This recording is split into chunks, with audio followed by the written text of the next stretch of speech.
Sacred Symbols, a PlayStation podcast, is brought to you by, well, you. If you want to learn how to support our show, go to patreon.com/laststandmedia.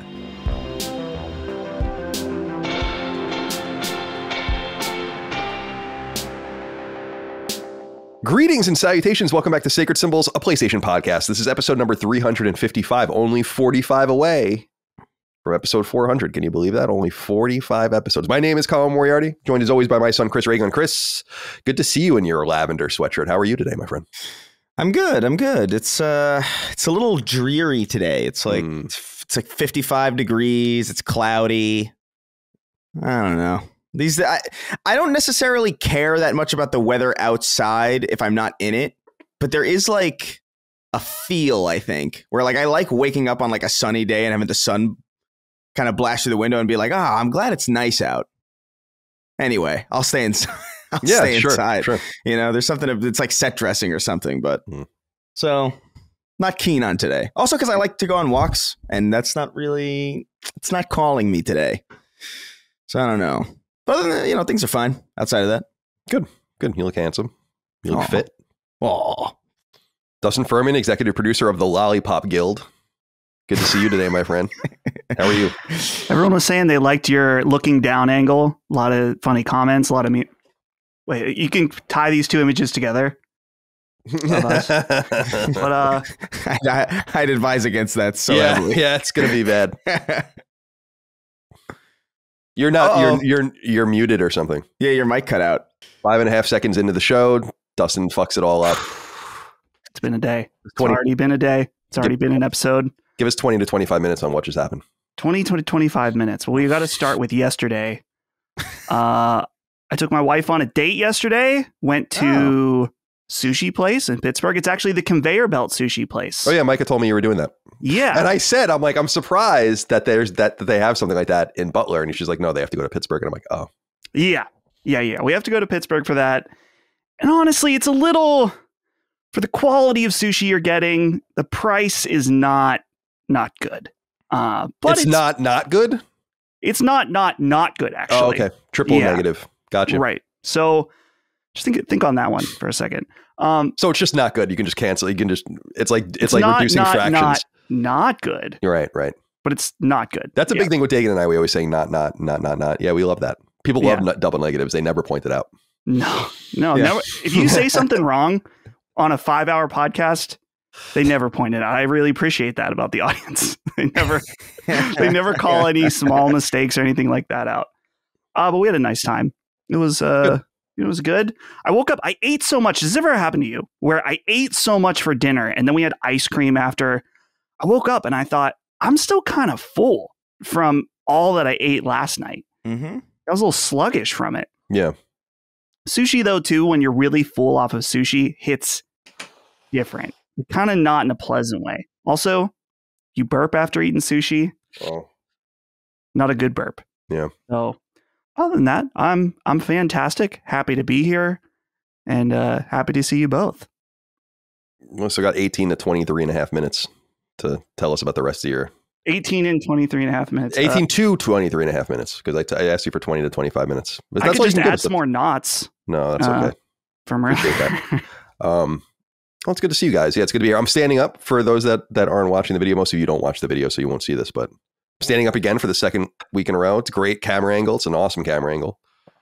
We're going to get we're getting some stuff going on and we're going to get the thing that lifts up your monitors or whatever. Right. Micah point, so maybe in the next couple of weeks. Could I have done it already? Yeah, probably. But do I care that much? No, not particularly. Is my back completely fucking wrecked? Yeah. Is it getting worse? No, it's about the same. Well, that's good. I did go to physical therapy today. I made it seemed like a good idea. I mean, obviously I'm a night owl, so people make fun of my sleeping schedule all the time, but I had an 11 o'clock appointment and that was really pushing it because I go to bed at like 5 or 6 in the morning and I'm like dying right now. Yeah. And when I made the appointment, I'm like, oh, that sounds good. I'll get up before the show. And no. I immediately when I did it, like it was like halfway out of my mouth when I was making that appointment. I'm like, I don't know why I just did that. But you know me, I don't like to reschedule things. I don't like to be annoying. So I went in chipper, physical therapy is, I was saying last week, is an interesting operation going on over there. Got all sorts of people, all sorts of, especially elderly people with walkers and, doing exercises and all of that. I feel a little bit bad. Like, I feel like I shouldn't be wasting these people's time. Little preview of the future. Yeah. For all of us. Yeah. I mean, if this is the way it's going for me, I mean, wasn't I saying last week, it's like, I know people in the trades, like blue collar workers, my dad, right? My dad's body's all fucked up, but he doesn't really complain about it. But it's like, why am I hurting so badly from doing so little, let's say, in my life? So very little.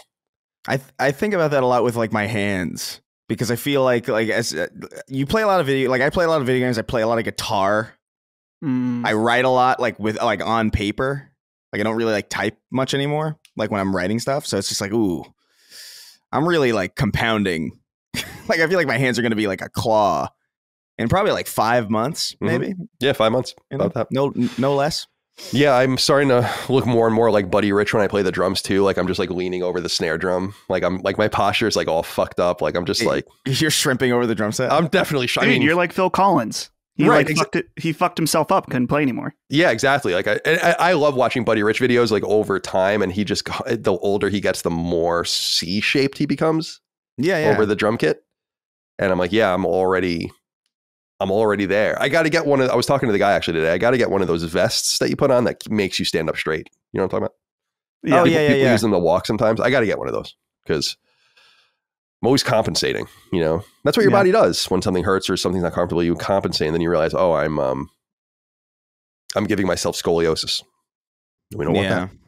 I wonder if that's because we weren't like naturally, like as animals, meant to live as long as we do now to see the effects of the thing. You know what I mean? Like that's a perfectly reasonable thing to do if like your maximum life expectancy was 30 because a saber-toothed tiger was going to like maul you to death by the time you got, But now we're just like, we're shrimping ourselves to death. It's true. I just think about chairs generally. Like if you gave a chair to a caveman. Yeah. They've never sat like that in their lives. No. Never. They've never sat like that. They sit on a stump, perhaps. They sit Indian style or they squat or something. But I just think it's clear to me that we're just all, I'm fine. I don't want to speak for anyone else. I'm fucked up. Yeah. My whole body, my mind, my spirit. Welcome to Sacred Symbols, a PlayStation podcast. We go live each and every week. And you can get us 3 days early and ad-free over on Patreon. Patreon.com/laststandmedia. Like 13,000 of you do. We couldn't do it without your support over there. $1 a month, $2 a month, $5 a month, and so on. Gets you different levels of support and access to our content. $5 a month is the sweet spot. It's where most people like to go. And doing that gets you early ad-free access to all of our shows in our network. That's 6 podcasts a week. Plus some extras on Sundays. You get the ability to submit your inquiries to the show on the various threads in the newsfeed on Patreon each week. So keep an eye out for those. You get access to our Discord. Dustin, how are we doing over there? Doing all right. How are we purged those names? Yes, we did. Did we really? Sorry, I forgot to put it in my 5-thing write-up last Friday. Right. Yeah, you got to send me your email. That's right. What are you doing with your life email that I want from you every week? Oh, cool. Thank you. So how many people did we delete? Not that many, because when I talked to Ben, he did it before he left, I think. Okay. Cool. So nice. It wasn't too bad. Benjamin. Cool. So join us over on Discord for the chicanery. RSS feeds. You can use your podcast service of choice. You can access Spotify as well and put the podcast over there so you never even have to interact with Patreon if you don't want to. We appreciate your support. Couldn't do without you. Devin McCarty wrote in and said, Sacred Gents, longtime listener, but new to the Discord channel. And I've got to say, I've been meeting some cool folks in the threads. Along the way, I noticed a few recurring themes and figured I'd do a little digging, toss a few things into AI and ask it to see what this community is really all about. Here's what my AI chatbot Q found. The Sacred Symbols Discord community bonds over long gaming history, deep dives, physical media, high standards. They clash over localization style, digital-only trends, console wars, tone in chat. They love games that respect time, devs who care, mechanical depth, inside jokes. They hate shovelware, forced trends, disrespecting classics, platform neglect. Anything stand out? Appreciate The Last of Us 2 deep dive, the show, and the effort to keep the community sacred, sharp, and sexy. Thank you, Devin, for writing in. Are you sure you're in our Discord? Yeah. Yeah. Something, I mean, I could make a list of different things that the Discord loves, Discord hates, in jokes, things like that. This seems kind of too general. Your AI, I don't know, missing part of the A in that. Not very, well, it has the A, it's the I guess, the intelligence that it's missing here. Which, how do you feed an AI? Like, how do you plug a Discord into AI? I didn't know you could do that. I'm sure Sounds a little scary. Yeah, I mean, it is what it is. I mean, yeah, maybe you just give it the last week or so of chat and it just analyzes it or something. Who knows? Maybe there's an AI active in our Discord. Ooh, that's posing crazy. as a human to take us down. Lockmort. Lockmort. Yeah, I would think it would be, let's see, the Sacred Symbols Discord community bonds over. I thought it would be the Sacred Symbols Discord community bonds over illiteracy, getting mad at everything, being mean. Come to Discord. Yeah, that's a great way to pitch it. Come join the Discord. Everybody's angry and mean over there. Sacred Symbols Plus, of course, is our weekly supplement to Sacred Symbols. We put that on Patreon each and every week, and people are really enjoying those recently. Did an Adam Fall review discussion and spoiler cast, a Split Fiction review discussion and spoiler cast. Those are up now. Kingdom Come Deliverance 2 is going to get recorded tomorrow, but we'll go live next week. I have an interview going live this week, and I think people will really enjoy that with a industry person that I think people will be pleased to see. Moriarty Cross Jaffe's gone up recently as well. I had Destin Legary from IGN or ex-IGN over now as well. I'll be doing a few other things in the weeks to come. So keep an eye out on Sacred Symbols Plus. Again, couldn't do it without you over there. Dongler of that Schnutz wrote in and said, hello, Sacred Glazers. I have to write in regards to last week's programming. We had a whole segment of Sacred dedicated to The Last of Us. Then it was on Summon Sign through Lockmort, followed by 2 SS Plus episodes, one of which pertained to the TV show and the other consisting of a 7-hour glazing sesh. Lastly, it was then brought up by Gene on Punching Up. Am I the only one that felt like it was too much this week? I liked the first game, despised the second, despised playing it all the way through and giving it a fair chance, and avoided all leaks and spoilers beforehand. You must have horrible taste, Dongler. I personally am just tired of hearing about this series nonstop. Otherwise, I enjoy the content. This isn't meant to be mean in any way. I just generally want to hear about other games. That's what I listen to these podcasts for. Have a great day, everyone. There's a little bit of misrepresentation, I think, in this letter.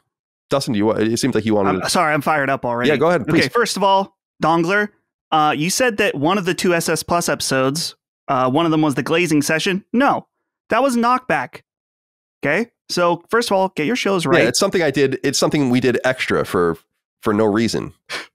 Second... That I ruined my life for 10 days. Yeah. Yeah, go on.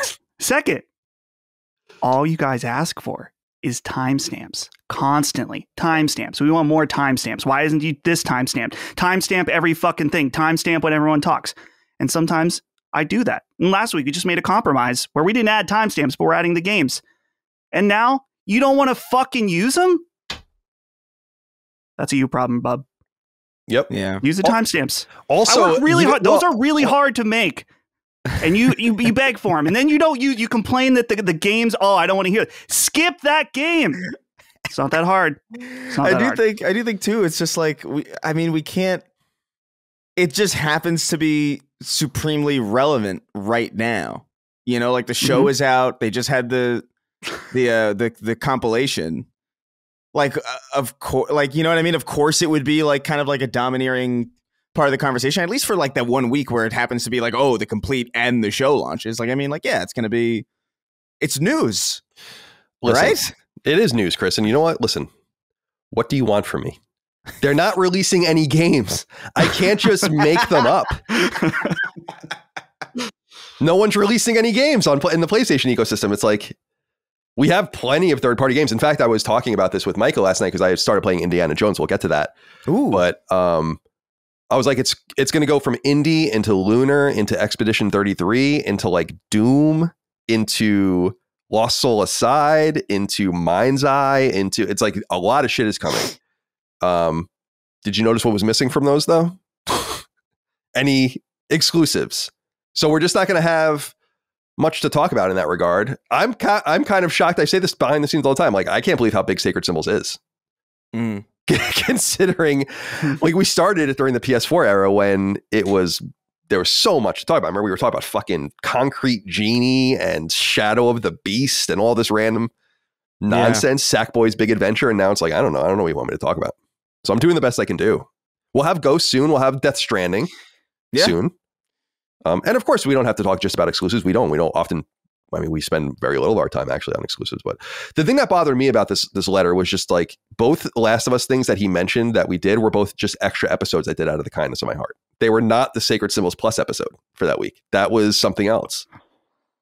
You know, and that episode of Knockback, maybe the best performing episode of Knockback we've ever done, actually. So Dagan and I are going to be diving deep again into another PlayStation and Aligned game soon. I think we're going to do one in between that, though. That is an older game. So yeah, I'm happy to be doing these Last of Us discussions. I know some people are tired of it. That's why I wanted it. The Last of Us HBO stuff. There's 7 episodes. So there'll be 7 episodes of Sacred Plus, but that's not 7 weeks of Sacred Plus episodes. That's 7 weeks of an extra episode of Sacred Plus. Right. How much more do you want from me? You know, Yeah. How much more can I give? All I do is I give and I give and I give and I give. You're going to be a stump like the giving tree. Right. That's exactly right. You just don't, you're not nourishing me. You're not watering me. You're not fertilizing me. Oh man. All right. Well, this might be, I mean, maybe we need a tonal reset. I think this is a record for times shit on the audience in the first 15 minutes. I think Colin, you and I each have 2. Yeah, I don't know. I gotta say, I don't know that this is even in the top 10 of those, but sure, potentially not. I don't know. I think in recent memory, I'm sure like we've gone harder and longer ago. You know, I'm actually not that angry at the audience right now. No, all things considered. I'm just mad at Dongle. Yeah, I mean, I'm mad at a lot of things. I'm sad about everything in my life, because that's life. Look at the little tear in the corner of Colin's eye that you put there, Dongler. How dare you? It's like that commercial of the Indian guy crying, but then we found out that he wasn't even really Indian. You know what I'm talking about? The Native American guy from the 70s. Like, yeah, it's like some guy named like Goldstein or something. Ron Goldstein. Yeah, as Native American crying man. As cloudy skies. Was that like a pollution thing? Like I think it was about like land preservation or pollution. Yeah, something like that. Yeah. Oh well. Whatever. Yeah. LastStandMedia.store for merch. Appreciate you selling a lot of merch recently. Shirts, sweatshirts, hats, stickers, and so on and so forth. Please leave a nice review on podcast services for us if you think of it. You can leave a comment on the video if you'd like. You can like us here on YouTube or on YouTube. I don't know if we're here on YouTube. It depends on where you are, I guess.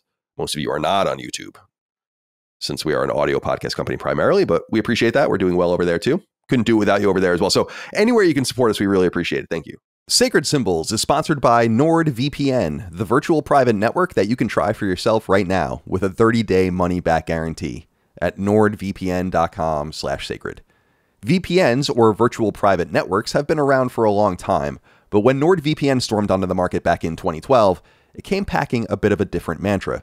What if a VPN could do more than merely spoof your location? Instead, what if deploying NordVPN meant that you could reap a whole bunch of active and passive benefits alike? That'll make your online experiences safer, more robust, and more global.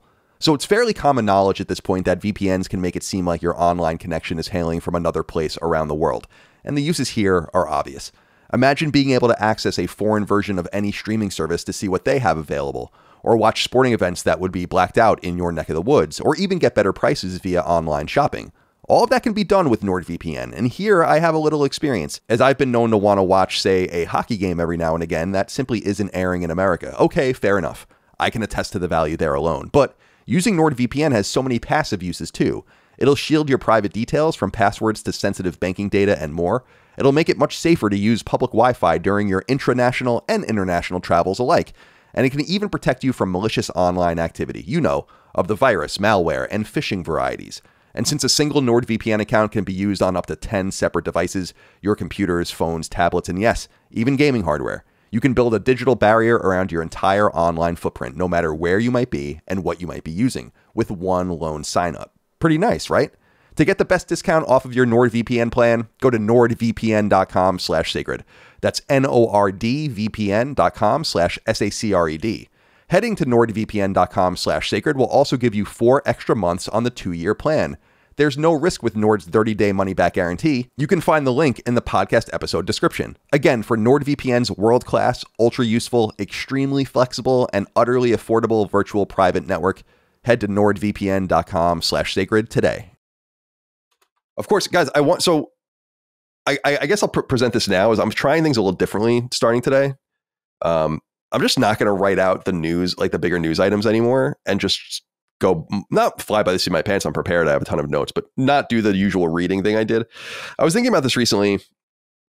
That's like such an old thing I've never even really thought about like why we do that. And it's because I was the news, for people that didn't listen to Podcast Beyond back in the day, which is most of you, I was the news person on the show. Everyone had their own assignment.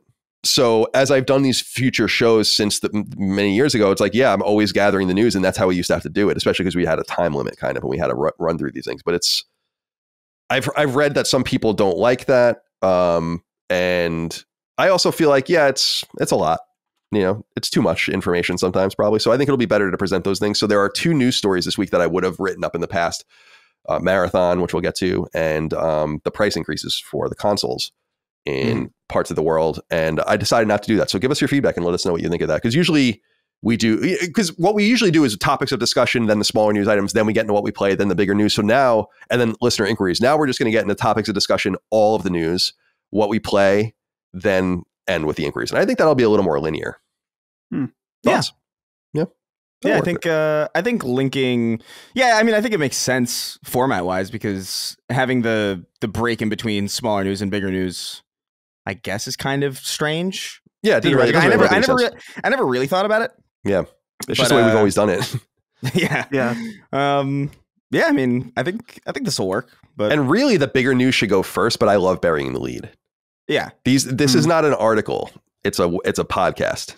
I would never do this in an article or a written piece where you have 500 words and you have like 100 words to get someone's attention. You know what you're getting into. Plus, use the timestamps. Dustin works hard on them, apparently. I didn't realize they were so challenging for you. Oh, I can show you how I do it sometime. Be a nice little date for us. Oh, that's too bad. I emailed this landscape guy I use for my mulch. They're really nice people. I asked if they did power washing, but they don't do power washing. That's too bad. They were about. You don't want to do it yourself? I'm a little afraid of doing, like, as I understand it, you can really fuck shit up with a power washer. Oh yeah. I'd rather not do that. Yeah. Like maybe doing the concrete or my driveway would be one thing. Although as I understand, you could also fuck up your concrete with power washer, but, my siding and stuff, like I'd probably like blow my house up or something. So sure. Better to have a professional do it. All right. And just whittle through your walls over time. Yeah, exactly. Like sheer water pressure. It's too much pressure. I'm going to keep the power washing to power washing simulator, which I'm an expert at. I wonder how it translates. Yeah, you should give it a shot. My aunt and uncle, I went to dinner with them last night. They do have a power washer, and they always offer it for us to use, especially because we lent them our carpet cleaner. So it's like a quid pro quo. But I was saying, I'm like, I don't know, man. It's too much. Too much power. I gotta say, man, like, I don't know. We used to have a power washer, like when I was living in upstate New York, and we would use it all the time. And I have to say, man, like, I do think there's a level of geek squadification going on with this. Yeah. And what I mean by that is, like, you know how, like, in some Best Buys, like, I remember being like flummoxed by this, where like if you go to Best Buy and you buy a console, they'll be like, oh, hey, we'll install the console for you for like $50 or something. Right. I remember being like, what the fuck do you mean? Like, you're going to plug it in? Like, no, that's an insane thing. I do think power washing is kind of like that, where it's just like, they say like, oh, you got to be careful, because like you got to have the right nozzle. Otherwise you really fuck up your concrete. Yeah. I have not seen, it really is as simple as like, use the water to get the dirt off. Yeah, and go as hard as you power need wash to. simulator. Right. Yeah, like it really kind of isn't that. I'm sure there's like certain things that like, oh, you should mix, like, shouldn't use it on this material or whatever. But generally for the most part, like building materials. Although I guess you have like a more modern house. Actually, now I think about it, maybe you might want to pay attention to that stuff. Exactly. Like my house wasn't built in like the pre-war era when like you were using 200-year-old oaks Yeah. This house will last 10 more years probably before it before it that's starts just modern to biodegrade. Yeah, before modern construction. Like Dustin's house is really old. And I bet you it's more. My house is great. I mean, I love my house, but I know like under the hood, Dustin's house is probably actually better. Yeah, but mine has asbestos floors under the carpet. That's what's up. We just found that a few weeks ago. That explains. I want to say that explains like enormous amounts about you. Asbestos doesn't make you stupid; it just kills you. Whoa, so right. This might be my last episode. Yeah, lead makes you stupid. Right. Micah had lead poisoning when she was a kid. I love thinking about lead poisoning. Well, do with that what you will. Well. We've been doing this bit on the show on the Snark Time where Kingston's dad comes in and he's always, "Hello, Kingston, my beautiful boy, my beautiful lead poisoned boy." Dude, I love thinking about lead poisoning. It's so crazy. I remember going to a Catholic school that like when it I think I told the story on the show before, like when I went I looked it up when I was home because I wanted to film in there, and it had collapsed during the pandemic. I guess like rainfall, like burning the roof or whatever. So they were demolishing it, and they were like, "All of this is lead." It's all lead. It's all lead. It's all lead. What's the difference? There's and it's just like I think about, like I remember kids like chipping the paint off and like eating it. Like I remember that's how it happens. Apparently, it's so crazy through osmosis like that. Micah, I don't know if she's here. I'm pretty sure she got like sick from lead because she was eating paper, like magazine paper or something. That's like a toddler. Yeah, I remember this story. Yeah. And so I was like, that I never heard of that because I always imagined the paint stuff. The Twin Towers apparently were like 99% asbestos. So when my dad was there for 9/11, and anyone that was there for 9/11 that's still alive, they have to go. I think it's quarterly to get scanned or checked up. To this day, and it was 24 years ago. My dad still has to go, and that's how a lot of people I think are getting sick from all the different shit. But he's been okay, and I think he was raw dogging it too. I don't think he even had a gas mask. Damn. Dang. Well, then he definitely should go would check up. Yeah. So who knows what's going to happen to him? You know, he's going to turn into an asbestos board at some point, probably himself. My dad used to tell me I was going to turn into a cheeseburger. Why? Because you ate so much? Yeah. I love those like wait, was that like one of those like jokes for like when you were older, or was that like a thing that like he told you when you were a younger kid, when you were young enough to possibly believe it? Yeah, like kind of like younger enough where you like kind of like, I don't know if I believed it, but it was like, yeah, you know, I was in elementary school and I love McDonald's and Burger King and just like barbecue, and he's like, oh, you're gonna turn into a cheese. I was always gonna turn into something, whatever it was I was gonna do. You know? I remember the big one being like, your face is gonna stay like that. Right. And I believed it for like a while. And then I thought like, wait a minute. The bullshit that people used to pull, especially, we're really the last generations that will ever experience this, I think, is like, you're sitting too close to the television. And it's like, that was such nonsense that it's crazy that it went on for so long. And it's crazy that it wasn't broken in the late 70s, early 80s when people started using computers. Because it was like, what is the difference between me sitting in front of this Apple II CRT and me sitting in front of the CRT that is television? And they'd be like, you're sitting too close to the TV. And now everyone's got a fucking screen. We have fucking VR goggles 1.5 inches from our eyes. No, we weren't too close to the screen, actually.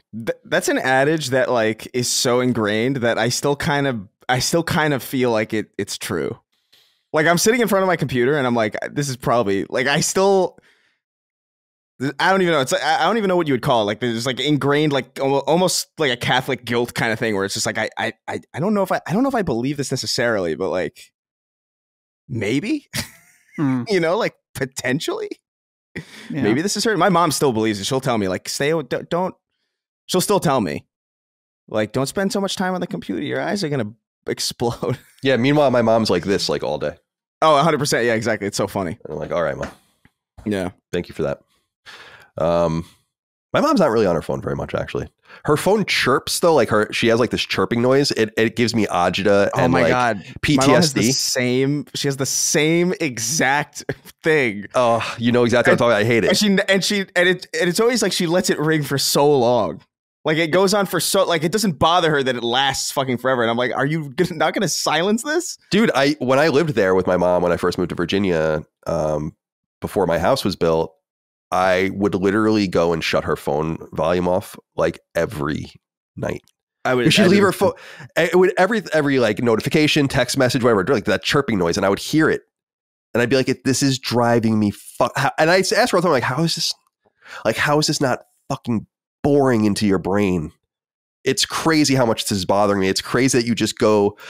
But I was thinking about this the other day with the ice cream man. The ice cream man was going through the neighborhood.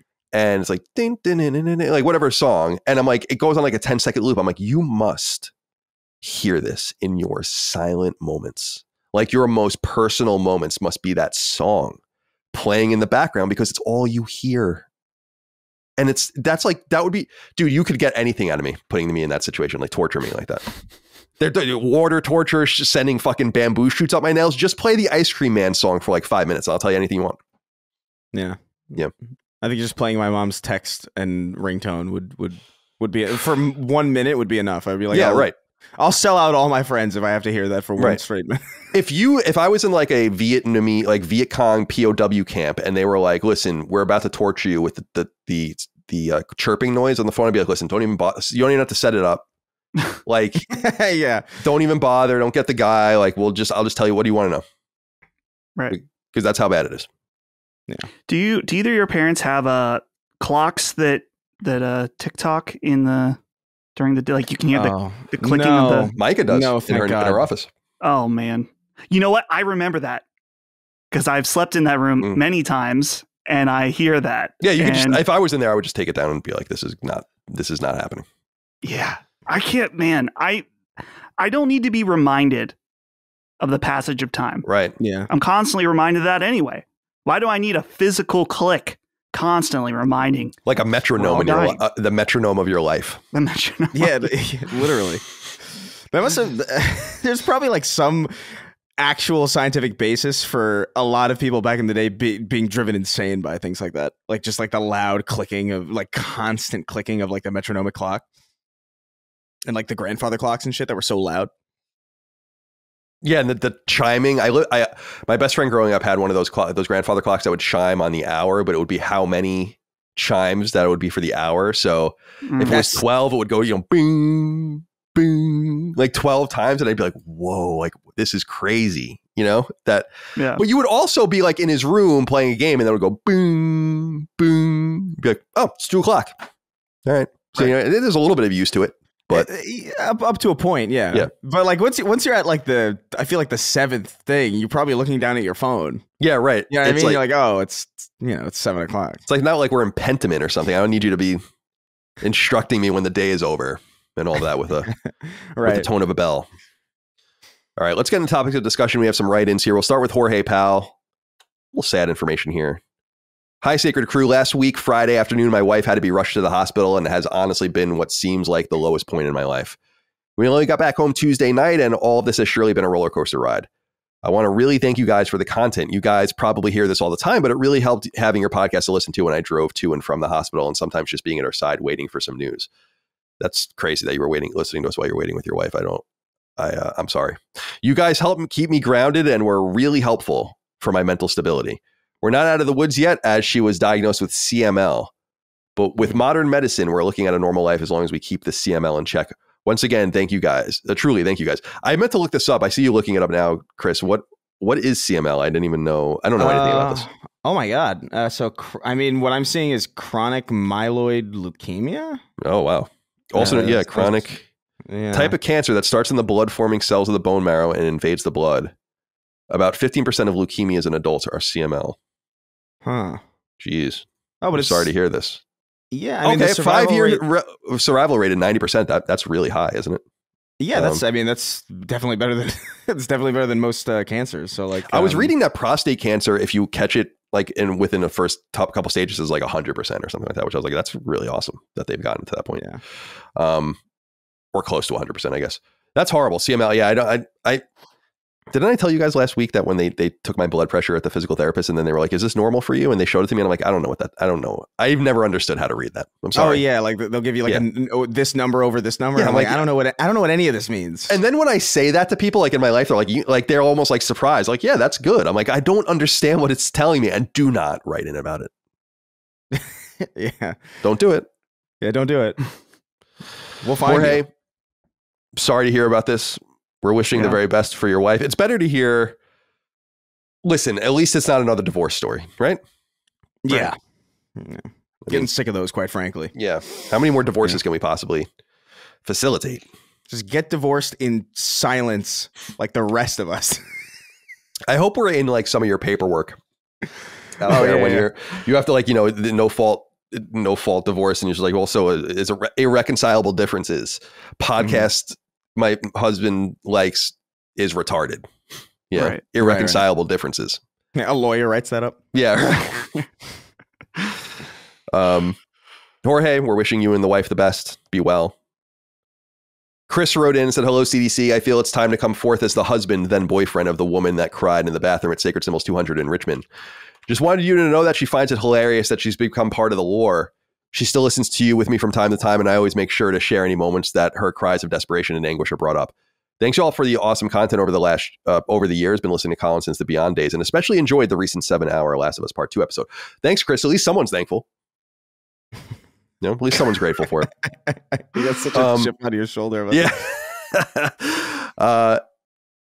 I would say, Chris, that your wife is not only a part of the Sacred Symbols lore, but that's like a deep part of the lore. That's like that's a piece of the stool in some sense. I feel like it says everything about the show.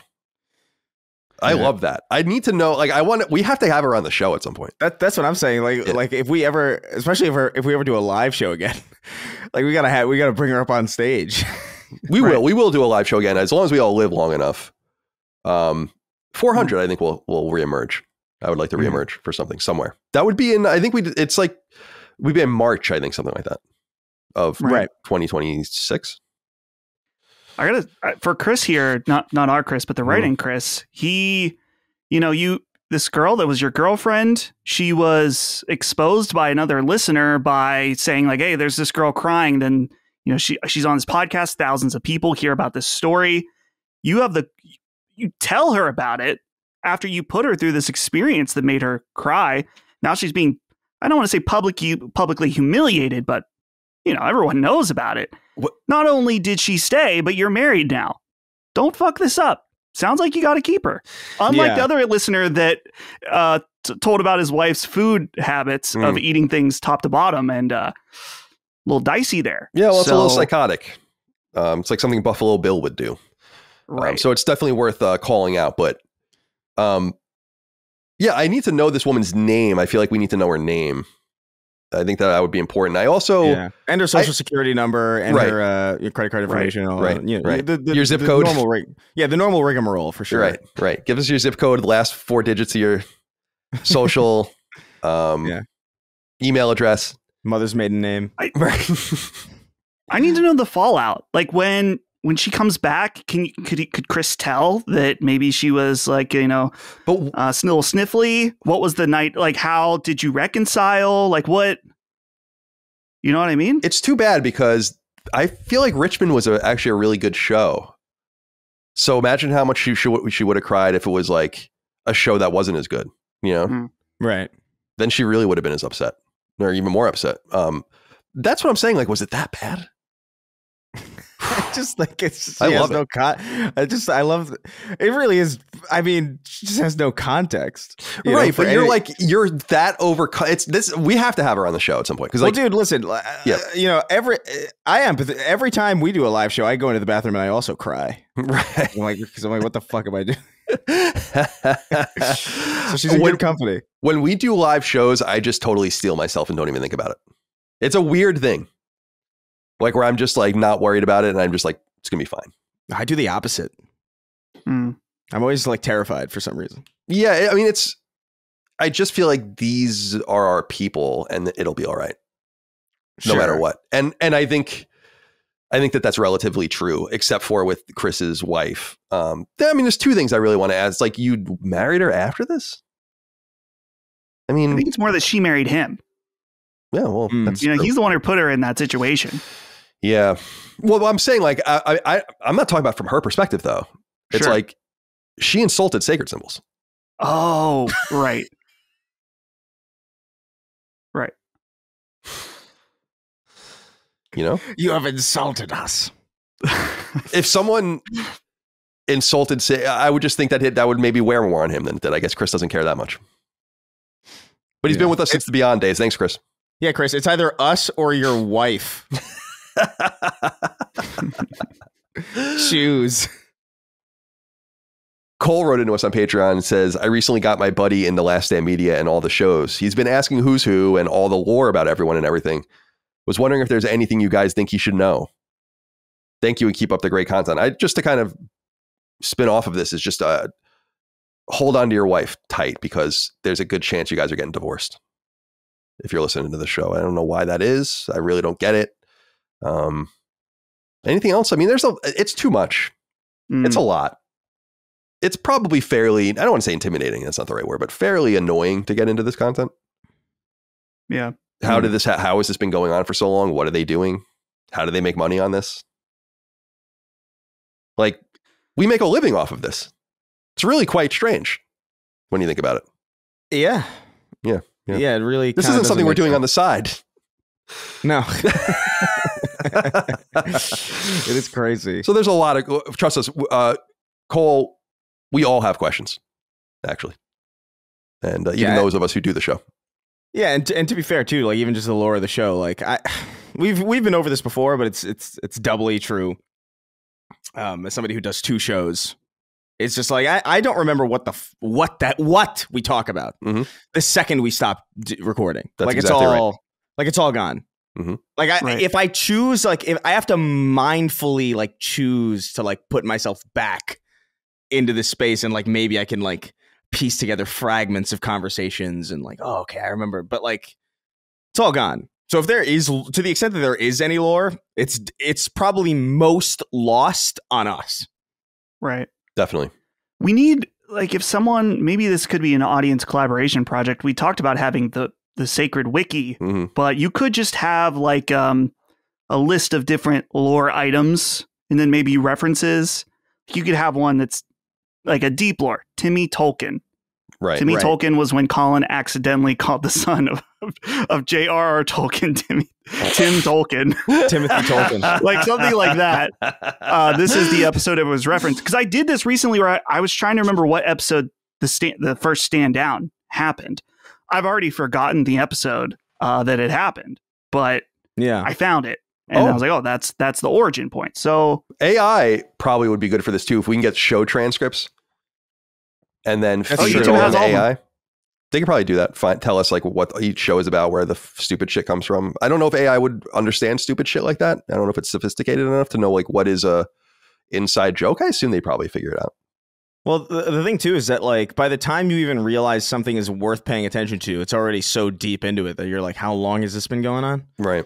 Because sometimes things are just one-offs.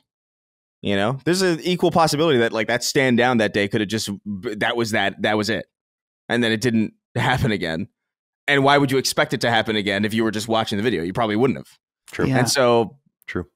By like episode, by the 15th episode, you're like, oh, this is becoming a thing. Where the hell did this start? And you can't remember.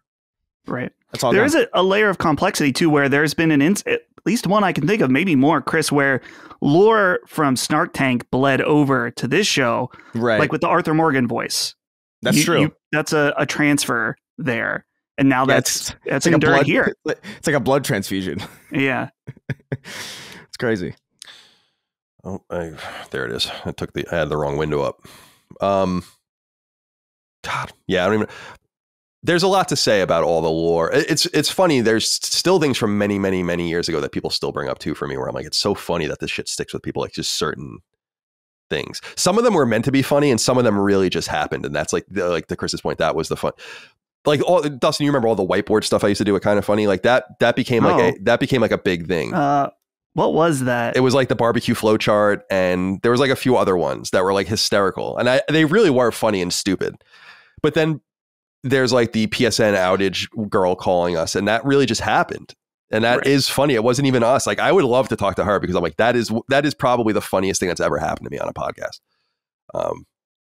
So it's funny over the years, and just doing thousands and thousands of hours. I'm with Chris, where I totally black out. I can't, not to get political, but this is the first time I thought, and it's not political. It's just it's a political thing, but it's not. I'm not getting political. Sure, You'll understand. Remember when Justice Kavanaugh was getting like going through his like the motions to become part of the Supreme Court, and he was accused of all this stuff that happened in 1982, and there were people that were talking all about it, his friends, and the people that were accusing him and all of this, and I'm like, the only thing I can think in my mind was like 1982. Like, dude, I can't remember last week. I would be totally useless in a thing where it's like, oh yeah, do you remember what happened in the summer of 1982? I'd be like, I wasn't born in the summer of 1982, but you understand what I'm saying. And that was the first time I thought in my life, and I might have articulated this, where I was like, shit, I used to really judge people for not remembering things. Like, oh, I don't really remember. Like, what year was that? I don't really remember. It's like, you don't remember what year that was? Like, how do you not remember what year that was? And now I'm old enough where I'm like, yeah, I have no idea. No idea what's going on. Yeah, it's just too many. There's too many years at a certain point. Right. And like, a lot of years feel kind of the same. Like they bleed into each other. So like right. Yeah. They become eras almost, like college becomes an era. High school becomes an era. And it's like, yeah, that happened in college. And there was a time where I knew the year. I could probably even tell you the month or the semester. And now it's like, it happened sometime then. Yeah, exactly. And then we're called forth. Like you'd be like, yeah, tell us about 45 years ago. Yeah, every time I watch, it drives me crazy whenever I see like a. This is such a quote unquote neurodivergent thing that I'm about to say, but like when I see like a documentary and some guy who's clearly old, he's like, I don't know, like 70 or like 60 something, and he's recalling like a story, you know, and he's like, yeah, it was a Wednesday, and I was wearing this. You know, and the sky was this color, and I got into, you know, my friend's dad's red 1973 LeBaron. You didn't fucking know that. Yeah. You're making. There's no way any of this. Like I'm sure the core of what you're saying is true. I'm sure like the events of what you're describing are real to the best extent of your memory. But there's no way you remember what color your shirt was, or like the exact make and model and color of the car, and like all this, like the day. You remember that it was a Wednesday 50 years ago? No, no. Yeah. I There's totally. No way. I don't believe it. I think I've thought about that a lot too, dude. Like in documentaries, especially people are recounting like maybe like war would be a little different or something. You remember some things a little more viscerally. But I agree with you. I actually think that memories become, in some sense, like stories of stories of stories. Like you know the story of what happened, but you know it's true because you were there, but you don't necessarily remember the beat by beat. Or at least that's been my experience with it. So yeah, I'm the same way. And I don't know. I always think of that Kavanaugh thing because I think it's so funny. Where that was the first time in my life where I was like, holy shit. Like, I really don't actually. I'm actually been judging people my entire life for not remembering things. Details. Yeah. Details die slowly. But absolutely die. Like I feel like memories fade into poetry at a certain point. Where like I remember the vibe. Right.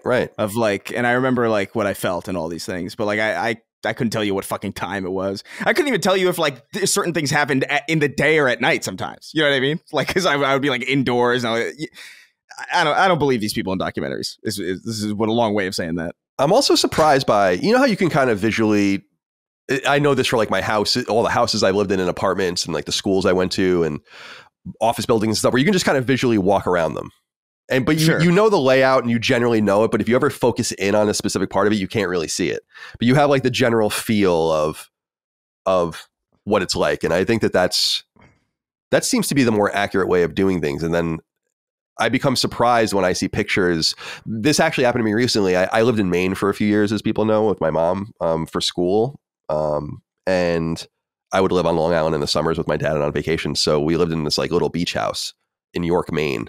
And there was a picture of us in it. And I looked at it and, you know, you get like that real emotional, like nostalgic feeling. But then I was like studying the picture and I'm like, I don't remember a lot of these. Like there are like very specific features, like fine woodwork features and all this. And I'm like, dude, I don't remember this at all. That existed, which is so weird because I visualized the entire space in my head, but that's not there. And so, you know, you inherently, it checked my assumptions about what I am even remembering accurately at this point. Because I was like, dude, that's weird that I wouldn't remember this. But there it is in the picture. It kind of bothers me that I don't really remember clearly like the first apartment that I lived in. Like when I was like a kid. Like up until like 11 years old or something. Like I remember like the only reason I remember it slightly better than I otherwise would is because, and this is true, like when the Halo games came to PC, there was like a map making mode, and the previous limit to what you could make in it on the 360 was like blown out of the water, and now you could do kind of whatever. And I built like a 3D representation of the spaces just out of curiosity to see if I could, which is like a really fun thing to do, like therapeutic. Yeah, I can see that. But that was a while ago when it was like a lot clearer in my mind, and now it's kind of like if I tried to walk through it mentally, like it's gone. Interesting. You know? But I could load that up and just like and it would like jog it again. That's so interesting. I live in my like. I just think about my childhood all the time. I don't know. I'm weird. No. Let's help DJ Housecat before we get into the news of the week. It says, "Hey Colin. Given the normalization of sacred symbols dating advice, I was hoping I could receive some of that wisdom. Well, we'll see what we can do for you. I moved to a new city in my early 30s and quickly began trying to date. The absolute horror show that is modern dating slowly began sucking my soul, and admittedly, I focused far too much on that aspect of my life instead of creating my friend and support network. This lasted for about a year or so before I met my current partner. Through her, I forged the social links of my current life." We played too many video games. "It's becoming increasingly clear after 3 years that we're not a great match. We are far too quick to fight, and oftentimes it feels like we cannot communicate to each other clearly. Worse, it increasingly feels like we are walking on eggshells with one another, careful to not set the other off. Couple that with limited shared interests, and I don't believe either of us are truly happy, but I also know the horrors of modern dating are far worse, at least for me. The crossroads I stand at is, do I end the relationship and try to move on with my life, hoping to find a better match, or do I accept that this is what I've been given and try to make the best of it? It's easy to say end it, but it's anything but easy when you love someone and your entire social life is tied to them. Also knowing that it's very well possible there is no other match out there. The dating pool of people who have their lives together in their 30s is far too slim, and the rigidity that sets in with that age doesn't help. I have to be content with being single if I choose this path. Unfortunately, this is something none of my friends can understand, as they're all almost all happily married with kids. Thank you, kind sir." Oh, this is a tough one. Not really, though, because I just think that when you find the right relationship, you'll know how different it is from the relationships you've had in the past. In my experience with Micah specifically, where it's like, whoa, like I always felt like relationships they're hard. They take work, but like I always felt that they were inherently challenging. Like, oh, there's all these things you have to overcome and all this stuff. And I'm like, actually, no, you don't. If you find the right person that you're more amenable with. If you're not happy, dude, you really got to live for that first. And you have to be all right being alone. I totally get it. Like, I realize in my past, and I've talked about this openly, is like I was seriously codependent, I think, when I was younger. And I think a lot of that comes from like my parents getting divorced, and like I just wanted female attention, and like the synchronicity and reciprocity of a relationship, the need and the want and all of that. To want someone and to like need someone to want you.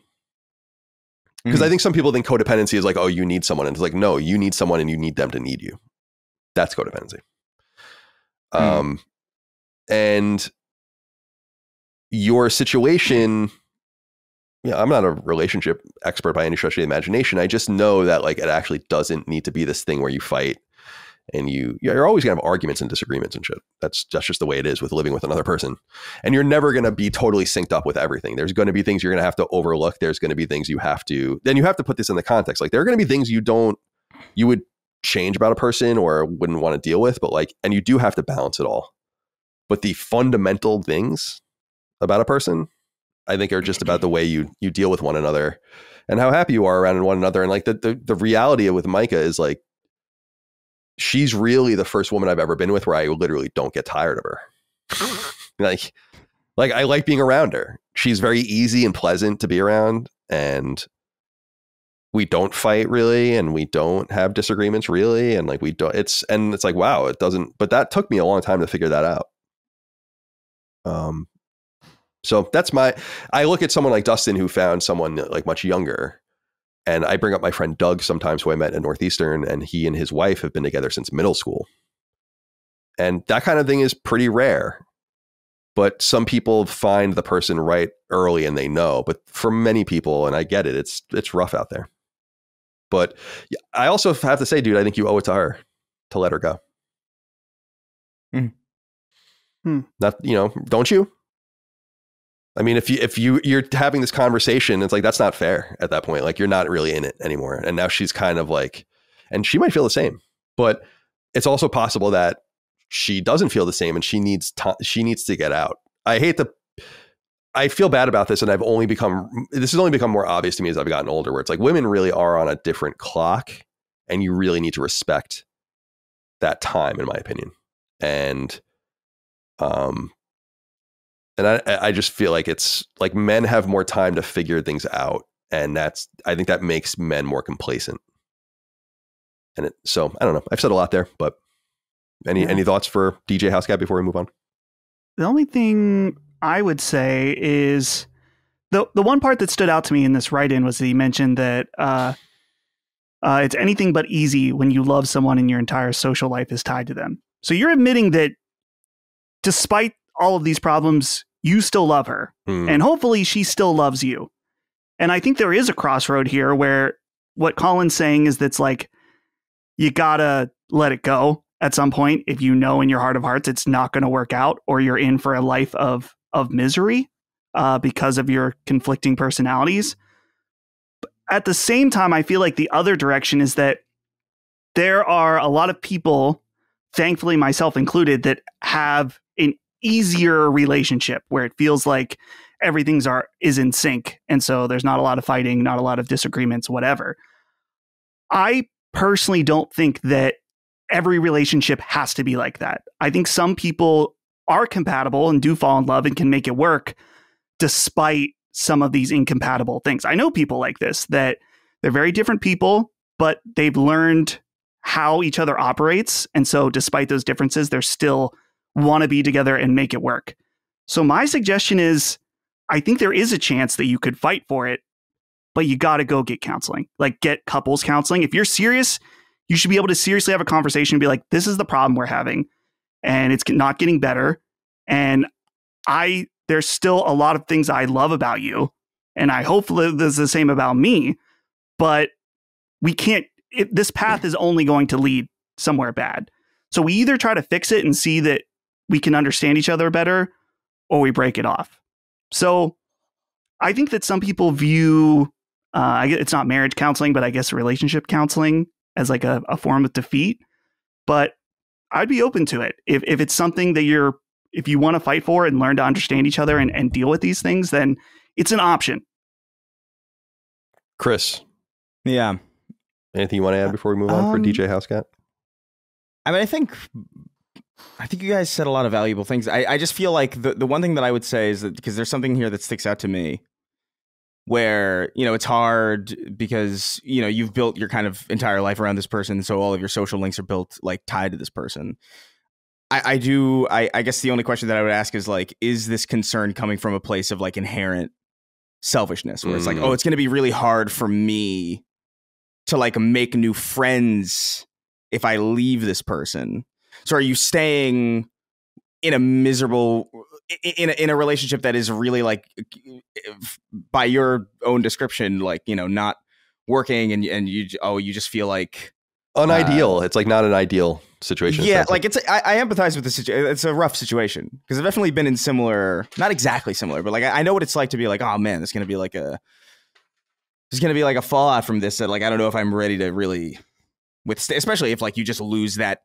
If you lose one support system in a relationship, that's one thing, but then to lose like, I guess your secondary support system as well, like that's like a difficult choice to make, but it's also, I just don't know if it's necessarily fair to stay with somebody that you don't see a genuine future with just because it would inconvenience your secondary social play. You know what I mean? Like, I don't know. There's something there that I think is worth reflecting on. I don't know necessarily the ins and outs of your situation, but like that's worth looking at and examining a little bit more. Because that does strike me as a little selfish. Not necessarily in like a not understandable way. Like I could definitely see that scenario and being kind of paralyzed into a stasis by that, being like, oh, I'd rather just not change anything at all and just kind of deal with the devil I know in some sense. Yeah. But that is something that you kind of have to look at. That's a good point, Chris, that is worth it's a difficult reality, but relationships obviously takes two to tango, and it's a two-way street. Sometimes you got to look in the mirror too, and see what uncomfortable truths you may find that might be a hindrance to this relationship. Mm-hmm. It might be beneficial to fix some things about yourself as well, because it's probably there, you know. Good luck to you, DJ Housecat. You'll find out what's right for you. Chris, what you said at the end that really resonated with me, though, or in your thing, which was like ending a relationship is horrifyingly hard. Like it's going to be. You have to eventually put your shoulder into it. It's going to like be chaotic and ruin your whole life for a little while. Like I've been on the mat, dude. No, yeah. Like I get it. Like this is a lesson I've learned many times. Yeah, totally. So totally. I say from experience. But that's the whole thing is like that you've been there. And I mean personally, it's like I've been in that space multiple times, just lets you know that you actually do survive. Where it's like, right. Yeah. You'll be fine. You will. All right. Let's get into the news. Chris, I've been eager to talk to you. So the timing was shitty for us because we record Sacred on Thursdays. They publishes on Friday. And then conspicuously in a weird way, they announced, or really they didn't announce, but showed Marathon for the first time on a Saturday. I'm really not sure what the logic is behind that, but it worked because a lot of people were talking about it. So over on the PlayStation blog, they wrote Marathon launches September 23rd on PS5, Steam, and Xbox Series X and S. Gameplay revealed. Quick note here before I go on is that I Googled this. It's not scientific, but I'm pretty sure this is the first time Xbox Series X and S has ever been acknowledged on PlayStation blog. And it's right in, like, even in the text, not necessarily even the headline. And this is in the headline. I had noticed that immediately. I was like, whoa. Yeah. Interesting. But that's neither here nor there. It says, quote, what happened to the ghost colony on Tau Ceti 4 and the infamous Marathon ship that started it all? Decades after the original Marathon trilogy, the Bungie development team is ready to dive back into the world of Tau Ceti 4 in their upcoming team-based extraction shooter Marathon. The game launches on PS5, Steam, and Xbox Series X and S on September 23rd. So they had a whole gameplay reveal, and a lot of people are talking about it. This is not a game made for me, I don't think. So I just want to say, but I will give just thoughts quick, and then I can kind of just bow out of the conversation entirely and introduce some of the stuff our audience has been saying, get your guys' thoughts as well. I'll just say, I think the game looks beautiful, and the style of the game is pretty impeccable. And I'm surprised to see this being something that anyone would attack about it. Because I'm like, if this isn't differentiated enough for you from things I've seen anyway, I'm like, I don't know, man, this seems pretty cool to me. So I like the visuals of it. That's all I can really interact with, because I'm not going to play it obviously any deeper than that. Let's get some people on the record here. Of course, we like to inspect the spectrum of man when we and their opinions, right? When we have big announcements like this. So Duskblood Enjoyer wrote in. This could be Dustin's alt. ACDC. I don't get why there is so much hate for Marathon. A game that isn't for you is not evil for existing. Concord never bothered to hear the silent alarm bells ringing through the whole project. Marathon to me seems like the ultimate expansion of Destiny's Gambit mode. I want to know how Chris feels about Marathon. Why not update Gambit within Destiny? Seems like Bungie decided this whole new game was needed, and personally, I'm excited to see all of its little wrinkles and hidden gems. Thanks for the whole Last Stand Media team and everything you do. D Worm wrote in, said, hey, CCD, what are your thoughts on the recent Marathon gameplay reveal? I wasn't a huge fan of the reveal format, but the game looks like a fresh spin on a very niche genre. As per the internet people, the game is DOA. I completely disagree, and I'm excited to jump in day one. Thoughts? Thanks from the Great White North. And finally, Nutso Jimbo wrote in. It said, greetings, sloppy slutholes. I just hate it. Jesus Christ. I hate it. Bungie has finally revealed Marathon, and it looks fine. The art style looks pretty awesome and unique, but did anyone look at the gameplay reveal and think, yes, this is the next big online game? Based on the majority of the comments I'm reading online, I think not. Reception from the online masses seems mixed at best. I'm not really seeing huge amounts of hype and excitement from the mainstream media either. Is Sony looking at the lukewarm online reception and starting to get a little worried? Online discourse is not always indicative of how the wider market will receive a game, but it can't be denied that this is far from an ideal start for a game that absolutely needs to be a huge hit. If I were Sony, I think I'd rather be launching a live service game based on a hit IP with a highly successful television show on the air currently than an extraction shooter based on an incredibly old and niche IP. I must stress, I don't want Marathon to do poorly and wish Bungie much success. I just can't help but feeling like The Last of Us Online would have been a much safer bet to release this September. This Easter, please pray for The Last of Us Online. It must rise from the dead one day. Pray for Marathon too. Much love from Nutty England. So a little bit of a spectrum. Yeah. So Chris, take it away. I mean, what are your thoughts? Yeah, man, Jesus, I have I have so much to say. I have some notes. I think I'll get the reveal format out of the way first. I thought the way they showed it was genuinely terrible. Like, I just don't understand why they did this like kind of like live show kind of interactive audience with the it almost felt like in the old days of E3 when you would have the press conferences and then the days following you'd have like the little I don't even know what they would call like demos. Like demos and interviews where they would And it was never that substantial. Like maybe you got like some tidbits here and there, but like it was kind of like this is kind of filler content. That's what the live reveal felt like to me. I streamed it, and the whole time I was like thinking like I don't want to see, like, I get it, and I get that they're excited about it, and the way that they're talking about it seems fun, but like they're also talking about it from the perspective of people who have been playing this for a long time, and so like they're mentioning little things about how the game works that to them are like really exciting, but we have no context for it. You know, it almost felt like they were talking. It almost felt like this was the reveal for an update of a game that we had already played, and they were speaking as if that was true. Like, oh, you all know how this plays, so like when we talk about this ability and don't show it, you're going to be excited because you understand the context of how that's rooted into the systems that we've built. And that was like a disconnect for me.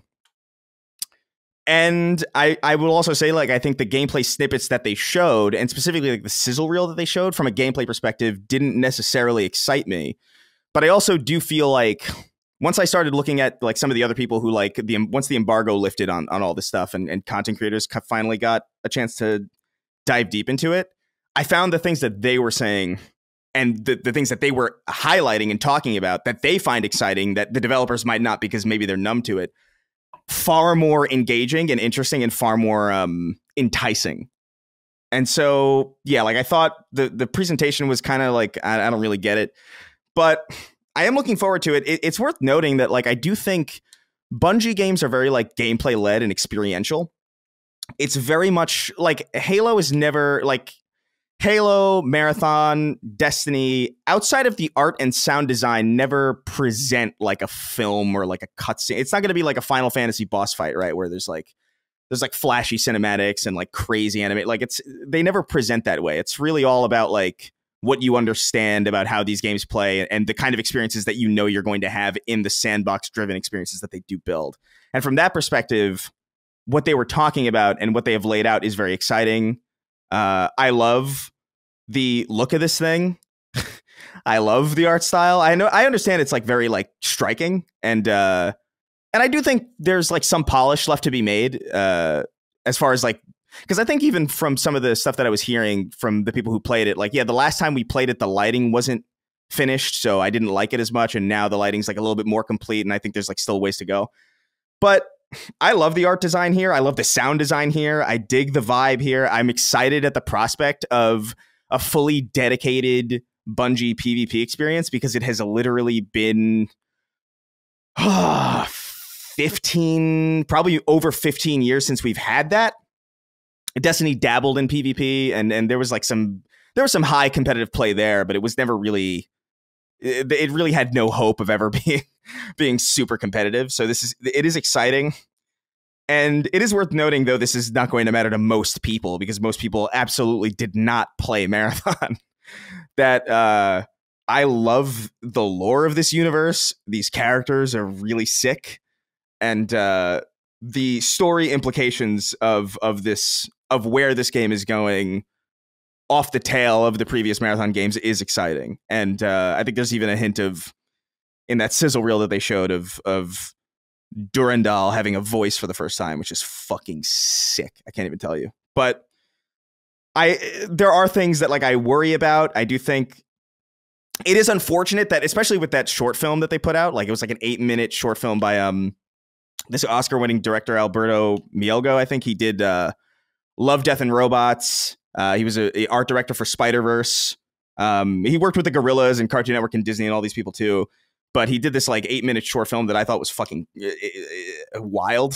It was like just visually insane and very, very cool. And it is unfortunate that a world that cool and that striking and that interesting that I just want to spend a lot of time in will not have a single player component. I understand that this is an extraction shooter and it's built for a very specific market and it's built for a very specific type of player.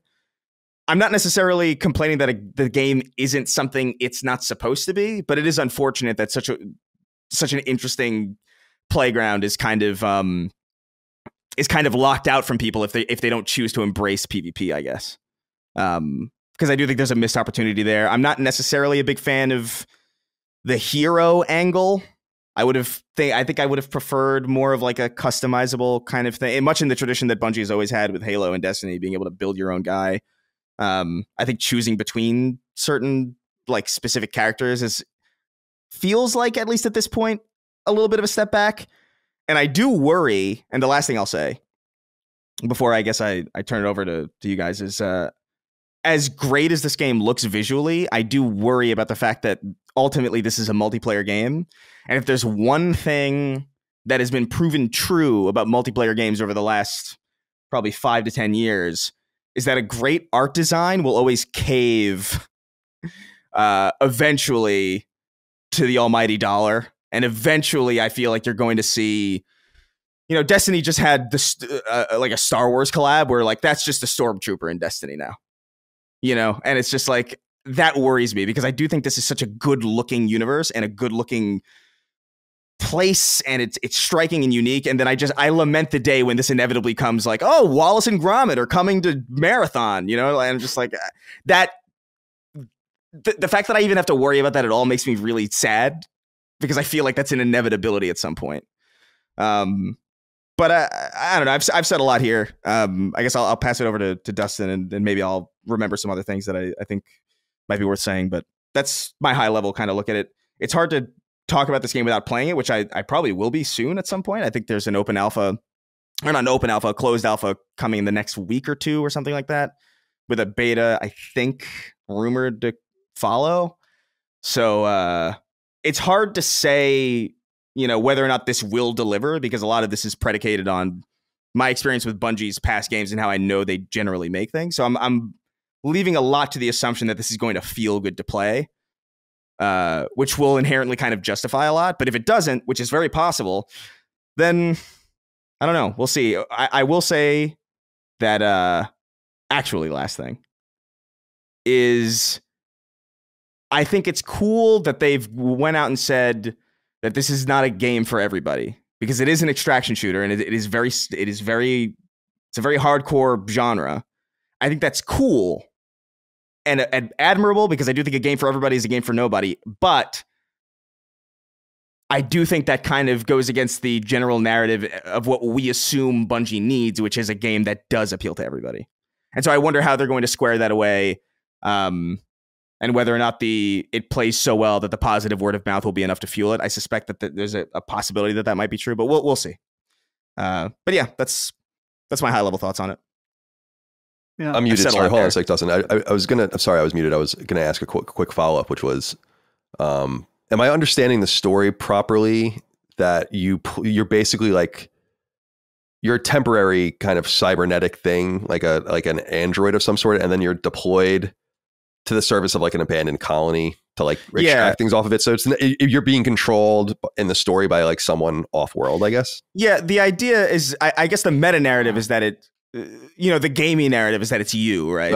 It's your brain, and you're kind of, you are a mind or a brain or a person that is being kind of cloned or printed into this 3D printed shell, because the environment of Tau Ceti 4 is so hostile that people cannot survive on the atmosphere, and your goal is essentially to extract valuable resources and data from these places against I believe other players who are trying to extract. You're basically a hired gun for different corporate, and you can choose different factions to side with. Each faction has their own AI and personality kind of dedicated to. That's cool.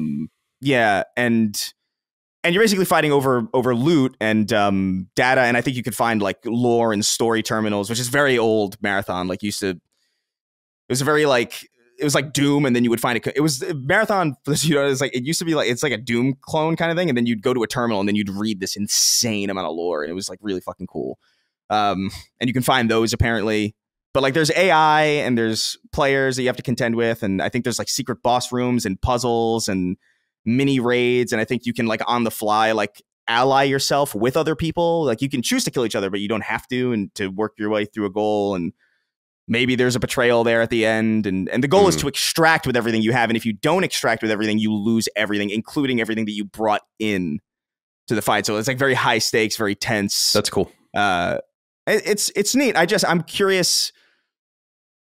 I don't know. I really love the story and the setup of Marathon generally, and so I do wish that there was like a more traditional way to experience it. Yeah, me too. More cutscenes, because I do think what is there is going to be cool.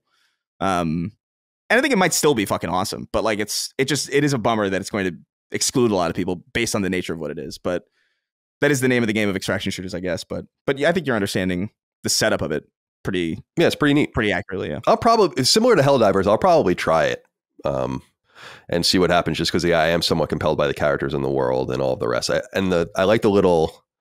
I'm looking at the picture of him now. To do with like the shoulder, like the squared off shoulders and the visor, like the pink visor over his. Yeah. It's like the designs are excellent. In my opinion. All right, Dustin, let's get you on the record. I want to hear what you have to say. I wanted to present to you one thing though, as I pitch it over to you that I thought was interesting, which is like, and I don't know, Dustin, if you saw this, but like the numbers for the Marathon stuff on both Marathon's YouTube channel and on PlayStation are kind of soft. Like, I'm not even worried about the likes to dislikes ratio. In fact, on the Marathon Reveals cinematic short on Marathon the game on YouTube, it has 1.2 million views and it's like overwhelmingly positive. And the worst that they have is like basically 50-50 for the gameplay reveal, which is like 20,000 each, I think. But I'm more focusing on the numbers not being very high. And I'm wondering what you think of that, because the Marathon official announced trailer, 22 million views. And all the gameplay stuff is no higher than 800,000. Yeah, definitely is a bit worrisome, I would say. I think a lot of it connects to what Chris started off with, in that I think Bungie had a real challenge in how to show off this game. And I think that the way they did it did not help them. In fact, like when I was watching the reveal stream, and I just immediately, I was like, okay, good. We're seeing gameplay. We're seeing people play. And then there was the interview stuff. And I was like, man, it's not that I'm not interested in this, but I want the context of all the things you show me first, and then follow it up with the more nitty gritty stuff so I can visualize and think about, see what we're talking about here. So I wasn't a big fan of the way they revealed it. And I think Bungie in general, I talked about it being tough to reveal, but it's a tough sell in that extraction shooters, as Chris was saying, high stakes, very niche, not for everybody. And so from what I can tell as someone who I haven't played a lot of these games. In fact, I've never played Escape from Tarkov, which is the big one. I have played Hunt Showdown. I played the Call of Duty DMZ mode. And then that game Delta Force has an extraction mode as well. So I've dabbled here and there, but I think that it's clear to me, and from watching the people that played it, is that Bungie is trying to make a more approachable mainstream extraction shooter. And so it's like, how do you do that in a way that's like, okay, we're making this, it's still going to be really tough, but we are making it more approachable. One creator, I watch 5 or 6 videos of people talking about it, but an example is like in Escape from Tarkov, you pick up items and it doesn't tell you how much they're worth. So you have to, there's a lot of necessary time spent in Tarkov where you are just learning about the world in the game. That might be really appealing to some people, the most hardcore that really want to get in and know the game front to back. Whereas a game like Marathon, it'll tell you exactly how much something is worth when you pick it up. And so you can make that decision on the fly, as opposed to the guessing and testing of what everything's worth. So they're doing a lot of things to try to make it more approachable, which I think is great, because I guess this isn't the case in Hunt Showdown. My main thing in extraction shooters is that I found the high stakes gameplay loop appealing. Like, get in, complete different missions, fight against environmental enemies, fight against other players, get out. And if you lose, it's a big loss. My thing, and not everyone, this is purely just my taste. A game like Hunt Showdown, I can't get into because I hate the gameplay. It's very slow. You can be doing really well, and then just someone snipes you out of nowhere, and you have no idea where it came from. Things like that. So I've never been able to get into Hunt Showdown for that reason. What makes Marathon so appealing? And just from watching the gameplay, I'm like, oh yeah, this is Bungie gameplay. This is a Bungie FPS. And for me, I'm like, man, this could be the game that gets me into extraction shooters for that reason. So I think that seeing the response has been really interesting to me. And we've talked about this for weeks on end, just seeing how the discourse around games deteriorating completely. Either something is going to be the best thing ever, or it's DOA. The fact that people are comparing this game to Concord is insane. That's certified. That's certifiable. Like, you need to be like, you need to get help, I think, if that's part of your analysis. And it comes back to that thing that we talked about Concord, where I'm like, there was nothing desirable about Concord. It didn't have that one thing. And at least for me, I don't know if I can speak for other people or the general consensus. Apparently not. To me, that one thing is like, oh, it's taking a really interesting genre and putting Bungie gameplay in it. And plus the amazing art style and art direction of this game. For me, I'm like, sweet. That's really all I need to give this a shot. I do think that when it launches, it will probably be not very good, most likely. Mainly because I was there for Destiny 1's launch. I was there for Destiny's 2 launch.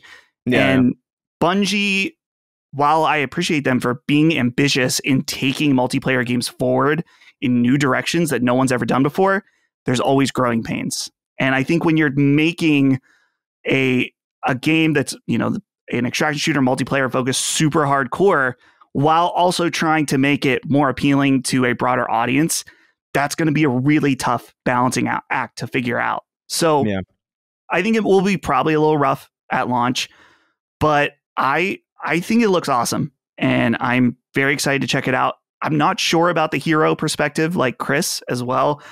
I'm just kind of over heroes in games and being locked into different. So I guess you can change per round, of course, but I heard a bunch of creators that played this say that they also didn't like the hero aspect of it until they started playing it, and they're like, oh, this is fine. Like, I actually appreciate it now. So maybe that'll be the case for me as well. I'm not sure. Yeah. But I guess I'm just mainly so shocked. I'm trying to honestly understand what people are so mad about with this game, that I don't know if it's just this idea. It's like people want a very specific type of thing from Bungie, and this isn't that. So they feel like they're losing out on what could have been. And I'm just kind of the perspective, and I get that. Bungie makes amazing stories, whether it's a single player campaign like something like Halo, or a story told through a multiplayer lens in Destiny. For sure, I get that. But I am waiting. I want to play the game. Yeah. I feel like people already casting it out. I'm like, dude, come on. Like, let's actually give this thing a shot, which will be interesting based on how they're going to charge and price the game. I don't know if there's a write-in about that, but I would imagine.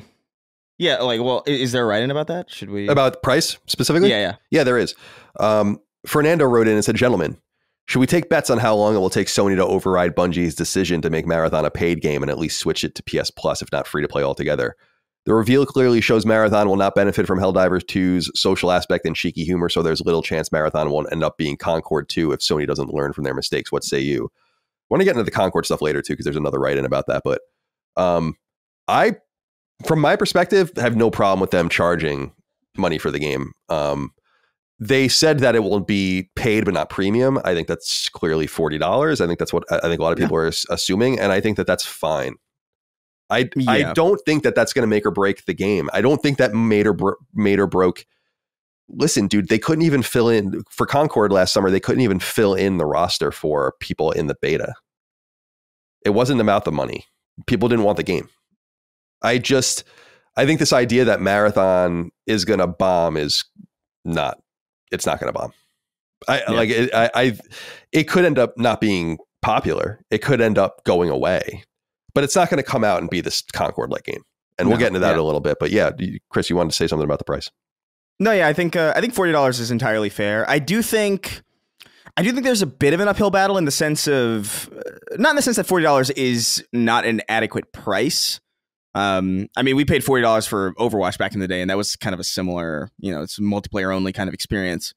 I wonder, I think Helldivers 2 was very popular because of the lack of competitive edge to it. Like, it was something that you could get anybody into. Like, it was just kind of like, hey, listen, you don't have to be very good at this. We can carry you through this. You're not really going to have to contend with PvP in any real way. There's a social aspect to that I think is a lot more appealing word of mouth wise than a strictly competitive, hardcore, high stakes PvP game. I don't think this is going to reach the heights, especially off the bat, that Helldivers did. Like, I think there's very little chance of that, quite frankly, especially because Helldivers was just like a really strange anomaly. But I think the price is fine. Like, I don't mind paying $40 for a good multiplayer experience. Whether it ends up being that is really the only question. Like, I do think word of mouth will make or break this, in the sense that if people get into the alpha and the beta or whatever, and they play it and they're like, this is good, man. Like, there's something here. And then the word of mouth starts trickling out. Like, oh, this isn't necessarily, this isn't really everything that we thought it was. Then I think that's going to really propel this thing. If it doesn't have that word of mouth, I don't think it'll end up being a Concord, but I do think it will be like, a game that is just, it's not going to be the Fortnite that they presumably need. You know what I mean? But I have no problem with the price point. I think free to play from a business perspective might have been maybe a better angle, but then like you have to contend with like what that does to the design of the game. You have to contend with like, okay, well then immediately off the bat, here's $20 skins. You know what I mean? And I'm happy not having that for a while. Although eventually, you'll see that shit sneak its way in, as it always does. I was gonna say something else, but like I lost it. Well, think on it. I wanted to add I wouldn't even mind them charging more than $40 if someone would. It's kind of what you're saying, which is, I would love for someone to approach, and I'm not a multiplayer player, so it's like, who the fuck cares what I think about these things, really? But I would think that it would be really valuable and interesting, at least experimentally, with something like Marathon that is going to get some sort of interest and people are going to play it. Like, they're going to be interested in it, to say like, our game is $70. We're going to support it for 5 years. Here's the plan. And if it might go beyond 5 years, but we're not shutting it off for at least 5 years. It's going to get these updates. We promise these updates. It's $70 and you get it all. And the thing is we're never going to drop the price. So like, at some point you get involved and it's like $70, you buy and you get all of it. You come in 2 years later, you get everything from behind, you're going to get everything forward. But it's against the modern laws of games capitalism, where that would be, if your game was good. This reminds me of what I think Guild Wars was the big MMO that did this. And it was very successful. At least it was for a long time. I don't know if it is anymore, where it's like, we're just going to update it. You just buy it and we're just going to update it. And we want to spread the field as much as possible. And we can make quite a bit of money doing that. We just won't make extraordinary amounts of money doing that, but you get people to buy in and stay. And I feel like that's like through the back door sort of value, where it's like, the value is just intrinsic in the product. You remember, like, back in the day, and you would just pay for something. And but we promise, because this game is so you can even go crazy with it, right? And say like, we promise all these different things, and if things go south and really no one's playing it, we have these single player things we're going to turn on, and there's going to be bots and all these kinds of things. Like, I don't know. I just would, for a company that likes to talk and explain as much as Bungie does, it would be an interesting thing to have pursued an even higher value, because what you're going to get, as you were saying, was the middle of the road Helldiver shit where you're going to immediately be able to pay for more things. And I would just love for a game to say like, don't even worry about it. Like, take whatever you want from the online store. But we're all paying the same amount to get in. But I understand that's dangerous, but Marathon to me was one of those few games, or is one of those few games where I'm like, yeah, you can probably play around the margins a little bit, because I think people are we'll see what happens. I think people are drastically underestimating how this game's going to do. And I don't think it's going to be, I've been on the record many times saying, I think it's got to be really big for it to make sense. But I also think that people are misrepresenting and misinterpreting what Marathon is for Bungie. And Marathon is not Destiny. Right. Like there's going to be another Destiny or something bigger that the company is really going to hinge on. And I don't think that Marathon is that. I think Marathon is like the permission to finish that project. And right. So I think that there's a lot riding on Marathon, but there's not as much riding on Marathon, I think, as people think. And because this project has taken so long while the company has been consumed by Destiny. So it's clear it's not like the biggest team in the world making it. And if you're charging $40, it's not going to be the most expensive product you've ever made. And so I think people are looking at it being like, yeah, everything's riding on this. Like, this is a Concord level investment. And I'm like, I don't think so. But maybe I think it's got to do well. And I think it's going to do well, at least initially. And then we'll see how it sticks around. But I just think you can't compare it. Well, we have a letter about this. Yoda's slimy mudhole wrote in. Jesus Christ. Says, hey guys, I know a lot of people will likely write about this, but what's with the immediate hate on Marathon, even from some journalists? Labeling it the next Concord seems insane to me. This is Bungie, and there are not nearly as many extraction shooters as there are hero shooters. Plus, I think this allows for much more depth of combat than something like a hero shooter does. I feel like a large portion of this is just hate towards PlayStation. I'm imagining how the response might differ if a Call of Duty team like Treyarch or Infinity Ward revealed a similar game, or even an EA team like Respawn. I'm not even a big Halo or Destiny guy, and I'm excited for the game. Yeah, the Concord stuff misses the forest for the trees in some sense, I think, for me, for one specific reason, which is Firewalk was irrelevance. They were a hodgepodge team that never put anything out. They had a lot of talented people on the team, but obviously they couldn't deliver, right? And Bungie is just not that. However, and I get into this conversation that will go live on with a game dev this weekend on Sacred Symbols Plus that people will enjoy. Companies like Bungie and BioWare and others are not the same companies.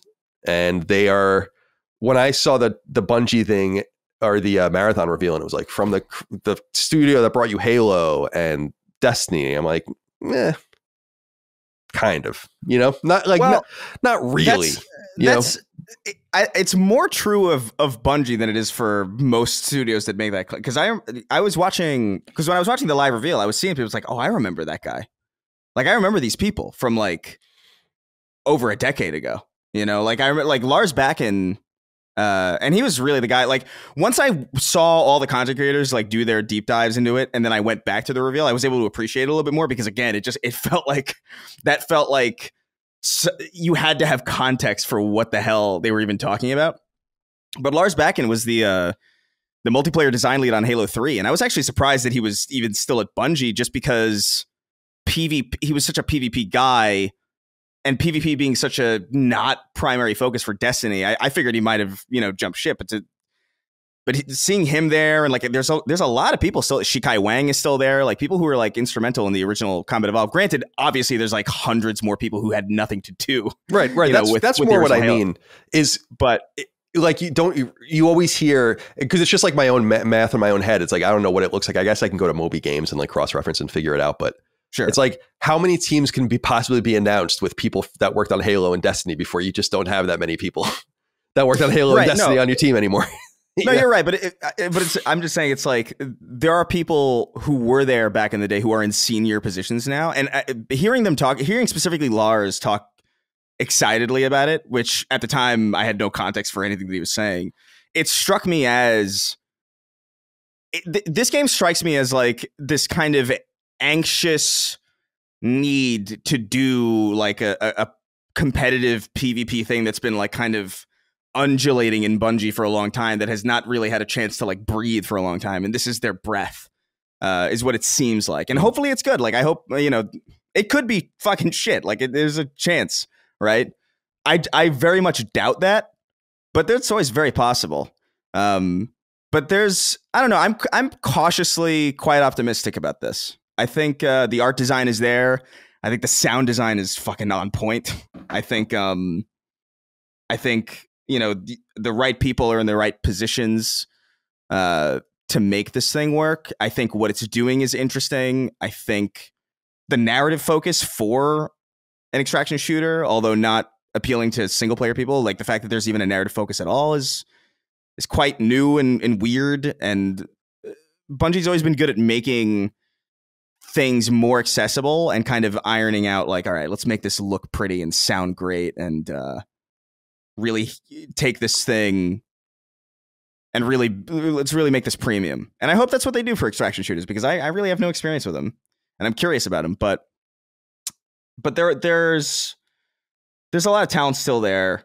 I think there's like a myth of, because I remember believing that for a long time too. It's like, oh, they're all gone. Like there's nobody there from the original team, and I was kind of surprised that as many of them are still there.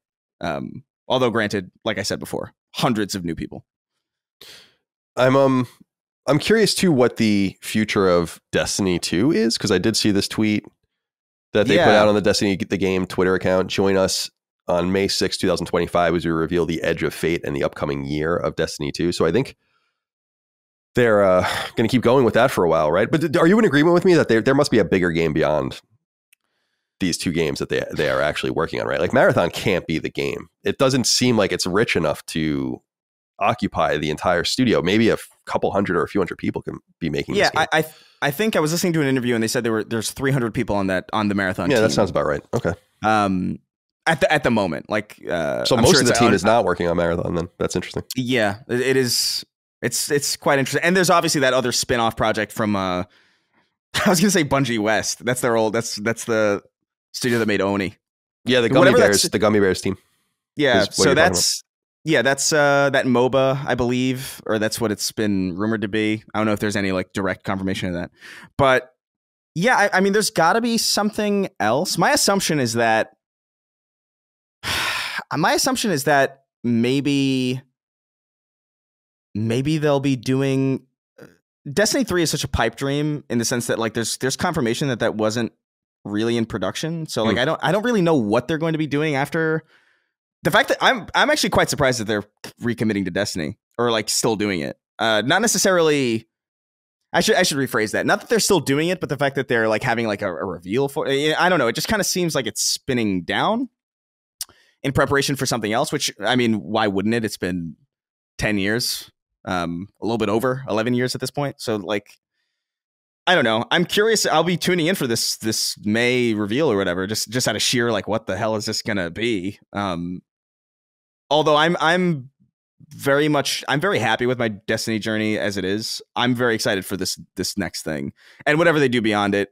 Even that MOBA, like whatever, like that doesn't seem like my style, but like I'll be curious to check it out. But they've got to be working on something else after this, or they must be at least in some stage of pre-production on the next proper thing. Dustin, do you have anything you want to add about that, for any tethers you want to pull out before we move on? The only thing I realized, I meant to say this at the beginning and I forgot. I think it's important to keep in mind maybe one of the biggest reasons why it's hard to show off this game is that so much, and with any extraction shooter, I would say, is that you can tell someone's like, oh yeah, you got to go in with the gear that you've gathered and worked hard for, you gather loot, you complete missions, you can fight other players, and then you try to get out. Like, you're like, okay, that sounds good and fun. But it's very different when it's your experience. And right. I think about even the small amount of time I've had with Hunt, there are particular runs that are ingrained in my mind that almost have a story to them because of either a major success or a huge failure. And it's very different when the stuff that you've worked hard for is on the line. Yeah. And the level of intensity that will bring, whether it's, like I said, whether you're like screaming at the top of your lungs when you do a successful exit with some awesome stuff, and you're like, man, we went and we did this mission, and when we were doing it, these guys came in, but I sniped this dude, and then a third party came. There's like all these different interactions that you can tell someone about them, or maybe you can watch a player see that, but it's very different when it's your adrenaline and your character on the line. So I guess that comes back to my point earlier. That's like, let's wait till we're the ones playing it and it's our stories created in the game. And I think I touched on this earlier, but Chris, you reminded me, I fully expect that when this game comes out, there's going to be like, everyone's gonna be like, yeah, this game's kind of shit. It's all I did for the last 3 days, or I have 300 hours in. That's like, feels like at least for Destiny, that's been the thing on and off, is like, I hate this game, but dude, I can't stop playing it. Dude, that's been the Bungie thing for a long time. Like, people, like, I love Halo, man. Like, I love it with all my heart. But like, I remember there were days where I was just in ranked and getting my shit pushed in and being like, this fucking sucks. Yep. Like, I remember that. Like, and Destiny was the same thing. I do think I do suspect that will happen. I do think there are one thing I will push back. I will say this: they're making the only real grave mistake that they're making with this thing, which they still have time to, change it. It's a very small thing. And it's not like the characters aren't fuckable enough, which I also have seen, which is crazy. I want to fuck the android. Yeah. Jesus Christ. But, they've said, or they've stated at least, in some of these interviews, that there's no proximity chat. And that there is no proximity chat because, there's a level of toxicity in online games and they haven't figured out a way to figure that out or like solve that. No one has an elegant solution to it. I understand that to a degree. Like, it is potentially, like, it could potentially turn off players of the game if you're just being inundated with, like, chatter that's like, I understand the problem there, but I do think they're leaving a lot on the table by not having proximity chat there. Like, proximity chat has been such a good viral marketing tool for so many indie games as of late. Repo, Lethal Company, the actually kind of extraction games, if you really think about it. And so I look at that as like a genuine missed opportunity. So if they do have a chance to maybe undo that, which I think they will, or they will have the opportunity. I don't know if they'll actually do it. I do think it's a mistake to not have that in. At the very least, a toggle. Like, I don't even necessarily mind if it's like default off, you know what I mean? But just having the option there to like engage with it if you want. And also there's options to mute players and stuff. Like, I don't know. I think that's a mistake.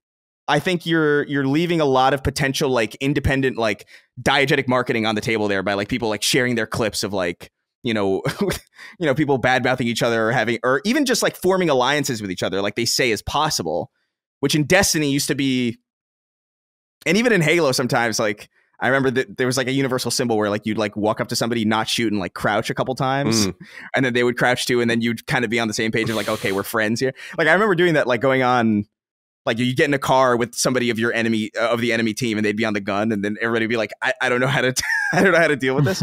And that shit's very fun, but it would be a lot more natural to find yourself in those moments if you could actually communicate with each other based on proximity chat. So that's the one thing that I think they're talking about in these early stages that I think is kind of a mistake.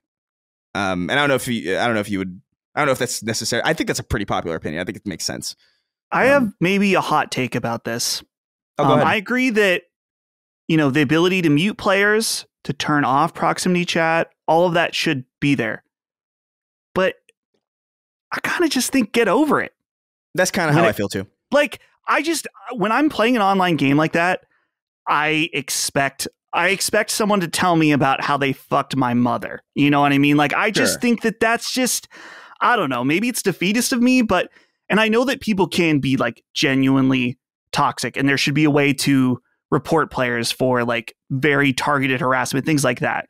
But to cripple the game because it's like, oh, well, we don't want anyone feeling bad. Like, just, I don't know. I just feel like it's the way it is. Have the tools in place to combat the serious situations, but it's like, dude, just deal with it. And if you don't like the toxicity, turn it off. Well, that's kind of the thing, though. It's like I do think there was an element back in the day where that was a little bit more fine because like the market and the competition was different, right? Mm-hmm. Now there's so many things competing for your attention, even things that cost no money at all. That like I do see like if somebody turns on a game and then immediately like they're called a slur, they'll be like, well, fuck this, you know what I mean? Mm-hmm. And then that's a potential long-term fan that's then just never going to give the game a chance, and that might be their problem too. But like that might be ultimately up to that person, like to get a thicker skin. But if that doesn't happen, then they're out a customer, they're out a fan, they're out of you know what I mean? Like I can see why. So like my solution would literally just be like, listen, have proximity in the chat in the game, have it opt in so that the people who are actively choosing to participate in that environment are going to, you know what I mean? Like I just think that's the best way to handle it.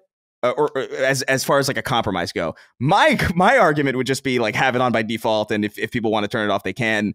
If people want to mute people, they should, in fact. Right. But I see like the business reality of that, where it's just like, dude, we're imagine trusting strangers to represent your product fairly. You know what I mean?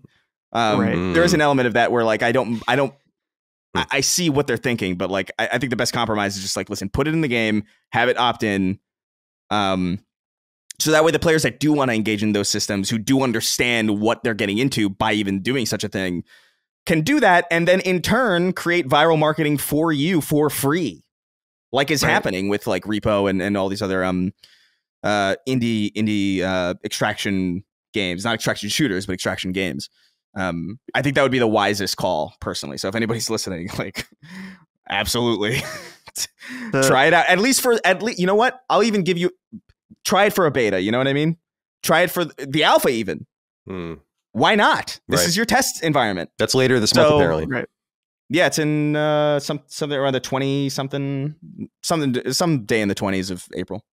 But yeah, that the meme I've seen going around where it's like people, you would never survive in the Call of Duty lobbies I was raised in. Yeah, I'm like, yeah, I'm like, dude, it's like you've adopted the toxicity, but I was born in it. Okay, I remember Modern Warfare 2 lobbies and Halo 2 and 3 Casual lobbies. Racism it's like steeled you. Yeah, all that would I'm hardened to it at this point. I don't partake. I mean, I think we all take part in some level of toxicity online. There's a limit you shouldn't engage in. No slurs, but you know, just toughen up a bit. Dude, when I saw these things genuinely convinced me to buy games. Genuinely. Like when I saw the what is it, the Call of Duty Black Ops video of like the people like grabbing them, like grabbing a downed player and like using them as a meat shield and like whispering crazy shit into their ear. I was like, that's amazing. Like I love that that's even remotely possible. I don't know. There is like those social moments matter, I think, especially I feel like now more than ever, actually, because I just think everything's getting more and more kind of isolating and segmented. So like, I think it helps to have these things. It's not always going to be nice. It's not always going to be flowery, but that's what makes the moments where things are nice so special and so cool. And it's why they stick out. It's why like I remember meeting this dude, his gamer tag was like Lemony at the time or whatever, and we like had like this proximity chat thing, and proximity chat was in Halo 2 for a brief period in time anyway, and it was awesome. And so like, yeah, I don't know, I just think that's the one mistake, like grave mistake, I think that they have the potential of making for the launch of this thing. Chris, I know you and I both have people that we know that we met via proximity chat. Yeah.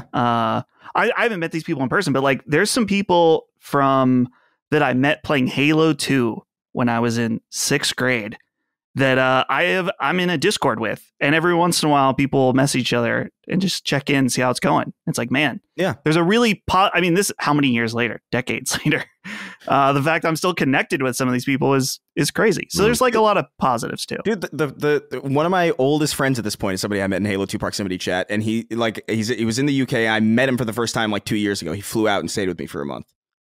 And like, I don't know, like that's awesome.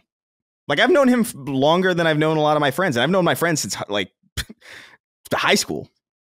It's crazy. And I just think like that's a very special thing. And I think Bungie specifically, almost specifically for me, has been a big facilitator of that. Like they've always gotten my friends together, like friends from elementary school reconnected with me when Destiny came out. They were like, dude, there's a new Bungie game. We got to get into it. And we did. And it was amazing. And I just think it's a mistake, I think. But I'm excited to check it out.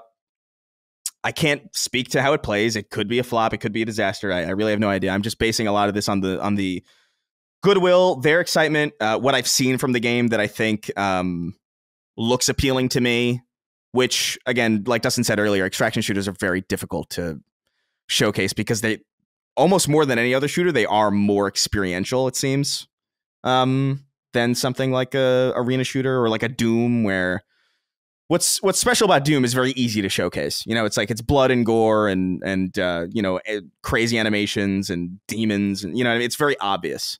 You don't really need to do a lot of selling, especially when you have a couple games to go off of already. So I don't know. And one thing I'll say before we hand this off to a different thing, I think the tagline "Escape will make me God" is fucking sick. Yeah, I know that that's from the old Marathon. It's like from one of the terminals, but like, I don't know, man. I feel like that goes hard in a way that like Bungie does, where it's just like, what the fuck does that mean? I don't care. That's sick. So good tagline choice on that. Final inquiry on this comes from CK. He says, Guten Tag, SS Legion. You can't say that. You gotta relax, brother. Bungie's Marathon reveal felt less like a corporate showcase and more like a heartfelt reunion, like watching a group of longtime friends reminisce about a game they genuinely love. I've seen plenty of teams feign enthusiasm for a project, but this wasn't that. Bungie's excitement felt real and infectious. So it begs the question, could Colin have been mistaken? If Marathon is a mainstream success, would you consider Bungie a worthwhile acquisition? I'll hang myself now and rigor mortis. It's really quite dark. CK. Wild. Thank you for writing in. Appreciate you. I think anything is possible, but I don't see a reality where this made any sense for Sony. And we're now just talking about two different things, because like Bungie's future and like how these games do, we're going to kind of just analyze them disconnected from the Sony situation. It just is what it is at this point. But Sony sunk many billions of dollars at this point, not only into buying the team, but floating the team for all this time. They've gotten basically nothing in return for it in 3 years. And they spent an enormous amount of money that just could have been deployed in different ways. And you're never going to get that money back. Like, as I've said in the past, Marathon just kind of breaking even and doing kind of well and making some money would be a great thing for them. You're talking about an investment of billions. That it would have to be a humongous game for many years. I just don't see that happening. So, yeah. So I'm still totally salty about the Bungie acquisition. And, going back and looking at the original stuff we said about it, like, I was like, how consistent was I on this? And I was like consistent from the very beginning, actually. When it happened, I was like, yeah, this doesn't make any sense. But I didn't think it was going to go like this. And I thought that they would be able to extract more positives out of it. So we'll see what happens with that Gummy Bears team. And when they're kind of officially acknowledged and announced, we'll see what happens with the future of Destiny. Marathon obviously is big, but Marathon's not, it just can't make enough money for that to have made sense. And remember that the idea was to get their expertise, and they didn't get any. So they let Concord go and Last of Us. Right. Like I was thinking about that recently, Dustin, was people have been so fixated on them kind of helping squash in some sense. I don't know who knows how literal that is, but kind of getting The Last of Us on the line, decommissioned, or at least convincing people that was the right choice. But yeah, like Concord got by the goalie, and we're supposed to, maybe there was just too little too late kind of situation, but I'm not impressed. I'll just say that. And I think it's like bands that have all new members or lots of new members in them, or it's just not the same. And I don't know. I'm rooting for them because I just want everyone to do well. And I also think that it would be cool to have an extraction shooter. That's the big thing that I'm kind of most disgruntled about with this whole situation, is just someone wrote in about it earlier, but just like making games that are not for you, about you. Like, that's why I wanted to preface what I was saying earlier. Is like, this is not really aimed at me. Like, what I think about this is not really relevant. And I understand that, but I'm still going to give it a try. I think just because I it's the same thing with fair games. Like, I want to try fair games as well, because I just think that I like the style of these games. They're not the same by any stretch of the imagination, but all right. The next big story that I wanted to get into here comes by way of the PlayStation blog. And they write PS5 price to rise in Europe, Australia, and New Zealand. But the disk drive for PS5 price will also be reduced in these regions. So they wrote, quote, with a backdrop of a challenging economic environment, including high inflation and fluctuating exchange rates, SIE has made the tough decision to raise the recommended retail price of the PlayStation 5 console in select markets in Europe, the Middle East, Africa, Australia, and New Zealand. So as of the 14th, so these dates have already come and gone. So these are the new prices. Europe PS5 digital edition will now cost €500. In the UK, it'll cost £430. In Australia, it'll cost $830 Australian dollars. And in New Zealand, it will cost 950 New Zealand dollars. The digital editions in Australia and New Zealand will be cheaper than that, of course. And the disk drive will be getting a price drop, which is weird. This is upsetting a lot of people, obviously. I understand why. Daniel wrote in, said, hey guys, with the recent PS5 price hikes, I wanted to check the current USD, so US dollar conversions, including sales tax or VAT, for the digital edition, since it is the most affordable entry point to the platform. We're blessed in the United States to have the biggest core gaming market, which has given us some protection from these increases, and blessed to have relatively high disposable income for luxuries like gaming. Keep up the good work. I love the shows. So in the United States, we're looking at something like $427.99. In Canada, that's $466.27. In Japan, it's $466.70. In Australia, it's $471.50. In New Zealand, it's $490.72. In the UK, $562.90. In mainland Europe, $566.29. Mexico, $636.05. Chile, $684.20. Colombia, $832.27. Brazil, $883.12. Argentina, $1,299.99. So to me, I mean, in a lot of the Western markets, so the US, Canada, Japan, Australia, New Zealand, and the UK, and I guess Europe, we're within $120-ish adjusted.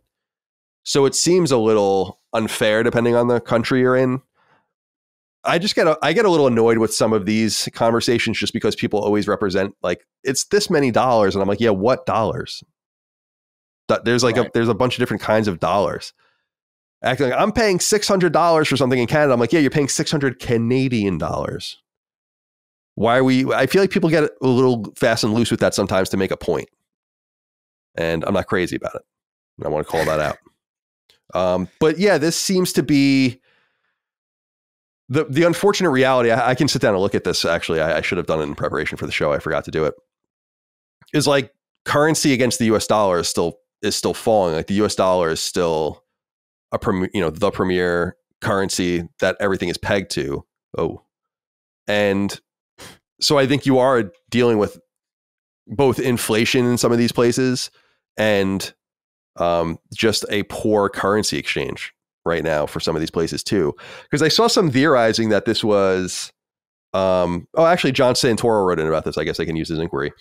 Hey, CDC, with the recent announcement of PS5 price increases in certain regions, some speculate it's a response to US tariffs, suggesting Sony avoids raising prices in the competitive US market, but compensates with higher margins elsewhere, where they have more market dominance.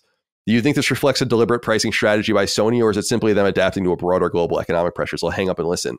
I don't think this is beyond the realm of reason, but I just don't believe it, because I feel like we will probably ultimately end up getting a price hike here too.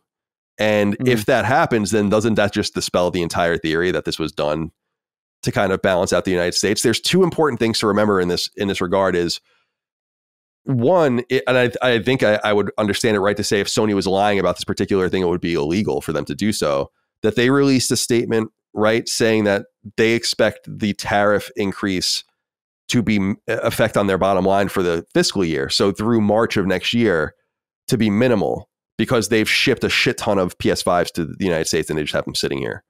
So it feels like they're prepared for that and they don't really need to do that. And so you couldn't really blame it on that. So even if they were going to be affected by tariffs, it wouldn't happen yet. And maybe things would get worked out with Vietnam or China or wherever the fuck they make their consoles. India, I think, is now becoming a place. I know iPhone manufacturing has moved over to India. And I think the United States is planning on announcing a trade deal with, as I understand, India, Japan, and South Korea. I think are going to be the first to have these new trade deals. So hopefully this won't even really be an issue. But I just don't see that as being the reason, because I just don't think they need to do that. And they would just raise the prices here. I don't think they're trying to take it out on others where they have more market dominance. Where in a lot of these places, your market dominance is irrelevant if your standard of living and the amount of money people are making in all those places is lower than in the United States. So you're just making your consoles more expensive for people that have less money to punish them for the United States. That doesn't really wash with me. So it could be. I don't think it's beyond the realm of reason. But I just say that, guys, because I really feel like the price is going to probably go up here. And they just haven't said it yet. How long do you think it'll be before that happens? Probably when the stock is of whatever they have here is out. Right. So if they think it's going to be minimal for the rest of their fiscal year, maybe not even until next year. But this continues to be a very unique and fucked up console generation where prices are going up. Right. Like that's never happened before. That's never been a thing. No. In all of gaming, that's never happened. So. Well, definitely not here. No. But even like you had like the NES it's just interesting. Like the NES top loader was 1/4 the price of the original NES when it came out. You know, like it's so funny. Right. Like the GameCube was $50 at one point. They cut the shit out of these prices to the degree where it's like, whoa, this is crazy. I remember when it went to 99. Like I have a vivid memory of that for some reason. Like when it went to like $100 for the GameCube or something. I have a memory of like the GameCube just suddenly becoming like crazy. Yeah, there was like an ad campaign behind that. And then there's that, I don't know how famous it is, but I see it pop up all the time, is that it's in Walmart in like I guess it would be 2006 maybe, and they just have a whole stack of GameCubes for $50. And it's like, dude, it's just crazy. So, and I've said many times before, I remember those a pyramid of NES top loaders, like with dog bone controllers in Toys R Us when I was a kid. It's like, dude, no one knew. Because I mean, these things are just sitting there. It's just so funny. But we're in a generation now where ironically, the cheapest PlayStation 5 you could have ever gotten was at launch in terms of money adjusted for inflation. It was actually cheaper. If you bought your PS5 at launch, you got the cheapest PS5. 100%. That is true. I didn't think about that. That's nuts. Yeah. Oh my God. I think there's a lot of factors. I mean, obviously inflation is the biggest one. And to be clear, I'm not any kind of world economist to know what's going on in a lot of different places. But what I can say too is just that the demand for microchips and processors continues to go up. They continue to become more difficult to manufacture with lower yields and things like that. And so these price increases, while some of them, I'm thinking specifically of like PCs, like NVIDIA GPUs and stuff. There's definitely some price inflation that is due to just because they can. But I think there is partially reality too, where it's like these are getting harder to make and are more sophisticated. And in the midst of that, there's global inflation from a major pandemic that happened 5 years ago. I think that's a major thing that we have to consider too. It's just like how badly the pandemic fucked up, not just our economy, every economy. Yeah, everything. When you have people that suddenly aren't working and the government printing money to sustain. That was what did it. Because inflation didn't really begin until 21, 22. Because actually inflation was really low when the pandemic started because there was no velocity behind any of the money. And it was all the government spending. It sucks. Like it just sucks. Like it, and it's not only the United States, like everyone did it. And a lot of countries did it way worse, which is why their currencies are even in worse shape for as bad as the US dollar is doing. And this is why I just keep saying, I'm like, I feel bad for people that live hand to mouth, paycheck to paycheck. It's like, this is crushing. So I get why you look at these luxury goods like a video game console that used to kind of be more accessible, and you realize things are kind of getting a little bit out of reach, and the game prices are also going up. So this is what we were just talking about this last week, about how we just have to accept that there are people that just do not want to hear about the quote unquote economic facts. They don't want to hear it. Right. And I get it. It doesn't change the economic facts. It doesn't change why that game consoles are cheaper than they've really ever been. That games are cheaper than they've ever been. Like, it's like, how many years can you have that same argument until you realize that people just don't want to hear it? But then there are that's why there can just be multiple things that are true at the same time, to think about the economic realities, the squeezing nature of inflation, which has finally gone down. But this is the fucked up shit about inflation, is it's permanent. Like, the damage never goes away. All you can do is stop it from getting worse, because the prices never go back down. You're never going to pay what you paid for things in 2019. You're never going to pay for them again. Right. Never. So, and that sucks. I remember when we got the stimulus checks during COVID. I think it was with my dad having a conversation. I'm like, oh, sweet, I'm going to be able to buy a new mattress. And he's like, well, you're going to end up paying for it anyway. Just not right now. Everybody will, because everyone's getting these checks, and just like down the line, I mean, arguably it was necessary to provide people that needed that money during COVID when things were so fucked up. But it's like, yeah, we are going to pay the price for printing all this money. And here we are. Yep. Paying the price. It happened with such a little amount of money too, that it made me, this is why I always say, it's like why that's why you never hear of Andrew Yang. Like, no one ever heard from him ever again, because like the entire idea of like this universal basic income thing, it's like, dude, look what happened to the economy when we just did it like for a month. Like, are you fucking kidding? We're gonna be paying fucking $25 for a head of broccoli or something soon. I can't keep up with this level of inflation. And I really feel for people that, like, are living more marginally, the working poor, obviously the working class, the middle class. Like, this is a tough thing. I'm grateful that I made too much money to get the stimulus check, and I was happy to not get it or whatever.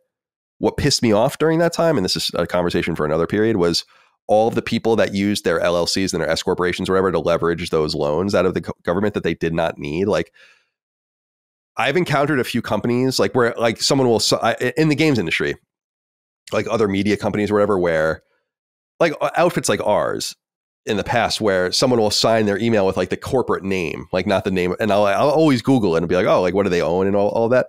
And on 2 different occasions, I've come across their PPP loans.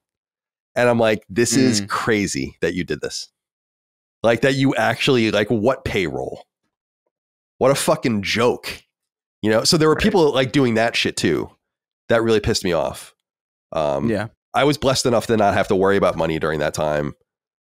I feel bad for the people that did need to worry about it. I feel bad for the people that still need to worry about it. It's more urgent than ever because the cost of living has just gotten so high. So you see the sticker shock of, it's cool that we can get cheap ass TVs now and computers are kind of cheap, although they're getting more expensive again, and all the rest comparable to what we used to pay. But there's something very stubborn about these boutique electronics, like a phone, which is not even that boutique, or a gaming console and the games that go into them.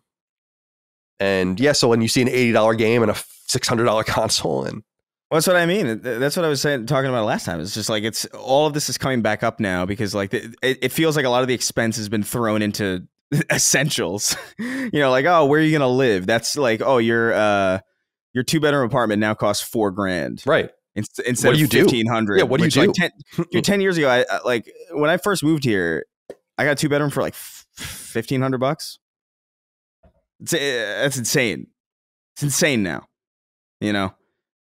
But the compensation, and it seems like the compensation has been like, oh, well, now TVs, you can get an amazing TV for like $200, or you can get like, you know, all of these. It feels like there's almost like I don't know. There's like a conspiracy brain in me where it's just like, this is all, there's like something nefarious about it, where it's just like, look, these distractions are really fucking, really affordable.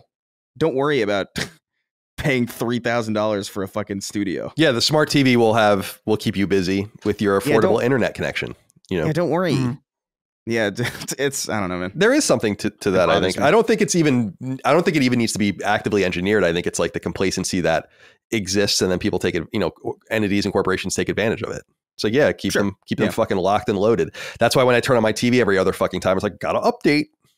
I'm like, can I just watch the goddamn television, please? What are you even doing? Why? What? Remember when you used to just be able to turn the TV on and then like it would work? Dude, I lost the remote for my sound system like a year ago. I don't know where the fuck it is. And I tried to get a new one. They were like, we don't make that anymore. If you want a new remote, you'll have to buy a new sound system. I'm like, you're crazy. That's like PSVR 2. You're insane. That's genuinely fucking so out of. It's such a thoroughly annoying problem to have though. Like every time I start it up, I'm like, I gotta go up to the knob. I feel like I'm back in the 90s in some sense. You know, where I'm just like, oh, okay, I'm back up to the dial in, gotta dial. Yeah, the first TV I had in my room was from the 70s. It was like a family relic, and it had like the knobs, and you like pushed them in and out, and it made like a high dinging noise when I would use it and smack the shit out of it. Did you play video games on it? Yeah, I played everything on that through like PS1 and N64 probably. So did it have Did it only have coaxial and you had to get an adapter? Yeah, for the coaxial? Right. Dude, I had a TV. I got an upgraded, like better, but still coaxial TV, like where I was connecting everything through Dreamcast to coaxial. It wasn't until I got a PS, like I had finally a TV with the red, white, the AV, and, yeah, right, like the AV in and out, and S video or whatever. Yeah, because I remember having to do that specifically for the Dreamcast. That I got the Dreamcast and I had to go back to the store to get that connection because I didn't even consider it. And it was a special thing that you had to buy. That's so funny. The worst. Yeah, I remember that. I remember like it's such a unique experience to change the TV to channel 3 to play your Xbox. It's so funny to think about now, like the coaxial adapters that they would sell because TVs just didn't have a way outside of coaxial to like interface with them. Yeah, I think I said this recently that it made it seem very sophisticated. Where when I was a little kid, I'd have my dad connect my consoles for me because I was like, I don't want to fuck around with this. Yeah, it was really hard. I didn't understand it. And then like once they had the color coded cables, you're like, oh.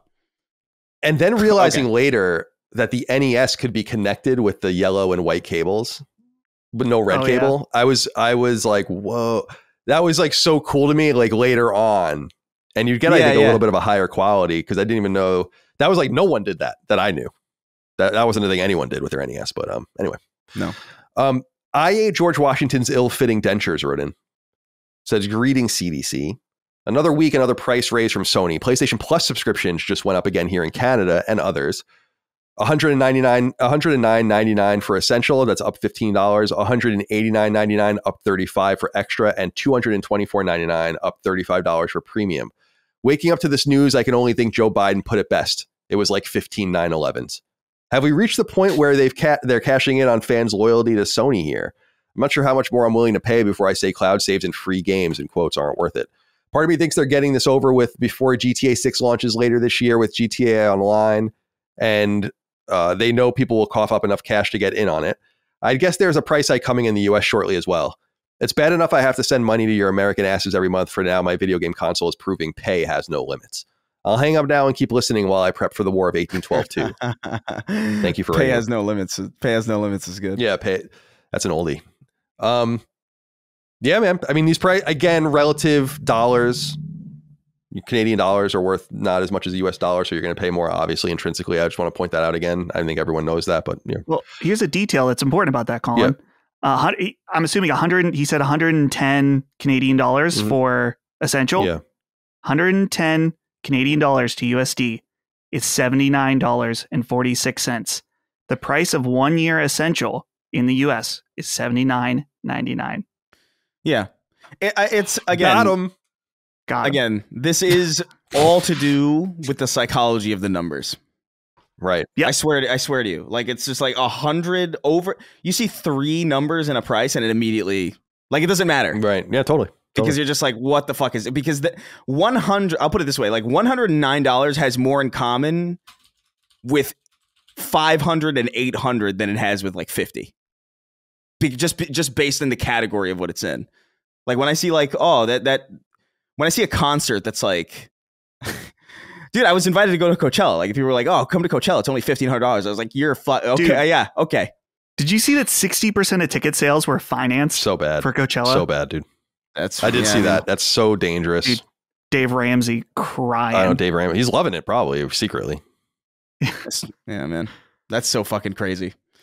But it's not surprising. I mean, who the hell? No. I feel like everybody's just everybody really, it does feel like a lot of people are just like, well, fuck it. There's no hope at all. Finance like DoorDash order. Yeah, whatever. I'll crying. What would I mean? What would I care? If at some point, Yeah, borrow till you die, and then you don't gotta put. You know what I mean? Like at a certain point, it's just like whatever. But I think, I just think it's the psychology of numbers. I just think when you see like 100 something, it's sticker shock. Ultimately, it really doesn't matter what it's worth. It's really all about like how we relate that to numbers. Like because while our dollar value changes, numbers don't. You know what I mean? Like 100 people in Canada is still 100 people in the United States, and that's how people relate to numbers. Really, like it has no effect on like the relative conversion. Like even when I see something like yen, you know what I mean? Like when I see something in yen, like my brain, like I actively have to choose to acknowledge that, like, oh, that's actually like not a lot. Because like when you see like 3 million yen, you're like, what the fuck? Right. Yeah. That's so much money. This is such an ignorant thing to say, I know, but it's like there are currencies like that where I don't understand why they don't have some just sort of restructure it. Yeah, like be like, all right, we're like going to restructure everyone's money and everyone's going to be affected the exact same way. But now we're going to make, I guess you can't do that. So you end up. Well, here's the thing. In the places that you would do that, think about what that would mean, right? You would have to be like, okay, you have 3 million yen. We're going to change what yen means. Now 3 million, what's based on, I don't know the conversion. It's 100, right? So it would be 30,000. Nope. Would that be $3,000? It used to be 100 yen per dollar, but now it's 70. 100 yen is 70 cents. Okay. That's why it's, so many people want to travel to Japan. Okay. It's great if you're paying in American dollars. So 100 yen is 70 cents. Yeah. Now think about what that means. There's like, okay, listen, the numbers are getting crazy here. We're going to restructure your currency. Now yen means something different. And now your 100 yen becomes 1 yen. You know what I mean? Yeah, totally. Like, it's a psychological. Like psychologically, they're like, "Fuck you! No, you're not going to like deplete 99% of the value of my yen." That's what happens in people's brains. I think you're right. I think you're absolutely right. And it doesn't really. You can explain all sorts of things. Like you can go into the math of or the realities of, the economy or whatever. You're not going to break that that association.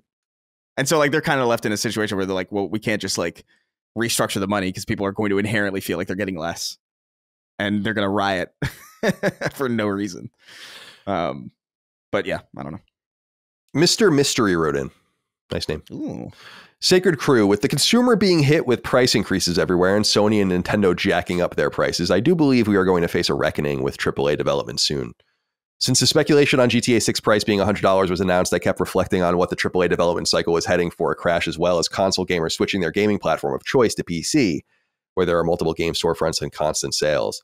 I would like for you to discuss how the major developers that make AAA games could go about reorienting their structure and production methods to pivot to making more AA games. What impacts would this have on the industry? From a consumer perspective, I think it would be embraced because it could result in a reinvigoration of creativity and game design while also preserving the existence of $60 and $70 price points, or perhaps open the major companies to $30 or $40 price points, which I think would actually result in more sales for them. Thanks for all your entertaining and thoughtful Jesus Christ. Thank you for entertaining and thought-provoking content. I mean, I blew it. Thanks for writing in, Mr. Mystery. I wanted to just acknowledge this. I mean, there's going to be a lot more to say about this over time, but just to kind of preface things and begin things this is where the conversation is going to be. The hardware costs are almost irrelevant. Gaming has always been some sort of luxury hobby. The console prices have always been somewhat exorbitant. The only weird thing that's going on here is that they're going up. So it's almost like speculating on like a rare mineral like gold. It's like, might as well just buy it now. Because, right. Who the hell knows where the price is going to go? No, don't take a financial advice from me, of course. Gold is really expensive right now, actually. So as fun as it is to talk about services and like PS Plus and the cost of that, and of course the cost of PlayStation 5 and what PS6 is going to cost and all the rest, which is like hard to think about, really, like frame your mind around what PS6 might actually cost by the time it gets here and like what is going to be required of it in terms of manufacture and everything else. The real rubber is going to hit the road with the prices of games and the games that are coming out. And I just want to say, Mr. Mystery, as much as I loved your inquiry, the to me, you have the totally wrong instinct, which is like, we don't need more studios making more games, no matter what the level is of them. There needs to be a different approach to how games are made. And I think that there's going to be continued to be a major purging of developing and publishing talent, simply because there's just no real estate. Again, when you're dealing in a world where 1 in 10 gaming minutes is Fortnite, 1 in 10. So now you have 9 minutes for every other game. Then you realize that there's Call of Duty and Madden and FIFA and all these things. And then before you know, you have like 2 slices left of the 10. And then you want to divide it amongst even more games. There's just no way. In other words, there's no price point that's going to make that work, because those games simply won't sell. There's no one to buy them. At some point, you're out of time, you're out of real estate, you're out of space. So we're really focused on hardware sales right now and the tariffs. And I get that it's because most people don't buy games physically. Also, everyone's ignoring that there's physical games publishing in the United States, which is something that we bring up every once in a while. Although I guess not everyone is capable of doing that, and it's obviously going to be more expensive. But digital games are able to circumvent those trade barriers, so it's not going to be as much of an issue there. So right now, the political thing is, and I get it, is to talk about the tariffs and the effects on the industry, but I just think that the financial effects are going to be way bigger elsewhere. And I don't think we've seen anything yet. I assume that many of the games that get announced are going to fail, which is bad. If Marathon was just some random game from some random studio and it wasn't called Marathon and it didn't have a connection to Bungie and all that, I think its situation would actually be quite different. So yeah, we'll see. All right, a few more quick pieces of news that we can get through here. What do we think going up for the big news first? That was good. Yeah, I think it makes sense. I mean, it obviously makes sense, right? I don't know what the hell I was really doing for years and years of my life. Kind of strange. Actually. I think, to be fair, I think burying the lead made more sense when the shows were probably not like 5 hours to 4 hours long. You know? Yeah, true. True enough. Now it's like we could get to the big news and it would still be burying the lead. Over on Deadline, the website and publication dedicated to TV, movies, and so on, the arts. The Last of Us Season 2 premiere audience up 10% over Season 1 debut, they report. Quote, The Last of Us returned to HBO on Sunday night with a promising performance for the Season 2 premiere. The episode managed 5.3 million same-day U.S. cross-platform viewers, which outpaces the Season 1 premiere by about 10%, HBO says. When it debuted, the premiere episode brought in the same-day audience of 4.7 million, which at the time was the largest debut after House of the Dragon since Boardwalk Empire launched in 2010. For context, the Season 1 premiere eventually went on to amass nearly 32 million viewers, which is the largest audience for an HBO and Max debut season ever. So what do we think of this? Chris, did you watch the first episode? We did a Sacred Symbols Plus episode on it. We will do one. Dustin, me, and Micah will do one for every episode that will live only on patreon.com/laststandmedia. So I don't know if you watched it, Chris, or if you liked it. I'm curious to know what you think. I don't have HBO Max right now, and I figured like, oh, I'm not doing the show. I'm not doing the recap shows. So I'm probably just gonna wait until it's all out and then like pay for it and binge it. Just makes more sense. Yeah, I would do the same thing. But I'm I'm curious about it. I'm looking forward to it. I'm very curious as to how they're going to, I haven't seen it. So like maybe they've already shifted really heavily from the source material, but like I'm really curious as to how they're going to do it, if they're going to change anything at all, if they're going to reorganize it. We'll see. But I have no opinion on it because I haven't seen it. Yeah, Dustin, we reflected on it pretty deeply for about an hour. I think we all liked it. I don't know it. Is it spoilery to say it is a little different than the game? I don't think that's really spoilery because the first season is too.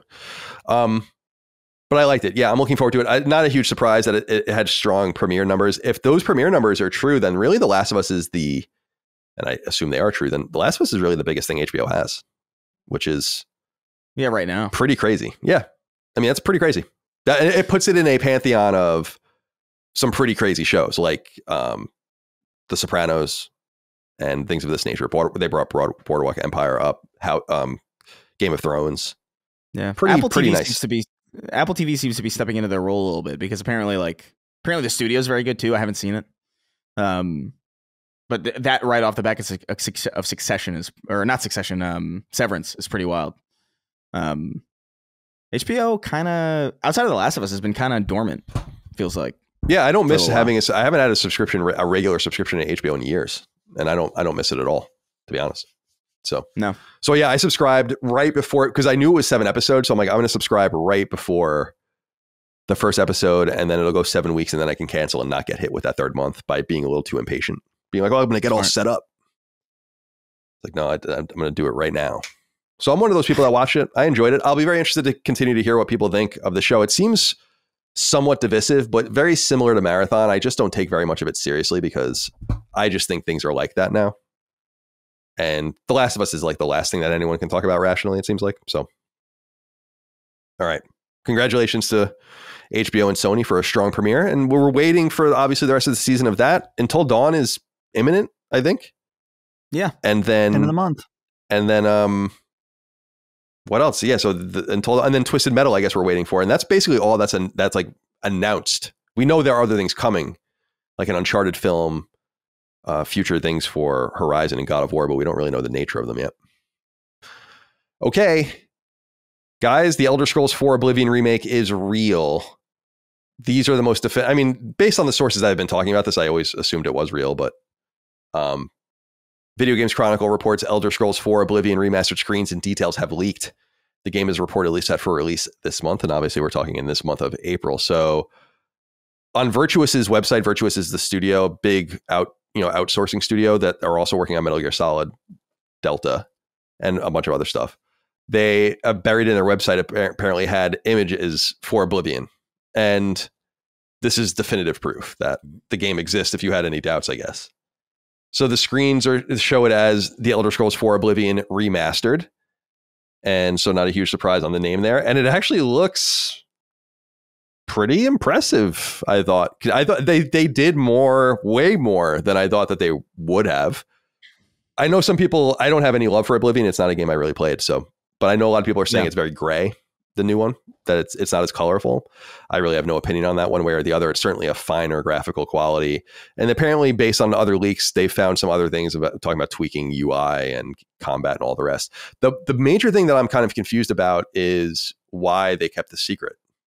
And the only answer I have is that they either want to experiment with it and just see like what it's like to shadow drop something, which has been robbed from them many times over at this point, or it's not very good.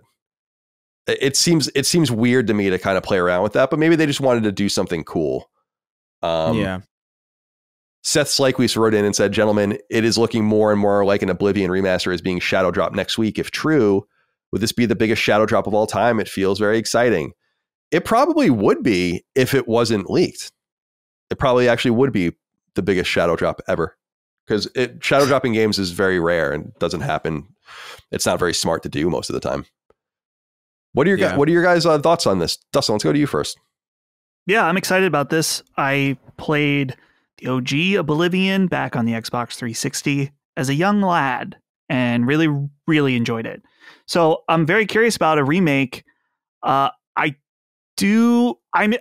both impressed by like the one image in this tweet. It shows the comparison, 2 shots. The first one in particular with like the statue, amazing. The other one that shows the landscape, dude, brown, gray, like why? That was one of the things I love about Oblivion.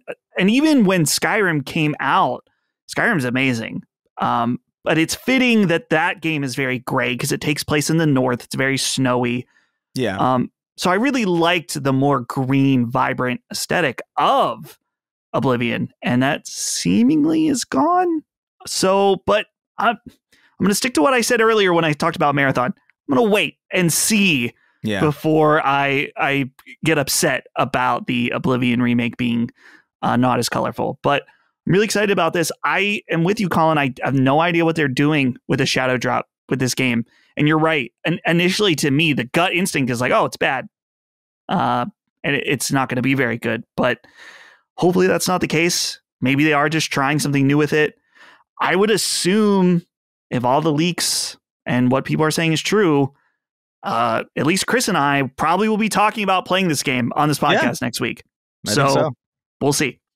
Yeah, I'll pick it up probably at some point too, but maybe not immediately because I have no time to play it. We're just going to be getting into so many games moving forward, as I said earlier. But I was talking to Maddie on a podcast recently where he was kind of trying to convince me to play Oblivion and Skyrim at some point. So it probably makes sense to start with Oblivion and then go into Skyrim. Maybe. I don't know, actually, because now Oblivion's like the more modern feeling product, probably. You know what I mean? Interesting, yeah. That's the issue that I have with like oh my god, there's something similar had that issue where like it was the older one felt more modern than the Mafia. sequel. Mafia exactly. 1 and That's 2. exactly what I mean. Yeah. Like starting with Mafia 1 was in some way probably like a mistake because it made me like look back at like Mafia 2 like I don't know about this. But I don't know. We'll see. Like I'm of the mind that it's probably good or as good as Oblivion can be. Like I don't know, man. I tried to play Oblivion back in the day and I kind of hated it. Like I felt like it was like very stiff and I didn't really get it. I'd probably like it a lot more now, but like my entire frame of reference for Oblivion is those like unintentionally comedic moments that go viral on Twitter every now and again, like somebody stepping in lava. Yeah, I was gonna say I saw that video recently of the guy like being like, "Ow, ow, oh, the lava." Yeah, and then he dies, and then a guy walks into the lava to go over him. He's like, "Good night, my friend." It's good shit. I wonder how much of that is intact. I do suspect Oblivion's such a weird game because I do think in some ways it's kind of tragically bad. Like not like unlikable, but like there's like that's not the experience that they intended to have for it, but it's the experience that a lot of people love about it. So like I wonder what their goal is in the sense of like they put a nice coat of paint over everything, but are the underlying like will that happen still? Like will the AI still do these things? And if so, will that feel right or will that feel kind of like uncanny? You know, like, will it be weird to have like this like really lush, like modern looking game with this rigid old framework underneath it? Like, I'm pretty keen and curious to see how this is going to work and how it's going to feel and how it's going to play and how it's going to present. Because I don't think, like, if I was asked to undergo the task of like bringing this forward, I really don't know what the fuck I would do. Like, I don't have an easy answer for that. Yeah, it's tough. tough. I'm curious what their solutions were. Because wasn't there a major Skyrim mod that tried to recreate Oblivion in Skyrim, right? Yes, Skyblivion, I think is what it's called. Which is, I believe, either out or close to. Like this kind of undercut them. I think it was the general consensus. Oh, that's too bad. I don't know for sure if that's true though. Like I know they're better though. You know, if Oblivion Remastered doesn't work out, it might actually be great for their project. Whatever. Yeah, that means. Actually, yeah. I guess you couldn't technically sell it, right? So it doesn't really matter. No, but I mean, you know, I think they're doing it clearly out of the love of the game. Yeah. So any attention would be good. But yeah, I'm excited about this. I'm curious. I've heard nothing but good things about Oblivion. I've heard people talk about how it's like way better than Skyrim. I happen to find Skyrim more appealing first. I was a lot younger than I was when I played Skyrim, obviously, when I played Oblivion. So like maybe that's true and I just didn't see it and maybe this will help me see it. But yeah, it's a shame they had this. Although it's like the worst kept secret in the world, to be fair. Yeah, really. I mean, it really is. That's too bad because it to the point of the question of Seth's question, it's like, yeah, it probably would be one of the great shadow drops, but if not, yeah, I couldn't even really think of a better one. And people always talk about there's really only certain companies and even certain games that can get away with it. I think Bethesda is actually one of the, especially Bethesda Game Studios is one of the studios that actually can get away with it. The interesting thing I was thinking about this is a little scary. Do you know that? I mean, of course you know this, but you haven't thought about it inherently. Is that there's only 5 years between Oblivion and Skyrim in development. I know. And now it's been 14 years since Skyrim. Like Oblivion's only 19 years old. They're both very old. It's very weird to think about. Yeah. And they made Fallout 3 in between. Right. Those games. That is great, man. Such a different. Oh, it was so much better. It was so much. It's such a better time. It was a better time in a lot of ways. Oh, it's okay. Oh. But that's great. A great segue, Dustin. I was going to call you Dusty. Tim Copeland wrote in. That's. We'll leave that to Dagan. It's like a dog name. Hi, Colin. I got a lot when I was younger. Yeah, Dusty. Yeah, Dusty's good. Yeah. Hi, Colin and the Cuties. With the recent Oblivion remaster and remake leak making the rounds and the possibility of an official reveal on the horizon, I wanted to ask for your thoughts on something similar. What are your opinions on a potential Fallout 3 remaster or remake? I know it was mentioned in the 2023 FTC document leaks, but I'd love to hear your take, especially from Colin, given how strongly he advocated for the game in the past. Sending all the love from Texas. Thank you, Tim, for writing in. Yeah, I remember this being in the leak. I would believe it. They're probably going in some sort of sequential order, so you would get it later. And I would really be, I mean, Fallout 3, as we've talked about it endlessly, it was a completely formative game for me. So it would be fun to go back and play it again, because I have not played it since the PS3 era at all. I probably haven't played Fallout 3 in any appreciable way since 2009. Something like that. Yeah. Like the DLC. So, Operation Anchorage and all that stuff. Mothership Zeta. Yeah, Zeta was the last one, I think. Yeah, and then the Pit, Fort Lookout, or whatever it was called, Point Lookout. You ever see that clip of Fallout 3 where the alien literally in game says the N-word? No. Dustin, find that. It's not, but like it's not what just thinking about it's awesome. I love the voice on the aliens in that game. I never actually played Mothership Zeta. This is exciting for me. Like the potential of this is really exciting for me, and I know it was leaked, I think, in was it the Nvidia leak that it was the FTC leak from when they you heard it. Yeah, we can't put this in the show. I'll send it to you. It's not edited in any way, I swear. This is literally just for the audience. The video is called Fallout 3 Alien Saying N-word. It's a YouTube short. So stupid.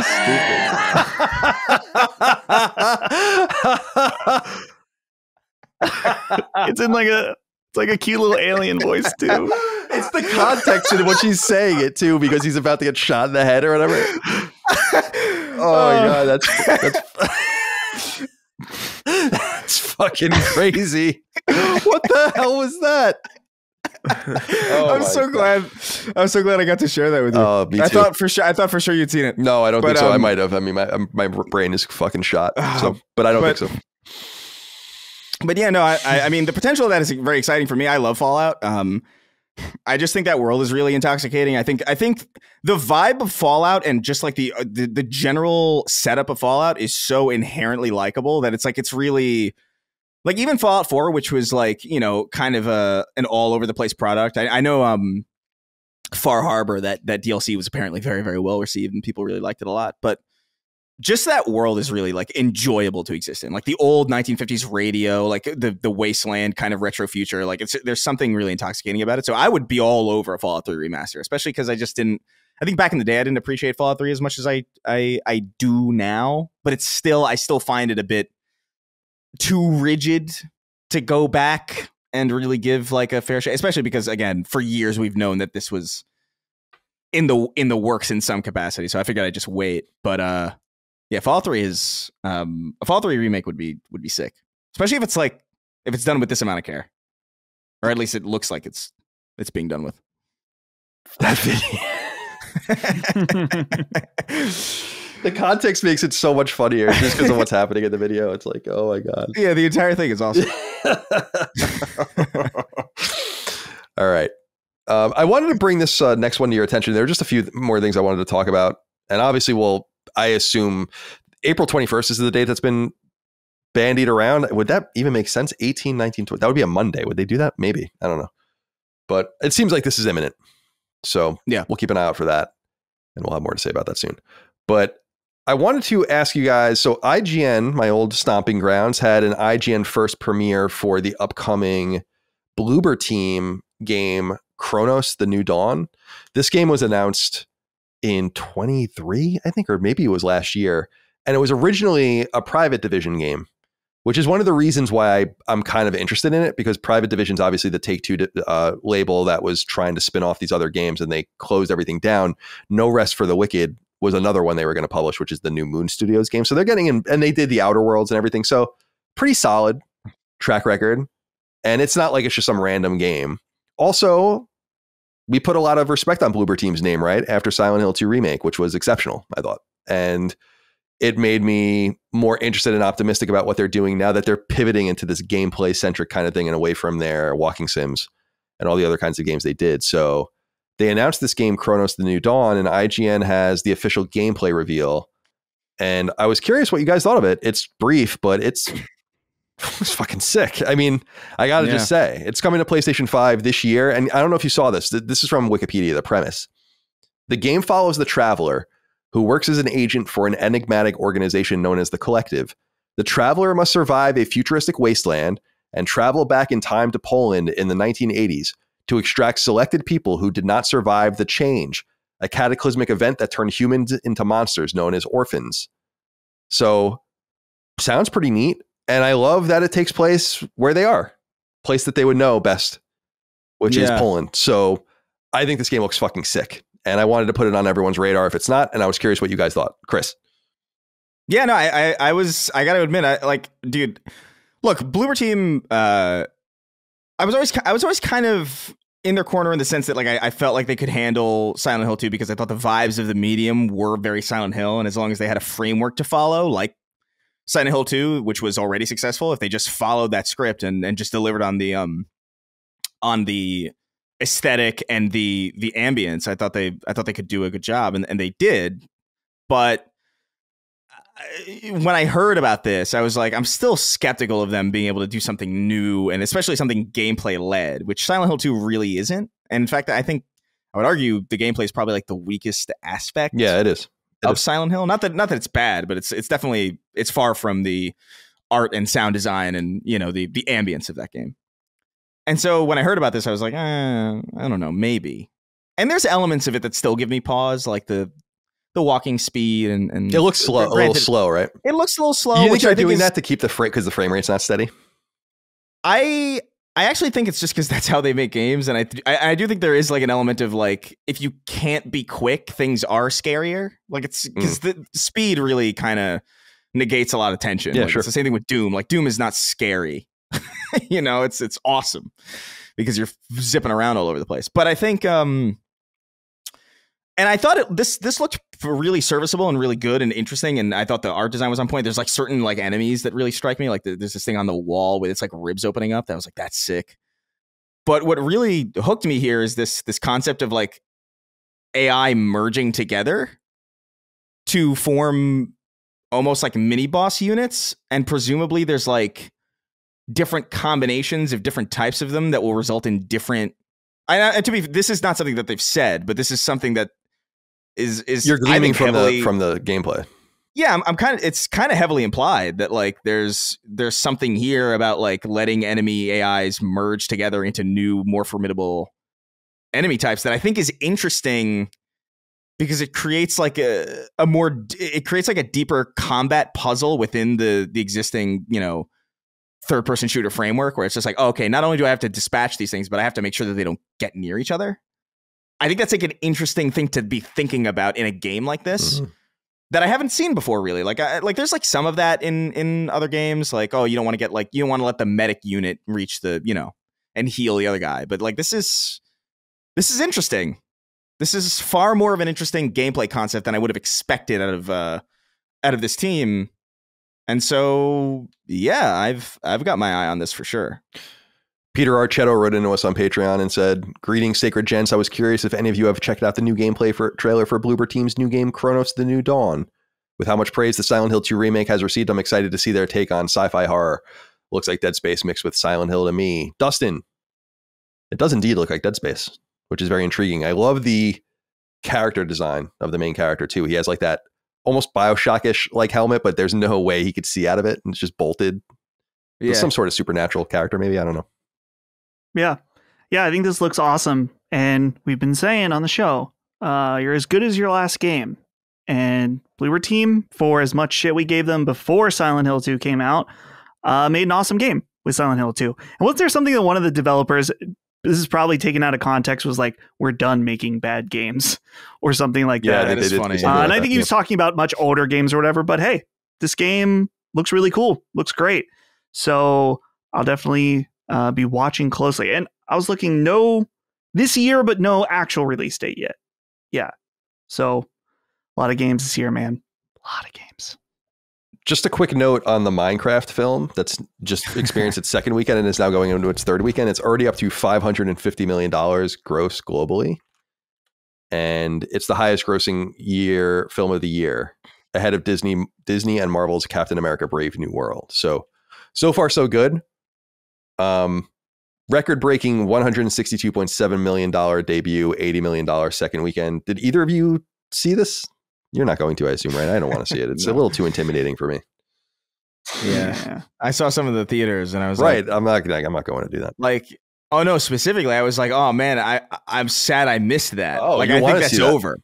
Dude, dude, I mean, I don't know, man. I do understand that that's not a good thing to do, but like, how many times does that happen? You know what I mean? Like, that's like it's an experience deficit kind of thing where it's just like, I can't imagine the next time I would see something like that happen in a theater. Like, dude, there was some guy on somebody else's shoulders with a live chicken in one of these. I saw in one of these theaters. Jeez. I'm just like, dude, how do you not? But I would imagine that that's like opening weekend kind of, hype. I got to be there day one or weekend one.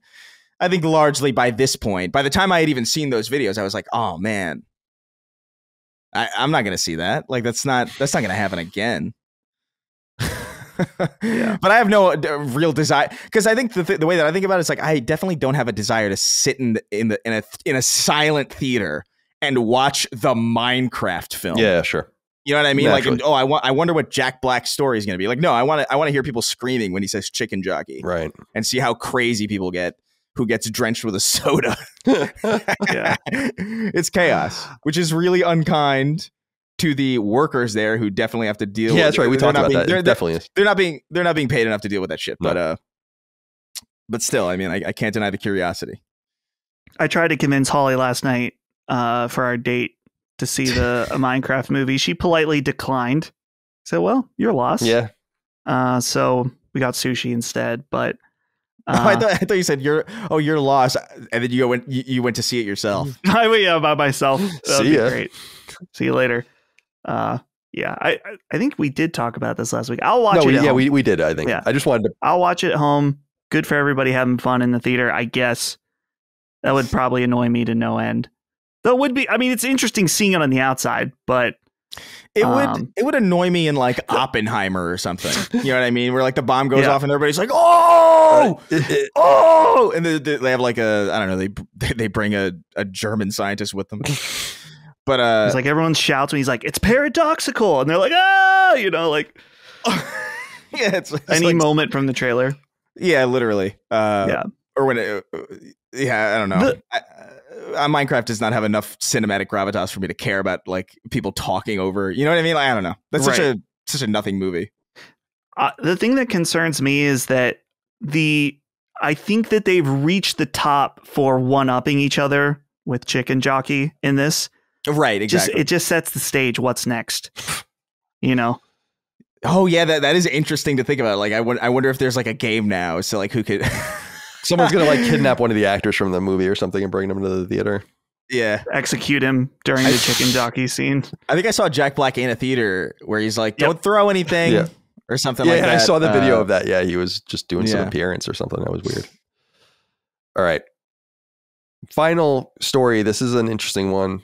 Kind of still developing, I guess. It comes from Tom Henderson over at Insider Gaming. So a nice, reliable story. And he has some interesting connections to Ubisoft because it seems like he breaks every story that relates to Ubisoft. But it says, exclusive, Ubisoft is developing a new battle royale heavily inspired by Apex Legends. Quote, Insider Gaming has learned that Ubisoft is currently developing a new battle royale game that's heavily inspired by Apex Legends. The game, which is currently under the project name Scout, is so heavily inspired by Respawn Entertainment's highly successful Apex Legends that it was once used as the thumbnail for the project. It's understood that the game has been in development for at least a couple of years and will feature very similar characters to Apex Legends, including a spin on Pathfinder, Wraith, Lifeline, and other characters from the game. One source said on the project, quote, I think the goal is to capitalize on the player count of Apex dropping and them thinking, Ubisoft's higher-ups thinking there's room in the market for another hero battle royale, end quote. Interestingly enough, the project seems to go against Ubisoft's own internal research team, who recently asked the question as to what's next after Battle Royale, while citing the decline in players across various Battle Royale games, including Apex Legends. EA itself has also admitted that Apex Legends is no longer doing what it needs to do financially for the company, with CEO Andrew Wilson saying that the game will have a major update dubbed Apex Legends 2.0 in the future. As for whether EA can reinvigorate the franchise remains to be seen, but in Ubisoft's eyes, at least, there's still room in the market for an Apex Legends style battle royale. And they do note, Tom notes that this isn't the first time they did it. Battle royale, they did have the battle royale Hyperscape back in the day, and they did cancel it. So,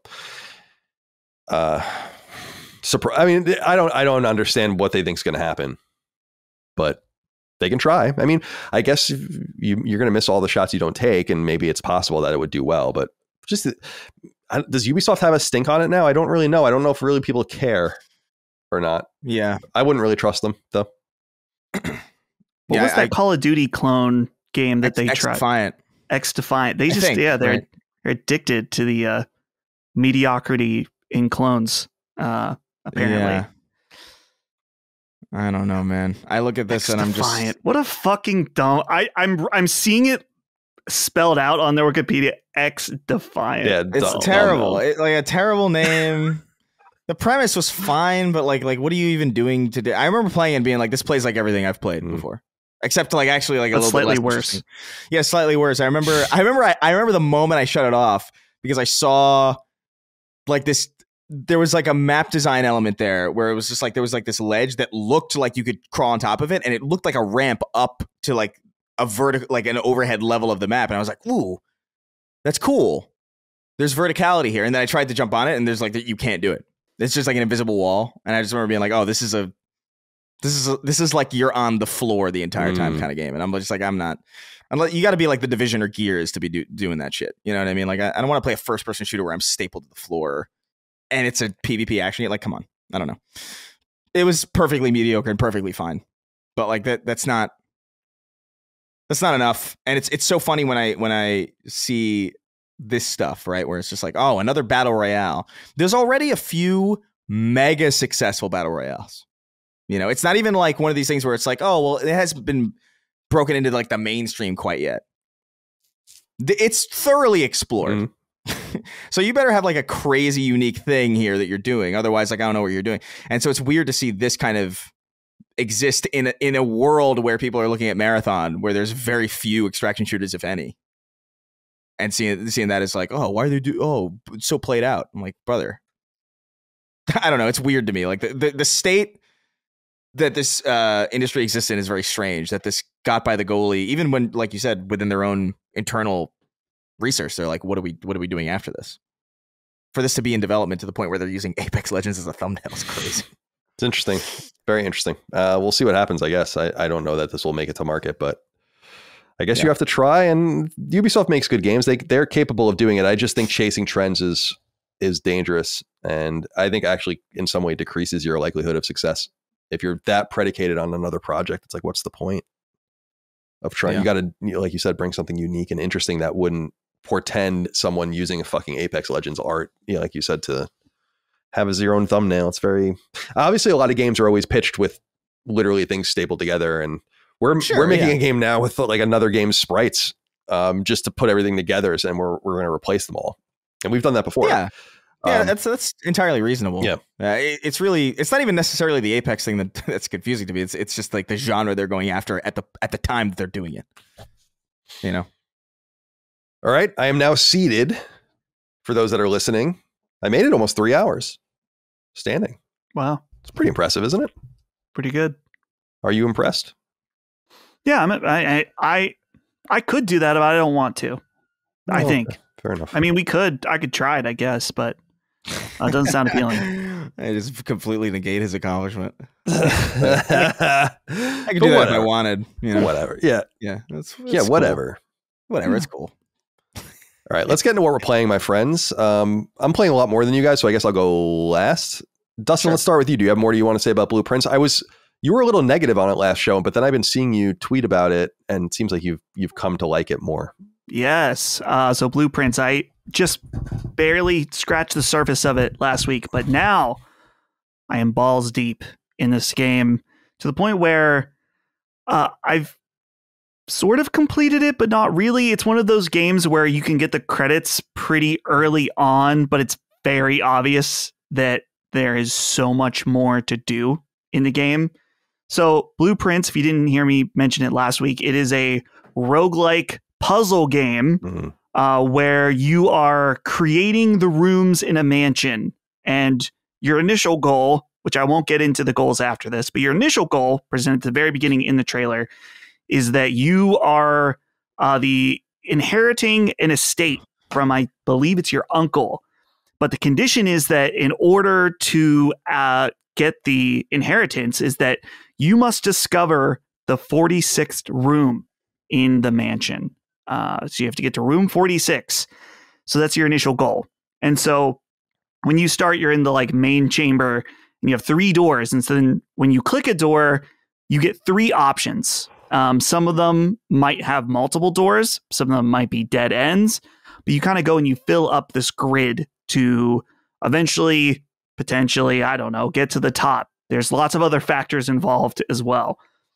I think the main thing last week that I was getting frustrated with was sometimes it feels like the RNG of what you get can be very frustrating, where you have a goal in mind or you see something you want to accomplish in this game. And then you just like, you're getting dead end rooms or rooms that have major negative effects and can really stonewall progress, it feels like. I've learned to come around on this in that once you achieve some of the main goals, you realize there are many, many goals and many, many secrets in this game, where it's to the point now where maybe I'll go into a run where it's like, okay, I want to try to do these 3 things. But even if I don't accomplish any of those things, I still usually am progressing in one way or another. And I feel like it's tough because I'm being a little vague, but I don't want to spoil anything for people, in that the primary gameplay is this puzzle element where you're kind of navigating and going through different rooms. But there is so much more to this game to discover outside of that puzzle. There's like meta puzzles and a shit ton of lore for this game. And it's really neat because the lore is all presented through notes and letters and newspaper clippings and things like that. And so if you're willing to dive into it, there is a lot there for you.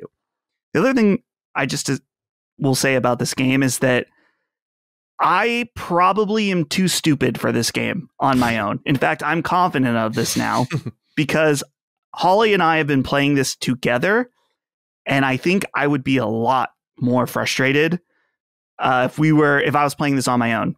Playing it with her actually has been an incredible experience because there's things that I'll pick up on that she doesn't see, and then things that she sees that I'm like, holy shit, how did you figure that out? It's actually been fun because Holly has been kind of our scribe, where she's the one taking notes on different little elements and things that we find that will help us solve puzzles later. And so playing this as a co-op game has been incredible. There's a couple other annoying things where there's certain rooms you get that always have the same type of puzzle. So for example, and this is not a spoiler, very early on, there's a billiard room where in the billiard room, there's a dartboard. The dartboard is a math puzzle that you have to figure out how to solve the math puzzle. And it's fun. We had a fun time discovering how to do the math puzzle. When you do it, you get a little reward. Great. Then you do the second run. You do the billiard puzzle again, but it's a little different and a little harder. And that progression is fun as it gets more difficult.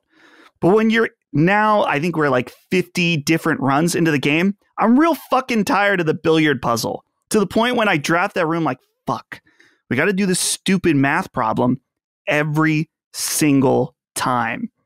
So there's some things where I'm like, man, there should be an option where you get a trophy for solving that puzzle 40 times. I'm like, you know what? After 40 times, you should earn the right to not have to do that puzzle anymore, where you just go, it's like, you've done it. You're good. So really at that point in the game, you're focused on much larger and more intricate puzzles in general. There's also some puzzles later on where I start to look at it and my mind glazes over. Again, I'm too stupid for this game. And that's where Holly comes in. And I'm like, dude, I have no idea how you're figuring out some of these deduction related puzzles that are extremely difficult. We have looked up a few things. And I think that's going to depend on you as a player, where there are certain things that we've been totally stuck. And I try to look up like a little hint and not just the solution. I'm like, man, I'm really glad I looked that up, because I would never figure that out. It would have been totally blocked from me, because again, I like puzzle games. I'm not necessarily minded for certain puzzles. So looking a few things up, while I think in general, looking things up will ruin the experience overall. And you can just look up like, oh, what's the code for this puzzle? And that will ruin it. Absolutely. But maybe don't be afraid if you are playing this, getting a little frustrated. I specifically in Google will search like blueprints, whatever's related to the puzzle, and hint. And usually I'm able to find things where it's like, it kind of just can push you in the right direction. Last thing I'll say is just, this game is absolutely one of the best games of the year for me. It's not my game of the year, because I do have some complaints about it that's kind of holding it back. But Holly and I are addicted to this game. We play it every day. We play it at night before we go to bed, usually like 2 hours plus, where we are just so invested in this game's mysteries, and we're constantly finding new mysteries. And it's been an awesome and rewarding experience. So if you have PlayStation Plus Extra or even Game Pass, absolutely check it out. It's not going to be for everybody, again, if you're not puzzle-minded or simple-minded like me. But if you have someone to play with, that's even better. But I think it's $30, and it's absolutely worth that. If you're really interested, you like puzzle games, Blueprints, one of the most interesting, creative, crazy games I've played in recent memory.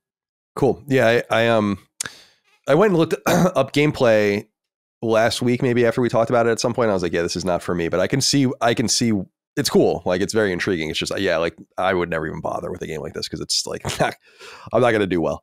One thing that I did notice is, first of all, it's being played by a lot of people. That's not a huge surprise, because it's on PS Plus, on PlayStation, right. I should say, because it's on PS Plus Extra, as we were noting. But the trophies you had noted, I don't know if you noticed this, are like really fucking hard.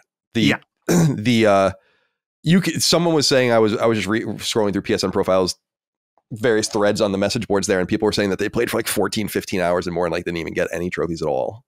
And there's a weird thing in the trophies where there's a trophy for getting all of the trophies, and then there's a trophy for like a platinum trophy. So it seems like there's going to be a cascading effect where you get the second to last trophy, then you get the last trophy, then you get the platinum, which will be very, very satisfying, because it's going to be so hard to do.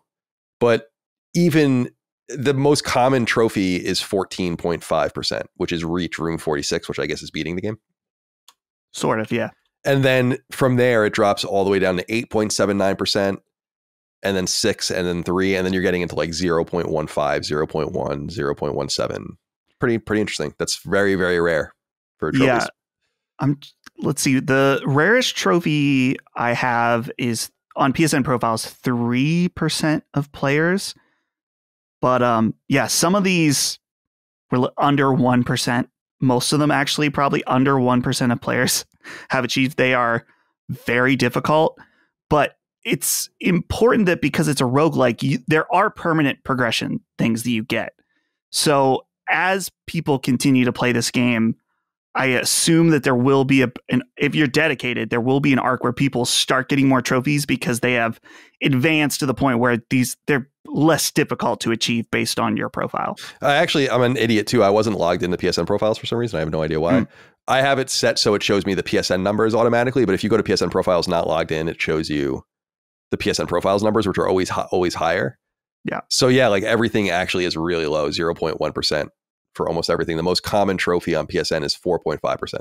So that's like pretty crazy. Yeah. Actually, I'm at the point where I have all of the common, quote unquote, common trophies. So I think I'm flirting with the idea of trying to get the platinum. I'm just trying to achieve some of the other games of mystery first before I go for that. But I know that some of these are going to be fucking diabolical in terms of difficulty right now. Just the RNG itself will make it tough. Yeah. Well, Godspeed to you. I'm glad that you came around on it. That's always good to hear. Chris, you're playing Death Stranding Director's Cut. What do you have to say about this? Yeah, I mean, I just it is. I will say about Blueprints before we get off it. It's also on Game Pass, which is interesting. Like it's on both of these things. So like I'm curious if it's like I'm curious what the money is there. Probably pretty good, I would imagine, but yeah, probably make your money back and maybe a little more, but it kills your ceiling probably, or you're not going to sell a huge amount of copies. Maybe on Steam.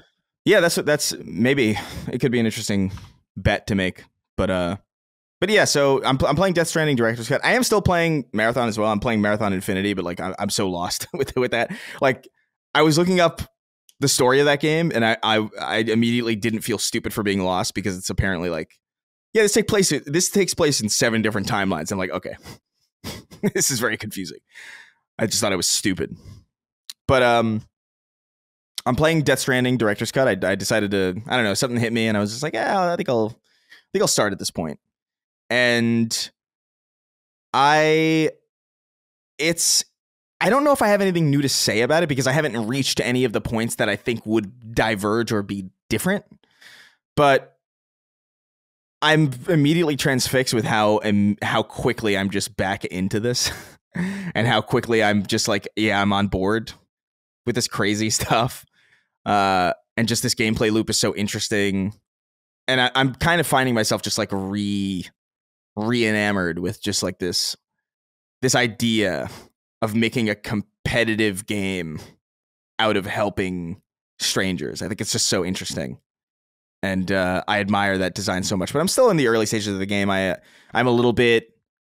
I've walked a fair bit across the United States, but I haven't hit anything that I don't remember. Like, I haven't hit anything new to me yet as far as the Director's Cut goes. So I'll probably have more to say next week, assuming Oblivion doesn't completely, eradicate my time. But Death Stranding is still great. It's amazing. I'm really in the mode where I'm just like, I'm really excited for the sequel at this point. I'm just like, I want it. And so this is just my way to cope with not having it. But I do specifically, I remember when they were teasing or when they were showing off the Director's Cut, there was like, I don't know if it was like a Metal Gear inspired level or like I remember some stealth kind of thing being teased or showcased. And I'm just like really excited to get to that part. If I'm remembering that correctly, which I think I am. Definitely intrigued to continue on Death Stranding and see what I didn't see in the Director's Cut, but still early on. Nothing more to say. I'm actually like more excited to hear about a game that you're playing. Okay. Yeah, we'll get to this. So there's just a few things to get out of the way first. I got a couple platinum trophies the last week, so report those. I platinumed Breakout Recharged, which Atari published in 2021. There's a shit ton of co-op stages, so I drafted Micah into it with me, and she did it with me, which was awesome, and it was a lot of fun, and it's opened up my mind to playing more multiplayer stuff. I mean, we were always going to do Gears together when that comes to PlayStation, but I think we'll try to do some other stuff soon too, so that'll be cool. And then I was telling you guys that there was a broken trophy in Breakout Beyond. That is the more recent Breakout game that Atari released from a few weeks ago, and that trophy has been fixed. So after I platinumed Breakout Recharged, I noticed I went into the information menu for Breakout Beyond to see if it was updated. It was. So I started it, and the trophy just popped automatically because they were obviously running their triggers in the beginning for those to fix it. And so that's platinum number 180. So 179 and 180. And I got those platinums like a minute or so apart from each other, which is funny. So those are timestamp strange just because of that happenstance. And then I spent most of my time with 2 other things. So The Last of Us Part 2 grounded mode I've been playing through, and I'm just about through well, I don't want to say too much, but through Ellie's portion of the game. And it's really fun to play in grounded mode. It is fucking hard. And I was explaining this to, I think I was talking to Gene actually offline, and I was saying it feels like a puzzle game actually. And you simply can't get through the game with gunfighting because there's just not enough ammo. You're not going to be able to do it. You really need to do it stealthily. It becomes very, very stealth driven. If you blow your stealth, it's pretty much over. So, or you can survive if it's at the very, very end, or kind of hide again if you can. But I'm dying like so much when I play it, constantly restarting at the last checkpoint or whatever. Everyone hears and sees so much better, especially the clickers and like the infected. You can't really sneak up on the clickers like anymore. You make so much noise. You have to be prone and like be very quiet and very slow, and they'll just hear you like a drop of a hat. The vision of human soldiers like wolves and everything are clear across the map, so like they'll see you easily now. There's a lot of really cool stuff, and everything's so scarce. Ammo's scarce, ingredients and items are scarce, your upgrades are scarce. I'm playing New Game Plus, so I couldn't even imagine doing this with your base set of stuff, like without having access to the shotgun pretty quickly, or whatever. Bow and arrow is really useful because it's quiet and you can craft arrows. But I just wanted to give a shout out to the grounded mode in The Last of Us Part 2. And Gene and I were kidding around that it came up that this is something that Kanye is like obsessed with too. So I'm like, yeah, me and Kanye are both recommend you The Last of Us Part 2 grounded mode if you're interested. Yeah, really, really, really nice, and just changes the whole dynamic of the game, I think. So I think people would be really interested in it. It's obviously a free update. I think that was included later on. But the game that I started last night is Indiana Jones and the Great Circle. So I pre-ordered it, not the early access thing, but just pre-ordered it. Now, there's something interesting I wanted to note about this, which is just at the top, since we were talking about trophies before, is I haven't looked too deeply into this, but apparently you can send your save to your Microsoft account, I guess, or something, or your Bethesda account, and then download it and get the platinum if you have all of the achievements on Xbox. But I'm not entirely sure that that's true, but that's what I read recently. And I think that would be the first example of that in between platforms, if that is the case. So that's kind of interesting. Yeah. For a single player game anyway, I guess I would say, because you can send your stuff between for all the multiplayer stuff. Yeah, like Destiny has that. Right, exactly. That's a different beast. So I downloaded it. It's a huge download, by the way. Yeah, and huge. It was interesting because it actually was available. I noticed I pre-ordered it on Tuesday, and then it was like, oh, it's only a day and like 20 hours. I was like, oh, so it's going to be available the day before it comes out at 8 p.m. my time, which was kind of cool because usually you have to wait till midnight Eastern, which is fine, but it's more convenient this way, so you can kind of enjoy a night with it, which was pretty cool. So I appreciated that they did that. And I played it for 3 hours maybe so far. There's a few things I'm a big Indiana Jones fan, like of the trilogy especially, and Young Indy too, I love. And it's really fucking uncanny, the voice acting, to the point where I'm confused why Harrison Ford didn't just want to read some of these lines, just be done with it. It's an actor doing the version of a character another actor does. It's a very meta sort of thing, but it works. And I keep trying to listen to hear Troy Baker, and I can kind of hear him sometimes, but not really.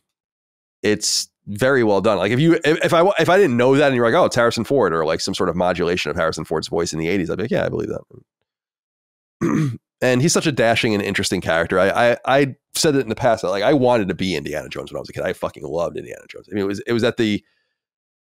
it was a confluence of things I loved, like history and adventuring and video, like or like nerdy stuff. We would say video games now, but like comics are the pulp kind of influence of Indiana Jones always really spoke to me. So through the generations, that kind of resonated to me and towards the things I was interested in, and I just really loved it. So I like the way, I won't say the way the game starts, but I like the way the game starts. I think it's clever. And then, yeah, you get kind of into the story itself, and there's some charming characters you meet, and there's a sort of open world, like limited open world feel to it between, I guess, of some of these maps I haven't really gotten to explore yet. I don't even know if it's a spoiler where at least part of the game takes place, so I won't say, but the setting's really cool. I think the mystery is interesting, and I wouldn't say I'm blown away by any stretch of the imagination. It very much feels like playing a Wolfenstein game so far, with some odds and ends, like a kind of a limited stealth system that's easy to manipulate, at least so far. You just walk up behind people and bash the shit out of them. I got a trophy for bashing the shit out of someone with a guitar, like an acoustic guitar, which was funny. And there are things to find, lots of journal entries and kind of story to uncover, but it's too early for me to really have too much to say about it, because it literally just came out last night. So, I'm going to sit with it more this coming weekend, and maybe I mean, I'm sure I'll have much more to say about it. I don't want to get ahead of myself. I think it's 30 to 40 hours to like really 100% it. And I don't know if I'll be able to do that in a week, but I'd like to stick with it and kind of get it out of the way, honestly, because I'm enjoying it, obviously. But Expedition 33 comes out. Lunar is coming out the day we're recording this or publishing this. And then we're off to the races, really. Right on through Death Stranding. So there's just too much to play. I don't want to linger too much on it. But yeah, I really liked it. I also thought it runs well on PS5 Pro. It's apparently the best console version of it, which is not a huge surprise. But the graphics are nice. It's pretty. The lighting's pretty. Yeah, I like it so far. But it's early. The whipping mechanics are kind of cool. Yeah. The game really does limit you about what you can do. Like I'm just trying to whip NPCs and like fuck with them and stuff. And you really can't do any of that kind of stuff in the game. So that's fine.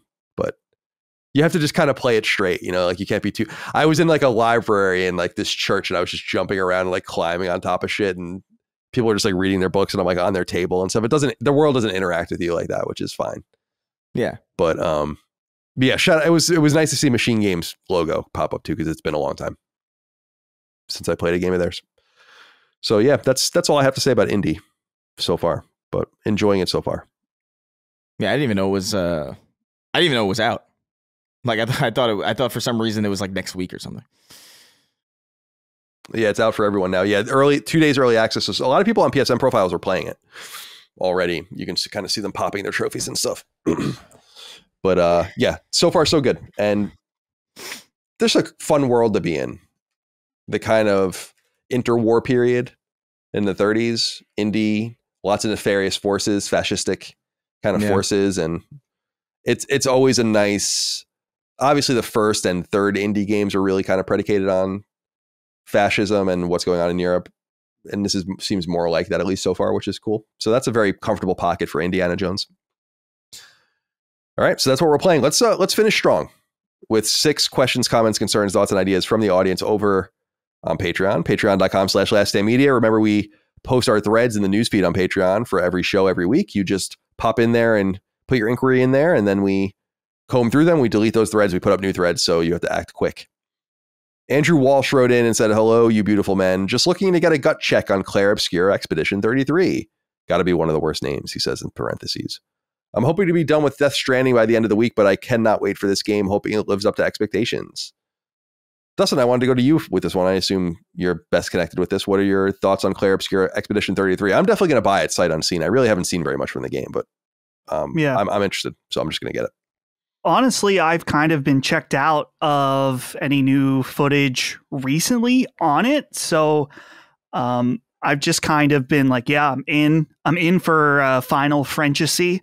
So I'm really excited. There's still a little part of me, and we talked about this probably months ago at this point, that I'm like, man, what if it's bad? Like there's something about it that I'm like, man, it's not that a cheaper price point is necessarily indicative of quality, but it is like, okay, maybe a little less confidence in it, launching on Game Pass, new team. Some of those things slightly concern me, but anytime I see the game, like see gameplay and the premise and the art direction, I'm like, yeah, this looks fucking awesome. So I'm going to play it. I'm really excited about it. And yeah, it's almost already here because that's next week. April 24. So a week from when this goes live. Man. So we have that. We have Lunar. Doom is in May. Doom is in May, right? May 10, I want to say. Yeah. And then there's Oblivion, potentially. And then Oblivion next week, man. No, the games that's what I've been saying is like the games are going to, at least for me, for my particular pocket where it's like, I'm going to be very busy. And it kind of almost started in a way with Atomfall, but there's like a series of like 8 or 10 games that are kind of just coming out one after the other within a week or two of each other, where it's like, yeah, this is going to be a very busy time. I think culminating with Death Stranding in some sense. And we don't even know where Ghost of Yotei is in this entire situation either. Are you going to play, Chris, are Expedition 33, the Sandfall interactive premier role-playing game? I will. I do think it's one of those, I feel like you guys are going to be on that immediately. And I do think maybe I'll probably try to focus on Oblivion just to get like a little bit more texture to the show. Yeah, sure. But like, I definitely would. Like, it's one of those games that like every time I look at it, it strikes me, and there's like something enticing about it. I really think the make or break for that game is really just whether or not they stick the landing. like whether or not that story is satisfying or ends in a way that's like intriguing or good. Because everything else I've seen has been on point, like the art design and character design and just like the way the gameplay looks like it plays. And I've heard a lot of good things about it too. So it's definitely on my radar. It's definitely something that I want to play. But there's so many games coming out just like the next couple minutes, what feels like the next couple minutes. So I think I'm probably going to maybe dial in on Oblivion first before I go over. Yeah, fair enough. The one thing I wanted to point out to people is I went and looked on Steam as well, and it's true there, and it's true on PSN. I don't know what's going on with Xbox, although I know it's on Game Pass, so it doesn't really matter. Is that if you pre-order it, you get 10% off, so might as well do that. I'm gonna do that. I'm not gonna pre-order quite yet, but before I'm actually going away next weekend, so I'm not gonna be there for the opening weekend, but I'm gonna pre-order beforehand just to get that kind of little discount. And it says you can actually get a discount on Clair Obscur on Steam for $44.99 instead of $49.99, $5, which is nice, through May 1st. So you can even see what people think of it. I think according to the PSN, the deal ends when the game publishes. So you'll have to act early if you want. So a little savings there if you'd like. But yeah, I'm looking forward to it. And seeing a new French team kind of come into the breach will be fun. They look like a really small team. The game is shockingly priced, in my opinion. And not even discount aside, $50 seems. I'm not saying 70, but 60, I think they probably could have easily gotten away with. So I think that's pretty nice. And I think that's going to open some eyes too. So we'll see. Yeah. Ride a Space Cowboy wrote in and said, "Dear Professor Moriarty et al., what video game fandom do you consider to be the most toxic? There are definitely some serious contenders. FromSoft fans have a toxic contempt for anyone not interested in getting good in order to experience a game. Pokemon fans are toxically positive in their defensive Game Freak's disinclination to produce games that meet modern standards of graphics and performance.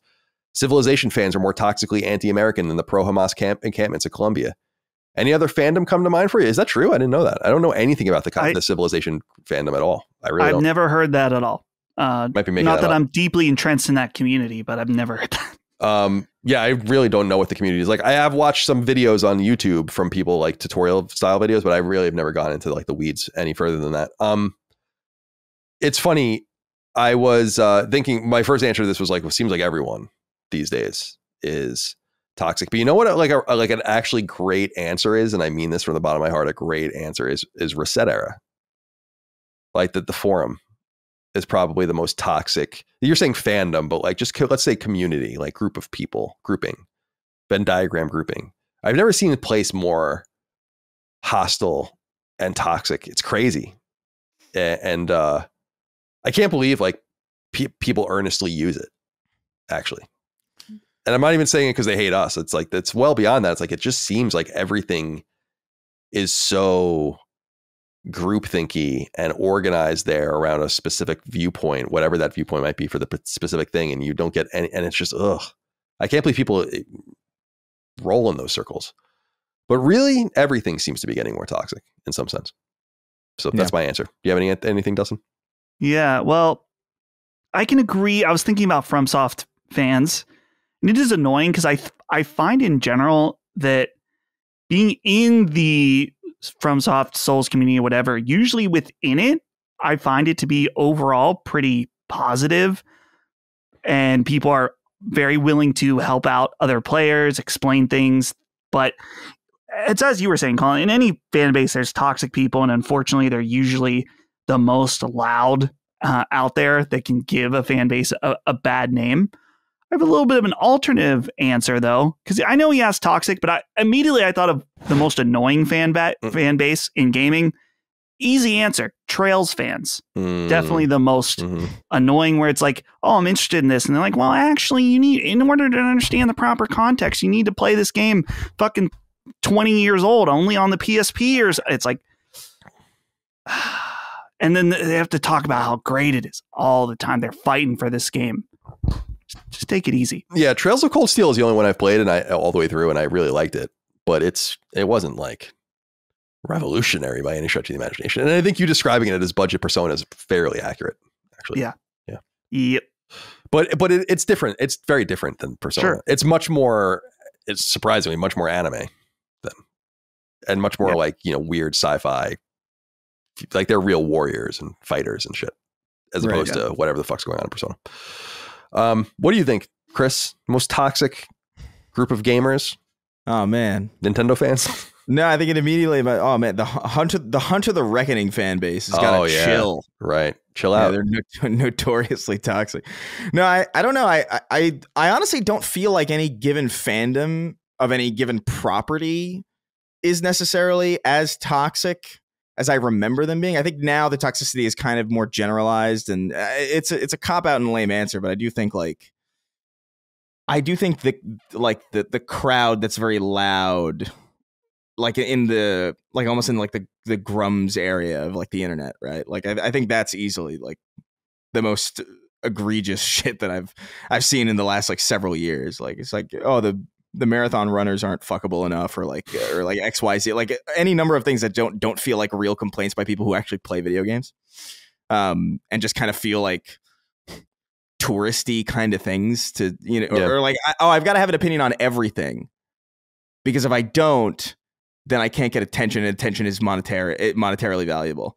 And that kind of bothers me, because it's just like, there's no need to have an opinion on everything.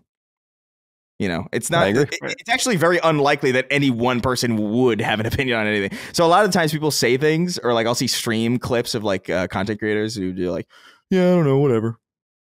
And it's like, well, what? Okay. Like, what are we even doing here? Or it'll go to the extreme where it's just like, I don't know, this this game is going to fail because it's woke, and then it succeeds, and then it's like, oh well, it's that. Never mind, actually, just kidding. Yeah. And it's just like, that kind of stuff is really annoying, and it's granted not really anything to do with video games in the broader sense. It's more about the internet, but I see that shit way more than I see, I don't know, Metroid fans being like, oh, you like fucking Dread instead of Prime. You know what I mean? Like, I don't really see that engagement all that much. Right. One other thing I thought of, as far as toxic video game fandoms, console fans, like console warrior types. Well, NPC people as well. Oh, dude, yeah, PC people, dude. The worst. I mean, they're the worst, but I don't even want to get into it. You know, they're the worst, but they are the worst. They are the worst. Souls fans are really annoying, but I don't think they necessarily mean harm. Yeah. I sometimes wonder about some of these other cats roaming around these different groups. But since we brought up the outrage, I mean, this goes into the next question, and I put these together because of that reason, but we were able to go into them even more seamlessly. Joshua Hancock wrote in and said, hey guys, do you think this weird obsession with trashing games for not having fan service or for having minority characters will ever go away? I'm concerned that this group of people will only get larger and do a lot of harm in the games industry, to the games industry as a whole. Thanks for your time and keep up the good work. I have to say, I have a different opinion on this right now. After what happened with, you were saying, like the games doing well, where they're woke trash or whatever and all this, but then they do well. Assassin's Creed is a good example, where I think Assassin's Creed Shadows is the second best-selling game of the year so far. So it's early, but that's pretty substantial. That means it's going to definitely be in the top 20 and probably top 15 and maybe even top 10. So it's hard to say that that's a failure. But the reaction that Assassin's Creed's Twitter account, we discussed it at the time, but in hindsight, like the reactions that got of them kind of going after directly the culture warriors and nipping at them a little bit, and some of the shit talk that was going back and forth and the passive aggression or whatever, I actually think showcased that it's very online to like focus on the likes and all that kind of stuff, but it's the way people communicate, right? In these spaces, it's like, do you like something? Yeah. Is it something getting circulated? And that was what would be called a ratio for the history books.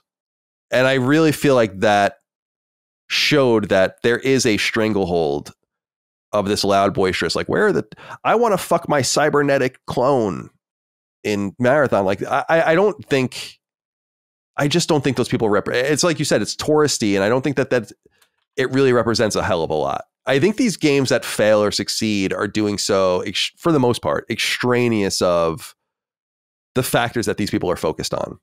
Like right. Concord I've said it a million times, Concord didn't fail because it was woke. Concord failed because it was fucking boring and the characters sucked. Woke or not, it's like there are woke games that do well. It's not, it can't possibly be that. It's something else, or it's a combination of things. But to me, it seems like pendulum is not swinging against it, but is not swinging as wildly anymore, where I think people realize this is fucking stupid. A lot of these people do not play games. They do not understand games. They don't care about them. That's why you never heard them 5 or 10 years ago, because we were playing games and they weren't. And so is it getting worse? Or is the obsession? I don't think so. No. I think things are actually swinging. I think it's because it's such a tired trope at this point, and it's expected and it's very predictable, and people are bored of it. It always swings, man. This always happens. I've seen this happen so many times over the last just 20 years, where just it'll swing one way, it'll swing the other. And right now, I do think it like that to be that type of person. I mean, there's always going to be an audience for that, I suppose. But to be that type of person is very like not in vogue right now. And I think a lot of that has to do with just I think a lot of it has been speed run. I don't know how you would say that in the past tense. Speed ran, yeah. Spoodroon. Spoodroon. A lot of it's been speed run, whatever the fuck, accelerated by. I really think Elon's done a lot to accelerate it. I just think the outward, like the almost flagrant kind of embarrassment of like just getting caught like pretending to play games or like pretending to play games when you're at an inauguration and little things like that. And it like, because he's associated with that crowd in this space, and that's become very like like it does feel like, political or not, like it's just objectively embarrassing to be focusing on this stuff and to be doing those things, and to be interlinked with that is not very cool anymore. And it's largely just to do with the fact that he's just not a cool person. Like he's just not. He's got no charisma, and that's fine. But he wants to be, and that's like now. Well, he desperately wants to be liked. Like it's so it's transparent, and you and I have shared in the past. It's like it's strange considering, like, if I had that much money and power, I wouldn't give a fuck. What? No, I couldn't even tell. You would never hear from me. I'd be on an island forever, playing video games in complete fucking solitude. But yeah, I just think, and it's not just to do with him. It's not like literally like it's not 1-to-1 or anything. I just think like that was an example of things being speed run, because it was like you couldn't take your eyes off that person for a long time because he was just making himself the news for so long. And when, you know, those types of people are surrounded by the same people, it just kind of becomes like a community of kind of not enticing people to be around. And yeah, like it is touristy. It does feel very, I don't know. I'm surprised that people aren't embarrassed to say certain shit. Like to be like, oh man, I wish I could fuck. I wish I wanted to fuck the marathon clones. I'm just like, are you not understanding that you're like, do you not register the fact that you're like outwardly like projecting to the world that you're a gooner? Yeah, right. Like, how is that not like? How is that not like? It's wild that it wouldn't be embarrassing to you. Yeah, like even if that was your thought process, even if you did feel that way, to be able to go out and broadcast it so unabashedly, I don't know, man. We got to bring shame back in some sense. Yeah, I agree. Like, come on, 100%. Yeah, I don't know. Did you guys see? There's a update for that game, Lords of the Fallen. They're 2.0. I watched the breakdown. And there's a whole part where they talk about, I'm just reading the transcript from YouTube where they said, by popular community request, the ability to create more attractive and generally realistic looking characters, both the male and female options, have been visually enhanced, while we also increase the femininity of the female body type with more attractive face options and a more convenient, conventional female body. That's funny. I think that's fine, by the way. Yeah, that's fine. That's also fine. Yeah, right. It's just I did see that. They seem to be leaning a little hard into like that. I think that's a mistake to do that. I think you just have to don't cater to as many people as you can, but don't cater to these specific in groups. You just make the game you want to make and hope that it reaches enough people, and you do it earnestly and honestly. Then I don't think the way people label it really matters. I do think it's majorly disappointing though to allow this level of, I think, blatant tourism. You know, one of the things I notice about people that do play games but don't play games as much as other people do, in my experience, is that they kind of, in a lot of ways, underplay their experience or like their willingness to talk about it. I just had that experience today, actually, with a guy I was working with at the physical therapy for my appointment. And he's like, they know I play games or whatever, because you have to fill out all these things. And he's like, oh, so you play? And I'm like, yeah. And I'm like, do you play? And he's like, no, not anymore. Really, family and things, work's keeping me busy or whatever. But then he was like rattling off about, and he was like really not loath to talk about it, but kind of showing a little bit of deference, being like, yeah, I play, whatever. And then he's like, yeah, I really love Dying Light. And I was like, I love the old God of War games, but the new God of War is pretty awesome too, and everything. And I'm like, yeah, you are underselling yourself.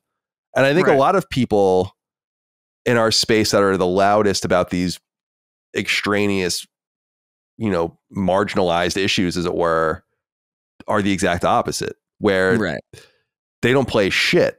Like, I would love to see what that Grums dude plays. I want to just know. It doesn't matter what games you're playing. I want to know if you're playing anything. And I just don't believe it, because you are so involved in the culture war. How can you even have any time to experience games the way an enthusiast experiences games? I just don't believe that a lot. I just simply do not believe it. And that's why I've said over and over and over again, like, those kinds of people that hide their history or don't even let you know who they are online, it's all a lie. There's no way that there's no reason why a person that played like I played, but also said that kind of shit, wouldn't want you to know. There's no reason. Right. It is very strange. Like, there's no explanation other than that you're hiding it because you think you're going to get called out. Period. And that's why you shouldn't run your mouth so much. But it is crazy. And it's not to say, by the way, that, like, look, I appreciate Emma Frost in what is it, Marvel Rivals? Oh, yeah. They went crazy with that. Yeah, they really did. They went wild. And it's like, you know what? Good for them. Cool. I'll appreciate it. But, like, I don't know, man. It's just so weird to just scream at a game that isn't that and demand it. I don't get it. Like, it just reeks to me of just, like, you know what it actually reeks? And I know people don't like this word. I know you've gotten in trouble for using this word in the past too. But, like, there's an entitlement there that I don't really get. Right. I was ahead of the curve. I just didn't know at that time. I feel like in some ways I don't know, these things kind of are just like with many things in life, like a pendulum that swings. That's like, and always the truth is like somewhere in the middle. It's like, yeah, maybe there was certainly something. It's like, man, why is all these main characters like seemingly, not even like to the extreme where people are like, they're ugly, but it's like, oh, we went from like PS2 tits out all the time to the complete opposite. And of course there's outliers in between. And it's just like these things come and go. And we're kind of just now on the tipping end of the pendulum, and things will go back and forth. I agree. Yeah. I think for the Grumses of the world, I think there might be others that come in. I know that people really love that guy Asmongold and all these kinds of things. And I'm even friendly with some people in like the more culturally conservative space, right? Like sure. I've been on Stuttering Craig's show in the past, and we'll probably be on it again maybe in the future. I don't know. And I disagree with these people about a lot of things. I don't even like the way a lot of these people talk about my friends and people, but like, I feel like keeping the dialogue open and grounding things is sometimes the most important thing to do too. Finding that common ground if you can. And scraping off audiences that I think don't want that, but are trapped. That, like, there are a lot of people I think that want to talk about games or hear about games that don't understand the level of content that's going on. Not even us, but many other people too. Sure. And you kind of have to liberate them by going into those spaces and be like, no, there's like a more normal kind of sitch going on out here if you're curious about it. But I just think it's such a huge mistake to hinge your entire personality or your company or your shows or whatever just on the culture war, because it's so fickle. You got to really focus it and hinge it on the games, and whatever comes with them comes with it. So sometimes it's culture war, and sometimes it's economy, and sometimes it's labor, and sometimes it's nothing. But then there's also an incentive built into that to care about things that you don't care about, which creates like this fakeness that you can't help but engage with. Like, you have to, eventually you're going to read a story about a game that you don't care about, right? But you got to be angry about it because that's like your shtick. And it's just like, I don't know. That's just never been like it just never seemed like a viable thing to me. There's some people out there that I disagree with and don't have problems with. But Asmongold, really, like, the only thing that really bothers me about him is like, I just don't understand how you live in that environment, man. That's that is the most offensive thing about him to me. Like, I could give a fuck about like his opinion, but like the fact that he like got a roach crawling on him, and he was like, oh. he just grabbed it like he was used to it. It's so disturbing to me. It's gross. Like, I can't do it, man. Like, teach their own. I don't want to personally judge people too badly, especially people I don't know, but that just kind of grosses me out. Like if you can't take care of your space and clean your body every day and do all the things that you need to do to like take care of yourself, it's like, it's hard for me to like get over that. No matter like how poignant something you might say, it's like I can't get over that. That's what I'm saying. Like, if there was like, dude, I can't even tell you how quickly. Like, if there was like, if a camera crew, if Bernie Sanders was on Cribs or something, and like the Cribs crew came, it's like, hey, I'm Bernie Sanders. This is my crib, and they go in and it's just like a fucking hoarder situation. I'd be like, this is not a. I can't care about this person. I can't. Yeah, I agree. I totally understand.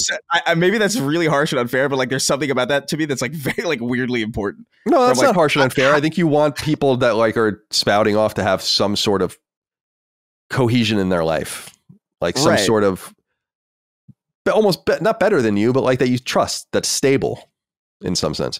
I totally understand what you mean. That's a big thing for me. He has a huge audience. More power to him. But yeah, like when I found out that about him, where you see the pictures of the room and the he wiped his grooming teeth and all the rest. It's like, come on, man.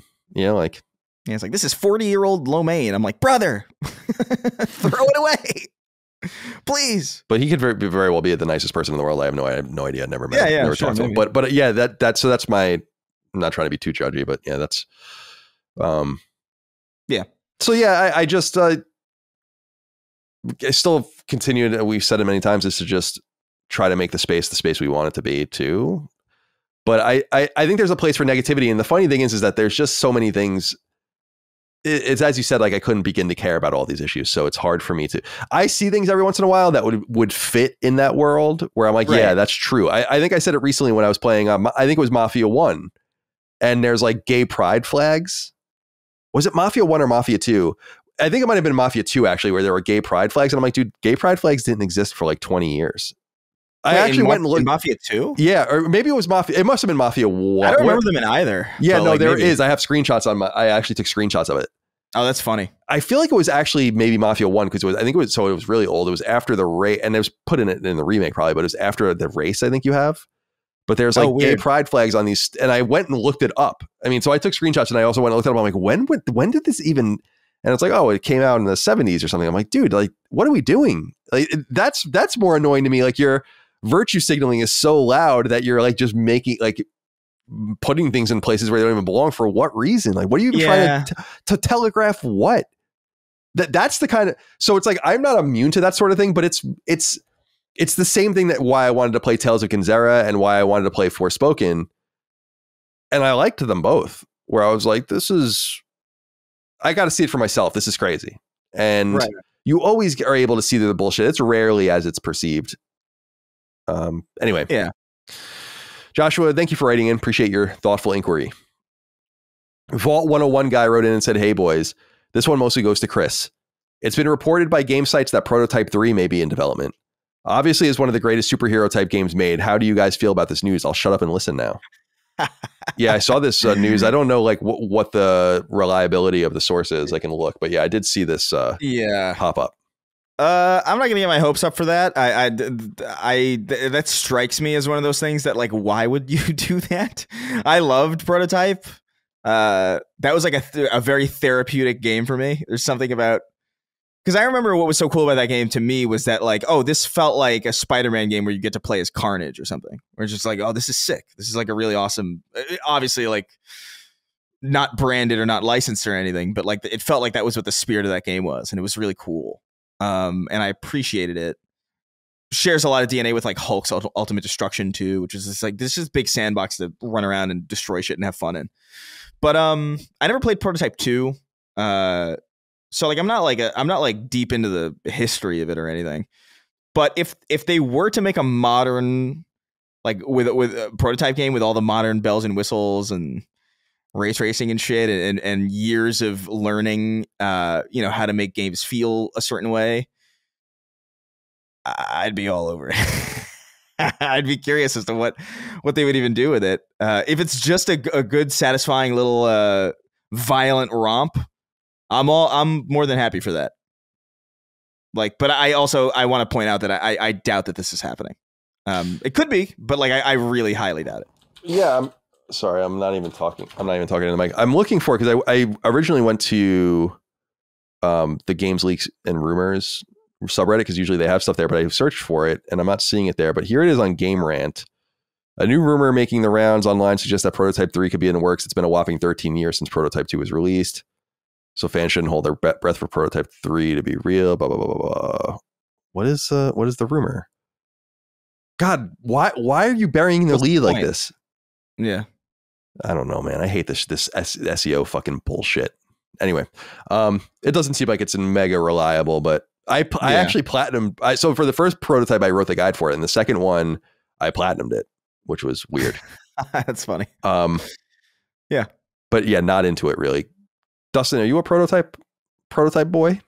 Never played, so unfortunately, I cannot pontificate for 15 minutes. Give me 15 to 20. Give me 15 to 20 minutes on Prototype. I could make up what I think Prototype's about.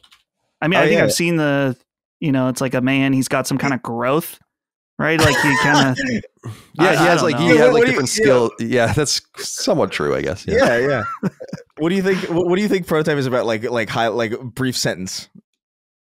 Prototype strikes me as okay, was it like an experiment? And now he's got some kind of growth power, and it's like he's kind of a bad boy. Maybe I'm kind of mixing Infamous. Oh, you got it. You got it. That's right. He's kind of a bad boy that maybe does the right thing, and you can choose to make him do the right thing or make him just evil. No, that is Infamous. Right. Yeah. Oh, that's Infamous. Yeah, Prototype, you're explicitly not a good person. Okay, so you are a bad guy. Oh, that's kind of interesting. Yeah, and you're like some sort of genetic engineering. Well, dude, that used to be that's something I do miss, like the villain game. Like we used to get not like a ton of them, but we got some of them. Like we would get like mercenaries where you're not exactly the good guy. Like Pandemic, I guess, was like kind of like at the forefront of a lot of that. Destroy All Humans, where you were like the invading alien force, and I think Overlord to like a lesser extent had you like kind of in control of like evil like little minions and shit. And Prototype was very much that. It was just like you are chaos basically, and I think that the idea is that you're troubled and you're maybe trying to be good, but like you're just not a. Alex Mercer, the main character of that game, sucks. I think he's the villain of the second one too. So he's got a bad, like his mom died when he was young, and dude, look at his character design. It's so fun. It's so funny because it's not like because it's outrageous, but just because it's exactly. If you pitch this game, you'd be like, I want a bad boy with like superpowers who's edgy and he has violent powers. It's gonna be a bloody game. Like that's exactly what you would design. Like it's just some dude in like a hoodie and like jeans, and he's so sick, dude. Yeah. Like he's so he doesn't care about nothing. But I just remember that game being very satisfying because it's just the sheer amount of gore was crazy.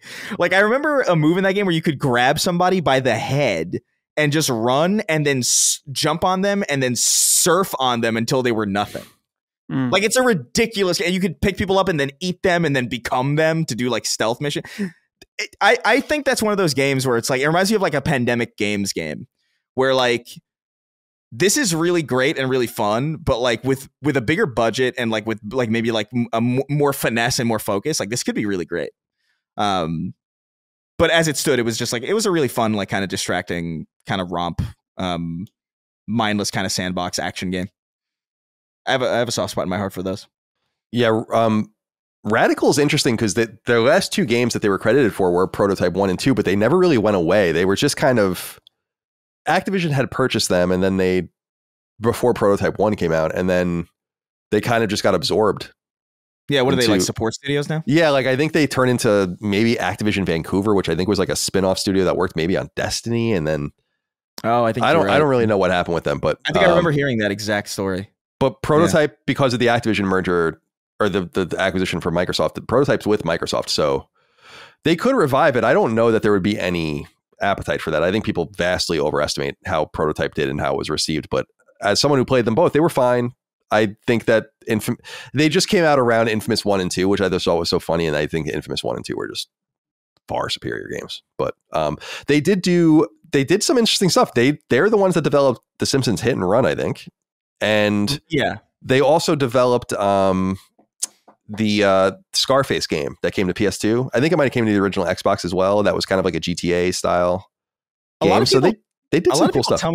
a lot of people tell me they like that game a lot, like the Scarface. I never played it. I don't know anything about it, but I know that, like, they're just really good at making like a fun sandbox kind of game. Like they did Hulk's Ultimate Destruction before that too, which was just prototype but not gory. But I remember like you could pick up cars as the Hulk and like smash them, and they would turn into gloves that would do more damage because like why would that make sense? But like who cares? But yeah, I don't know. I would like another prototype. I'm under no illusion that prototype was like this massive success, or that it would even do well today. Like I probably think it wouldn't, but I just think I love those types of games, and to see a game to be that carelessly violent again would be fun. Sure, because it was hilariously violent. It was very violent. Yeah, it definitely was. Yeah. Nick Smirniotis wrote in and said, "Hello, sacred comrades. I'm curious if you guys have heard about this new potential game from Naughty Dog that's being developed by Sean Eskag, the director behind Uncharted Lost Legacy and the Avengers game. This was a rumor I saw on Reddit, but wanted to see if there's any validity behind this. I, for one, would love it if Naughty Dog could pump out new IP for the actual PS5 generation and not just one for cross-platform launch on PS6. Thanks. This rumor has been making the rounds. I wanted to just speak on it really quick. I don't know what this is. It wouldn't really be a surprise for me that he would be doing this. And yeah, I think he left Naughty Dog and came back to Naughty Dog because he went to Crystal, I think, which is also in Southern California, and then he went back to Naughty Dog, as I understand it. But it could be the Uncharted game. I just insist that there's an Uncharted game in development. There just has to be. I just otherwise don't understand what's going on with that commercial, and so I'm not going to let it go. So maybe it's that, maybe it's something else, something new. I don't really know. But I did want to let you guys know that I did see it. And do you have anything you want to add about this or not? I mean, we really don't know. Yeah, no idea. I don't even know.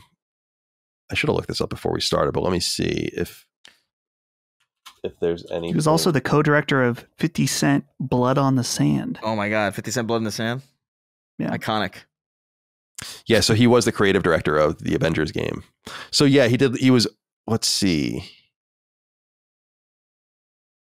Oh, and interestingly, he's the animation supervisor on Prototype. Oh, isn't that weird? That is weird.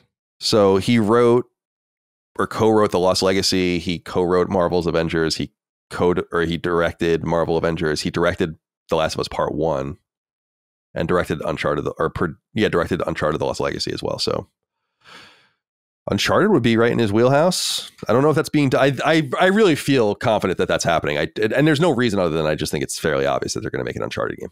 The question, I think, is whether it's internal or not. And that would probably be up to them, whether they would want to do that or not. As we saw Sucker Punch kind of command Infamous and Sly Cooper and kind of tell everyone, like, if we're not doing it, no one's doing it. And certainly Naughty Dog will be able to do that too. But I want to see, I think Uncharted is so fucking good. It's been so long, dude. I really feel like this is the appropriate amount of time to put in between games, if anything. It's been 9 years since Uncharted 4.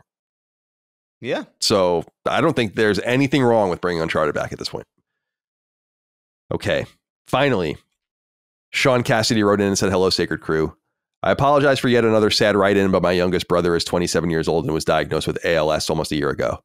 It's absolutely crushing to watch him deal with this disease as he continues to lose the ability to do the things he loves.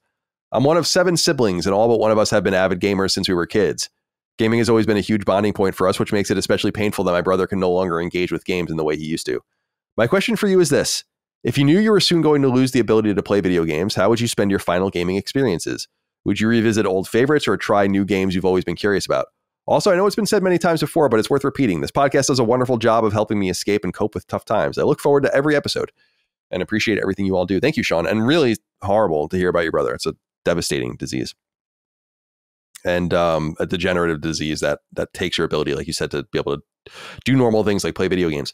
A couple of things, like I wonder how the access controller would work for him as he for lack of a better word, deteriorates, I guess, in some sense physically. Like, will that be a good way for him to interact with games, mice and keyboard stuff sort of things, or maybe just a mouse, some sort of input like that? And then you're not asking me for any of these things, by the way, but then I just think about neural stuff. Like, I feel like there are already people using what is Elon Musk's company? Neuralink. Neuralink. Yeah.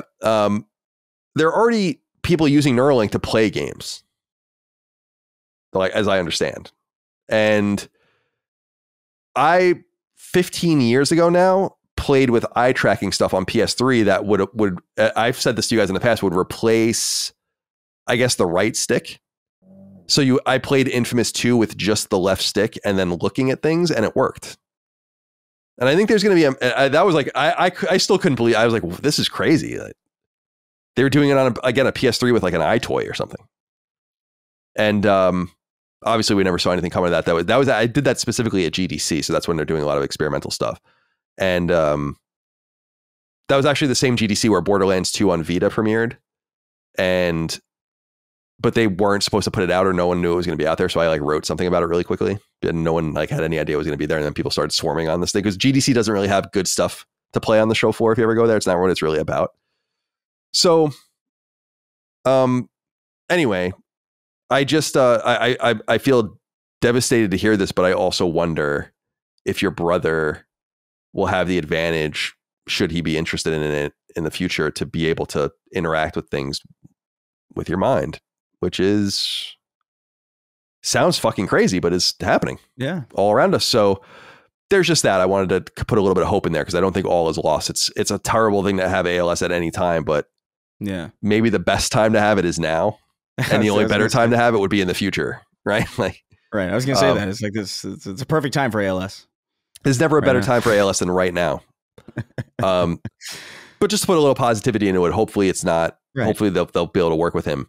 But as far as like the gaming experiences, I don't know that I would.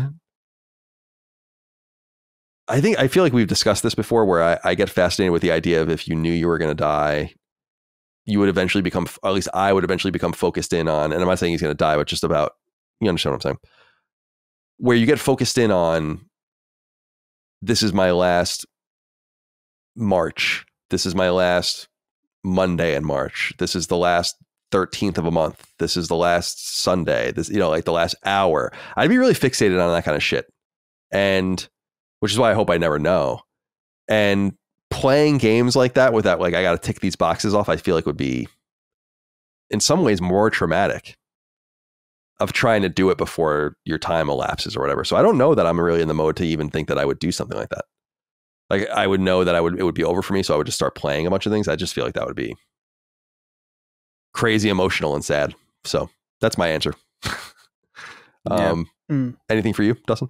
Yeah, I think for me, if you're just losing the finer motor control needed, I would really focus in on gameplay heavy games that require that fine motor skill. So like probably go back and play a lot of From Software games if I knew that those were going to be the first ones that I wouldn't be able to play anymore.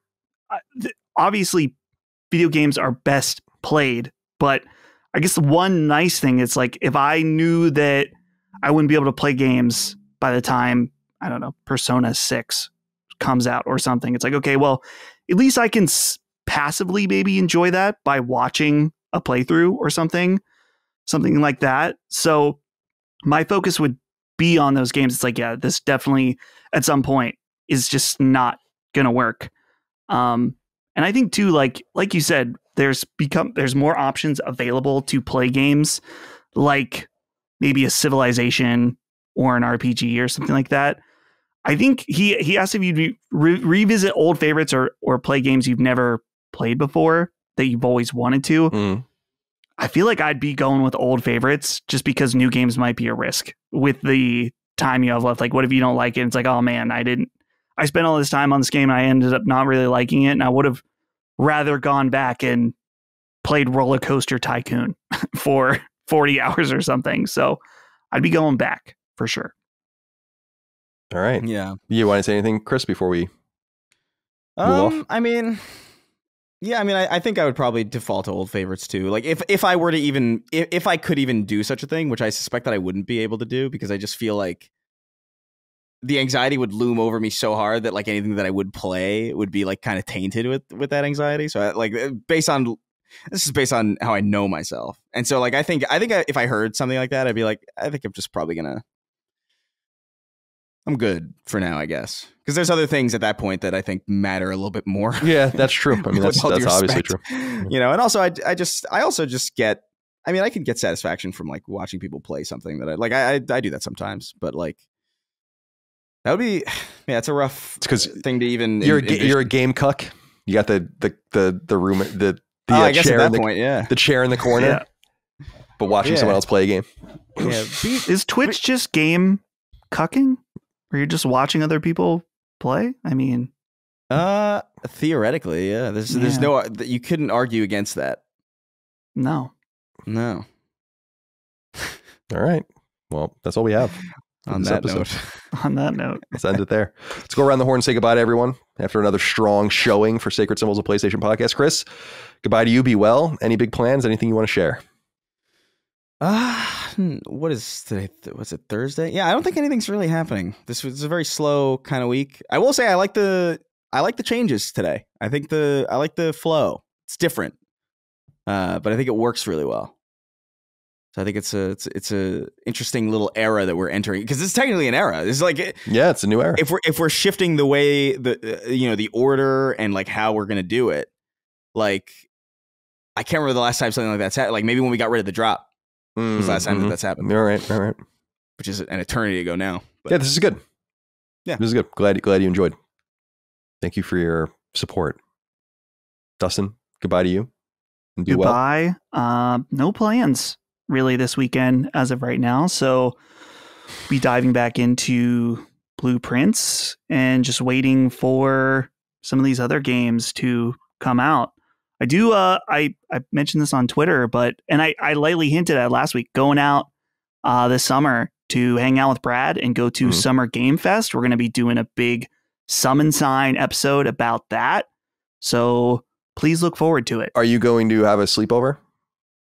He told me there's a guest bedroom. It's not really a sleepover then. Maybe I'll sleep on his floor. Yeah. Get the sleeping bag out. Up after he falls asleep. You know? Yeah. Going spoon him a little bit. Yeah. Fun Something times. To think about. Fun times. Good. I'm glad you're doing that. That's very exciting. As for me, I'm gonna go for a walk after this and hang out. Probably take a nap. Wake up fresh for Indiana Jones. Go to bed at an inappropriate time. Get up. Do it all over again. Appreciate all of you guys out there for your love, kindness, and support of all things Sacred Symbols and Last Stand Media. Could not do it without you over on Patreon, patreon.com/laststandmedia for early ad-free access, etc. laststandmedia.store for merch. We'll see you next time. Until then, goodbye. See ya. Take care, guys. Sacred Symbols, a PlayStation podcast, is a product and trademark of Last Stand Media and Collins Last Stand LLC, and is proudly recorded in the USA. The show is conceived by, is written by, and is directed by me, Colin Moriarty. My co-hosts are Chris Raygun Maldonado and Dustin Furman. The show is produced by executive producer Dustin Furman. All of Last Stand's theme music is by my best friend, Ramon Narvaez. As you know, all of Last Stand's shows, including Sacred Symbols, are fan-funded on Patreon at patreon.com/laststandmedia. The following names are at the producer level on Patreon, our highest tier, and we're grateful for your thoughtful and kind contributions to our independent endeavor. Thank you.